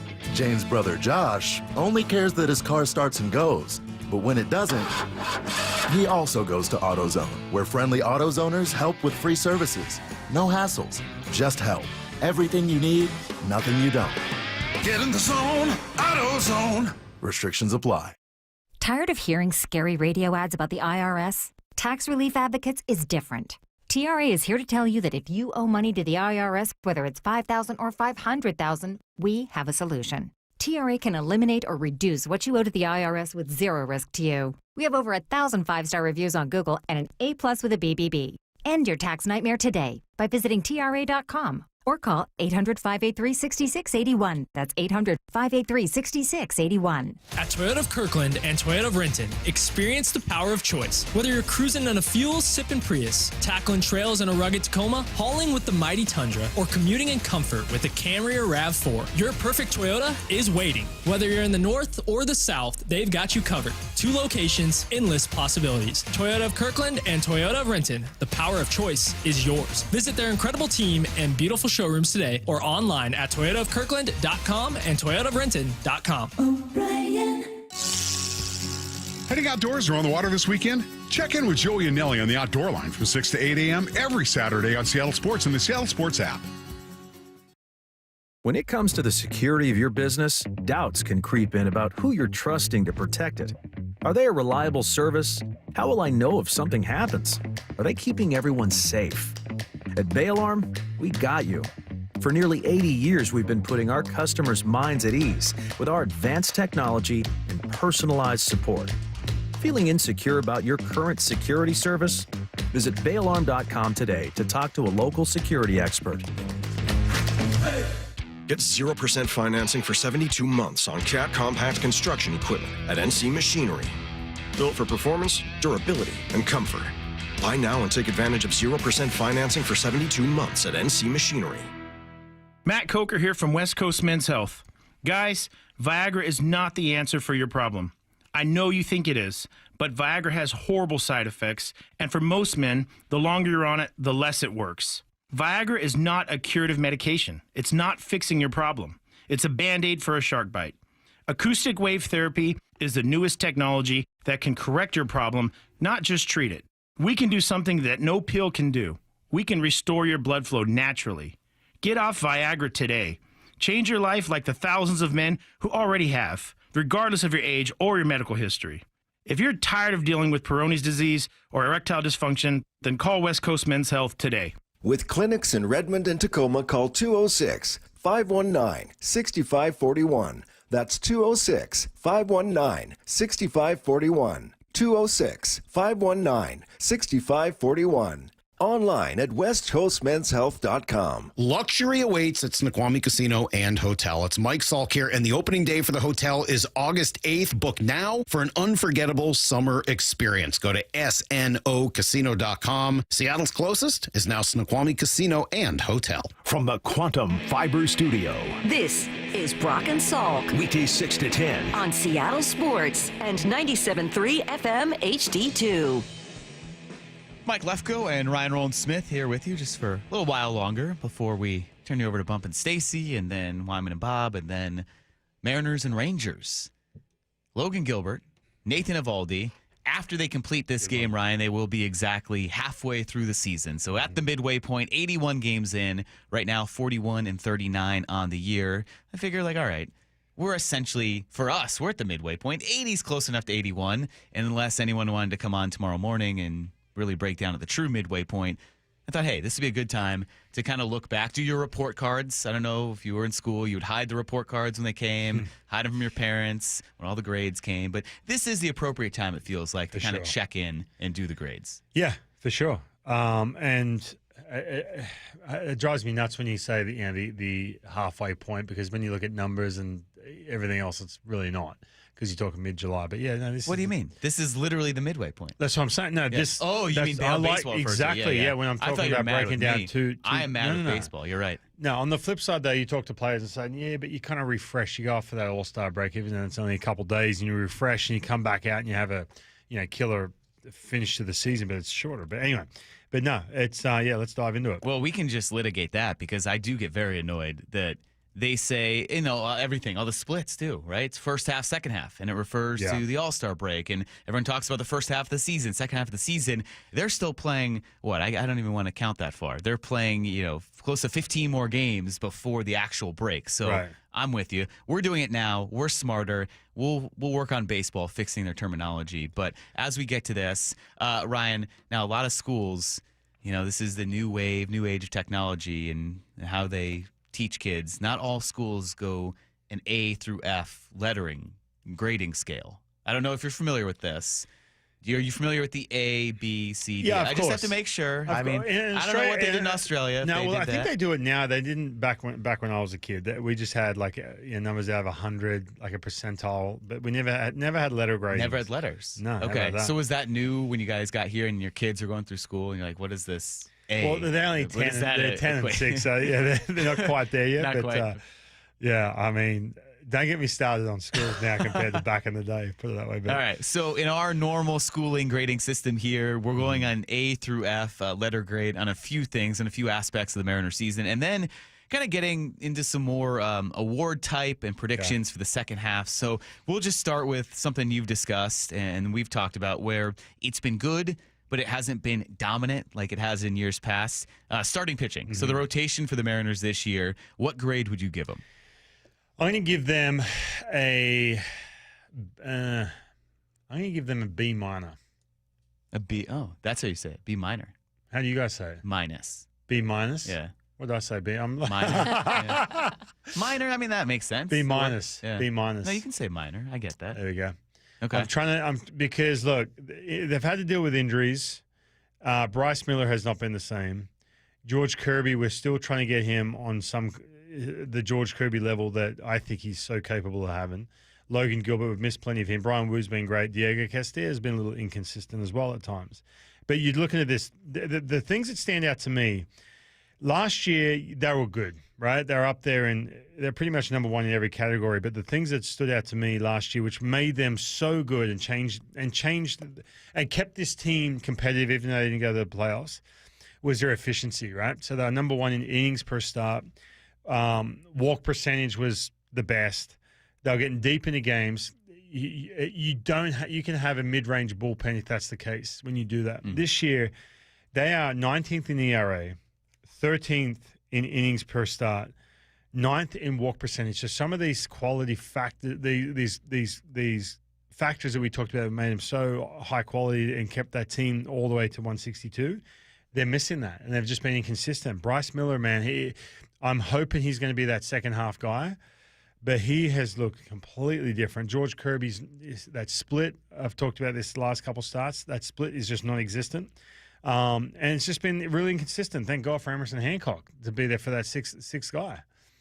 It just hasn't been the same. And so this is a completely different identity of this team because of that starting rotation. We'll take some audience participation. This will be a fan segment as well. Did I say minor instead of minus? Yeah. Oh, man, it's too early. Yeah, it's a second coffee. That's all right. 866-979-3776. So, yeah, weigh in on this. We're doing starting pitching right now. What grade would you give the starters? Before I give my grade here, I'm curious. So do you expect Bryce Miller to play a role in the rotation this season? Because it seemed kind of ominous, that second shutdown where he came back from the IL, then they had to go right back on there, and now it's down 2 to 4 weeks before he starts throwing. When it's the elbow, it's just that concern about what could pop up. Yeah, I spoke to him a couple weeks ago, and I'll be honest with you, and I said this on Wyman and Bob in the afternoon. I felt like... I don't listen. You're talking to a brick wall. Yeah, exactly. That I just felt like he rushed back too quick. I know he's keen and he's like, yeah, I'm good. And I was shocked that he came back the way he did. I really was. And I said that before he even threw a pitch, and he came back. Because there's more so mentally to have a breather as opposed to anything physical.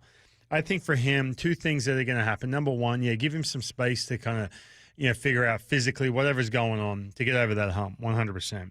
But more so mentally. Look, there's a situation where you are never going to feel right. He's dealing with stuff that he probably dealt with last year, but when everything's right and that third and fourth pitch that you can command or you can execute, you're like, yeah, you know what, my elbow, it's bugging me.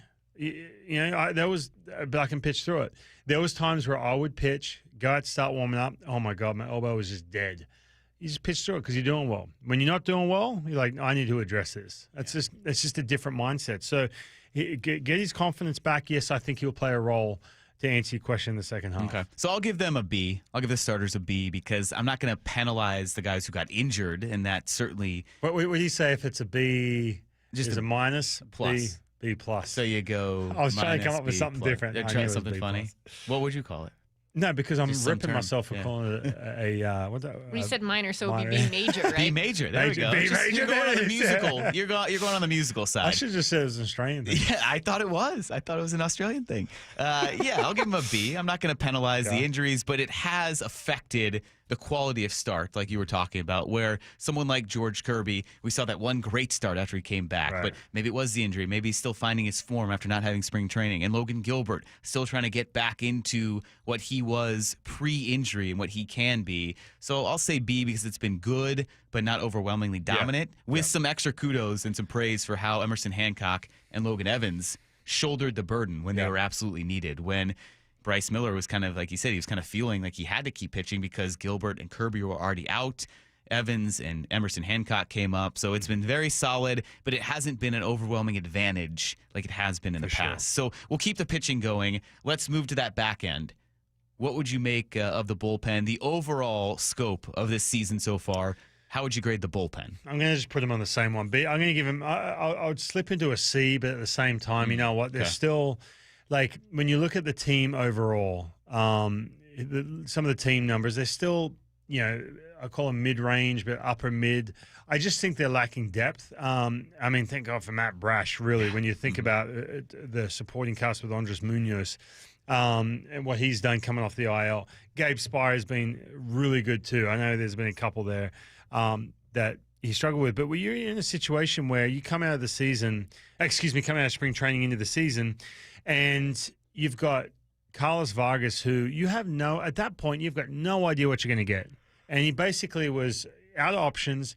Give him a short leash to see how he looks and fill the space in the bullpen. Well, now guess what? He's like one of these higher leverage arms in the bullpen. What does that tell you? So there is a depth issue going on with the bullpen.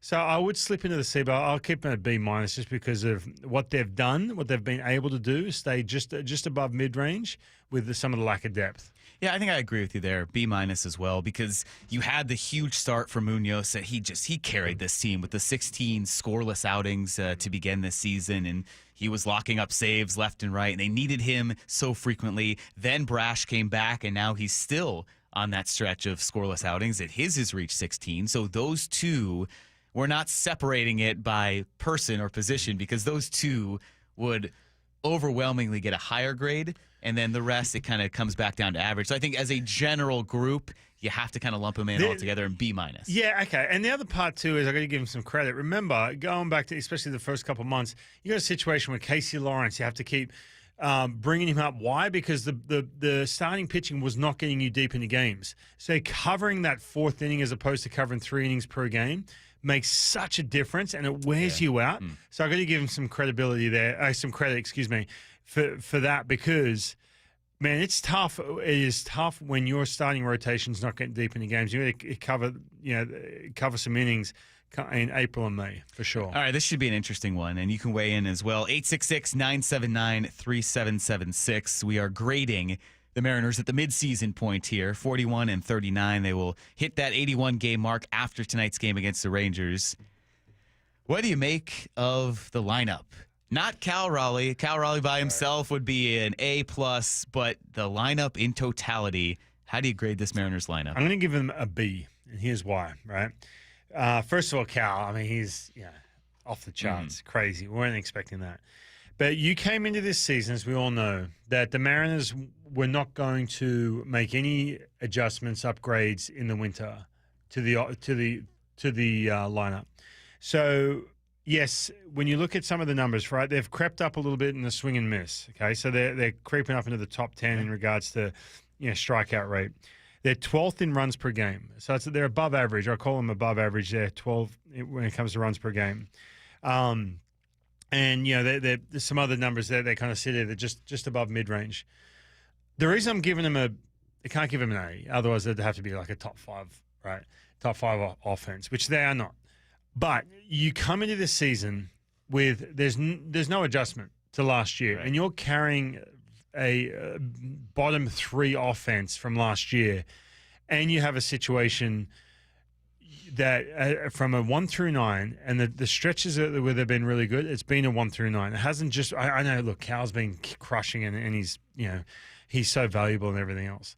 But you also have to have that 7, 8, 9, right? Where it's all of a sudden it's kind of got a different version of it now, where we had before Rivas and JP at the end of April. Now all of a sudden you've got a Williamson who's starting to just make way better contact. Cole Young has come up and filling up the bottom part.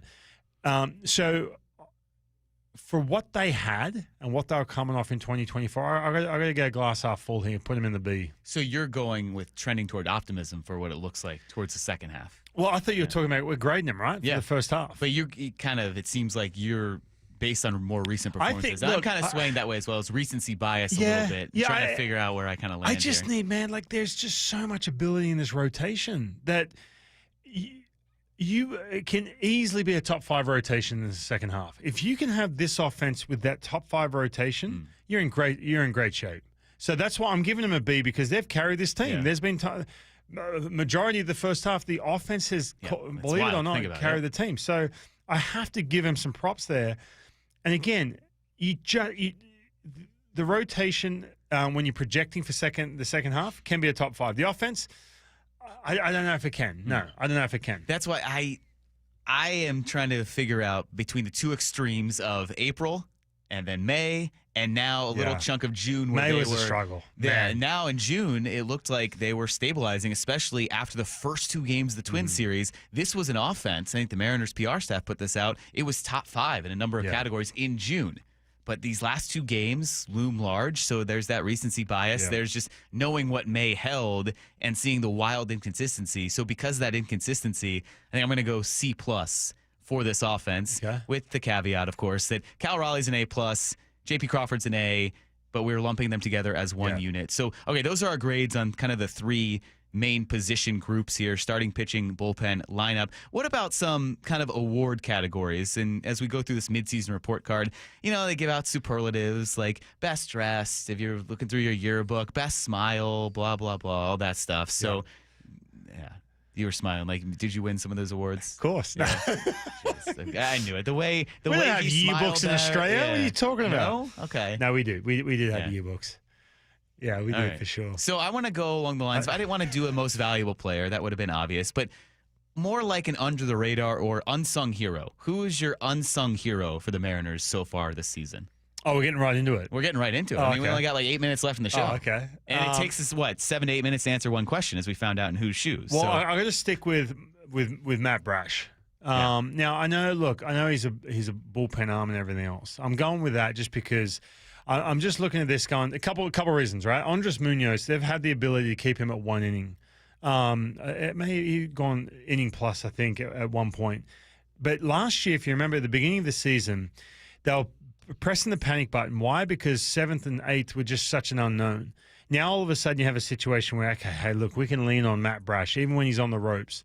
If you want to have, and this is why it's an unsung hero move, because when you're talking middle of September and you're going Andres Munoz 4 days in a row, emptying the tank, and you need that, and you need him throwing 100, you can go back and say thank you to a Matt Brash, because the rest of the bullpen has been so inconsistent. Thank you for saving that 8th inning. We didn't have to wear him out to get these wins in May, June. And now all of a sudden we can lean on Andres Munoz because we are going to need, like I said, that pitching when you come in the midst of September. Yeah, he's been a huge stabilizing presence in the bullpen. So that's a good pick there. I'm going to go on the pitching side as well. And because of the rash of injuries to a unit that you thought was kind of unassailable, that, hey, if this group is healthy, what's the sky's the limit? But if they get hurt, what's going to happen? Mm-hmm. So for Emerson Hancock to come in and really be a consistent, stable starter, and he had done it in patches before, but to do it with this frequency, had that tough start. And that's what still kind of looms over everyone, that very first start, 2/3 of an inning, then for him to come back. And the Boston game sticks out to me. Yes, that getaway day, that series finale in Boston, they needed a series win. He goes 6 innings, holds them to just 2 runs in Boston where the Mariners had struggled recently. So Emerson Hancock, for me, has been the guy who's really been impressive, kind of under the radar hero here. Similar lines, who is the X factor to this point? And then we're going to look forward a little bit. Who do you think will be the X factor? And again, not the most valuable player, but for the Mariners, the X factor moving forward. Okay, the X factor moving forward. I'll keep these quick. On the pitching side, George Kirby. Mm-hmm. Yeah, you get him to go into what he's capable of doing, and then Logan Gilbert, and Brian Wu doing what he's doing. You have that. You add a George Kirby where he's the capability there. Again, this team will get to October based off their pitching. You need him to be that George Kirby we saw a couple of years ago, straight up. And you have, like I said, with Logan and then Brian Wood. Not to mention too, when you're pushing towards October and you've got that 1, 2, 3, who's going to be your 1, 2, 3, right? In a playoff scenario, you want. I'm telling you, I will bet the house on a Kirby, Logan Gilbert, and call it a Brian Wu. Right? I don't know. That's my pitching. Go ahead. Okay. I don't know if it's too obvious or too on the nose for an X factor to say Julio, but I think he has to be the make or break guy for this lineup. Because you kind of mentioned you don't think they're going to significantly improve lineup wise, and for so much that's been put in Julio, especially as that additional power bat, he's got to find that power. He's got to find that extra base hit. He's got to find the extra base hit consistency, which we thought he had. We thought Monday he had unlocked it. He had the double. He had the 2-run homer, and then it's not there yet. Those next 3 games. So Julio has to find it. Yeah, Julio has to find that pull side power in the air. Like it's in there, and I get it, man. Like the way you guys pitch him, and I totally understand it. Pitch him inside because you know what, he will inside out me to right field all day, and I'll give up a single. Right, I looking at this through a pitching lens. Until he shows me that he can get the head out and drive the ball in the air with authority, because he hits the ball hard to left field, but it's on the ground 65% of the time. When he can get that head out and make a threat where I can't make a mistake in, right? When he does that, a different story. All of a sudden, he's going to get more 2-0 counts, because what's going to happen is guys are going to pitch him outside the strike zone. He's going to get more 2-0 counts, 2-0, 2-1 balls and strikes. And that's where you're going to get mistakes, and he will absolutely murder mistakes. He got that ball to left field in Minnesota. I was like, oh, here we go. Yeah. Little spin and breaking ball. He has to get that pitch a little bit more often. And I think we've heard so many analysts come on this show, the midday show, the afternoon show, and say the offense goes as Julio goes. Because of what he's capable of. So if the Mariners are going to make some noise in the playoffs and then maintain this playoff position, it's got to be Julio to supplement Cal Raleigh and what he's doing and what J.P. Crawford's doing at the top of the order, and then some of those key bats toward the bottom in that bottom of the order that turns it back over towards the top. So Julio's presence can affect so many things. So he's my X factor. We'll see how long we get into this, Ryan. We just have a few minutes left. Putting you on the spot here. I did think of a couple ahead of time, so I'm sorry. My topic, I'm cheating a little bit, but do you have a moment of the year? I should. I mean, I'm in the I know booth. You're there. You're seeing them all. Sometimes it just all runs together. So to this point, moment of the year. Give me yours. All right. Do you guys have a moment of the year? I'm going to say mine, and then we'll see if anyone chimes in to help Ryan. So for me, what sticks out more than anything, that decisive game against Houston, Wednesday, April 9th, where the Mariners are in the midst of losing to the Astros. They're going to lose the series. They had come off that sweep at San Francisco. Yeah, it's still early in the year, but they're in danger of falling to 4-9 on the season. And Randy Arozarena hits the grand slam and then the next inning draws the bases loaded walk-off walk. That was good. That is my moment of the year because it was a Rosarena, and he is fun when he gets excited and delivers. Yeah. So do you guys have one that jumps out to you right now? We'll put Ryan on the spot. I'm putting you guys on the spot right now, too. Moment of the year so far. It could be something minuscule. It can be something big, just anything that comes to mind.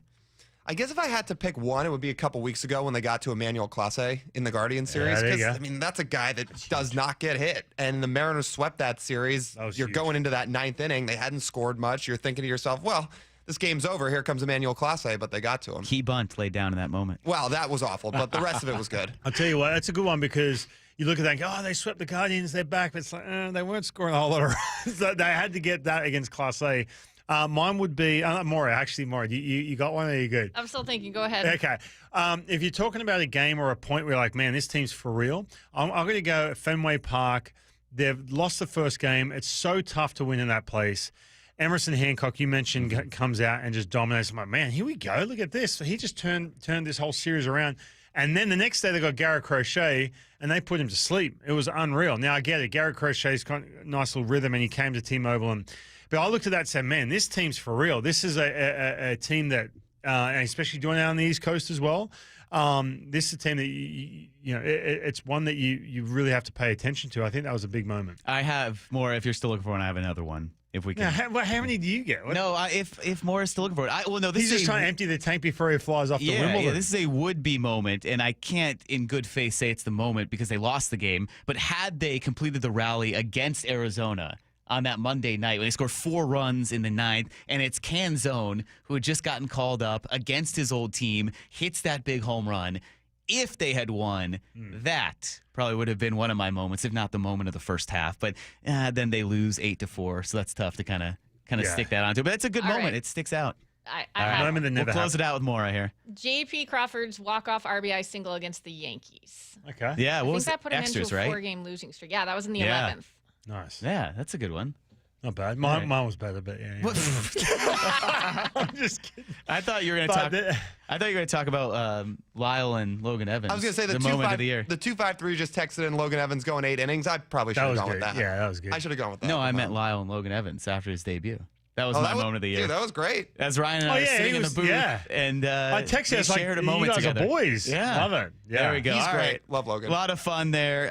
Thank you all for your moments of the year. Ryan, thank you. A lot of fun. Thanks to Jared Sandler and G. Scott for joining us. So the Mariners, big game tonight against the Rangers. 5:05 first pitch, 4 o'clock pregame start here on Seattle Sports. Bump and Stacy coming up next. Get to the chopper!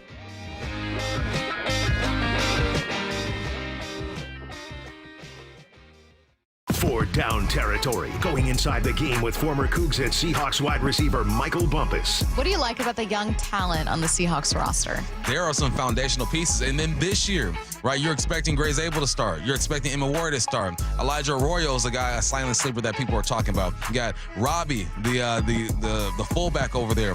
I just looked at the last 3 or 4 drafts, and there are a lot of starters on the football field. For Down Territory, every day at 11:15 and 1:15 on Bump and Stacy. Rick Riz here for the Pella Windows and Doors of Western Washington's Improve Your Play program. Many of our local youth sports teams need help with field enhancements, training, and equipment. Local Pella owners Keith Dashafy and Luke Wilson are stepping up to donate $5,000 to 2 deserving teams. We need your help finding them. Head to seattlesports.com/play to nominate a deserving team in need. Let's help our local youth improve their play this year with Pella Windows and Doors of Western Washington. Contest and rules at seattlesports.com/play. The IRS finally caught up with Louie. I hadn't paid my taxes in 8 years. I owe the IRS a lot of money. Louie was in deep trouble. We're going to take your house, put a lien on your bank account, garnish your pay. They don't care. They're going to take your paycheck. Louie found out about Optima Tax Relief, the leading tax resolution firm. A+ rated by the Better Business Bureau, they've resolved over $1 billion for their clients. Optima Tax, they help me. They calm me down. They make me feel comfortable, and I trust them. Louie has a lot to be thankful for. I don't owe the IRS anymore, and I'm able to live a comfortable life, a lot better life. It was because of Optima Tax. For tax help you can trust, call Optima now for a free consultation. Take it from Louie. If you owe the IRS, don't go it alone. Give Optima Tax a call. They can help you. Call 800-343-6460. 800-343-6460. 800-343-6460. Optima Tax Relief.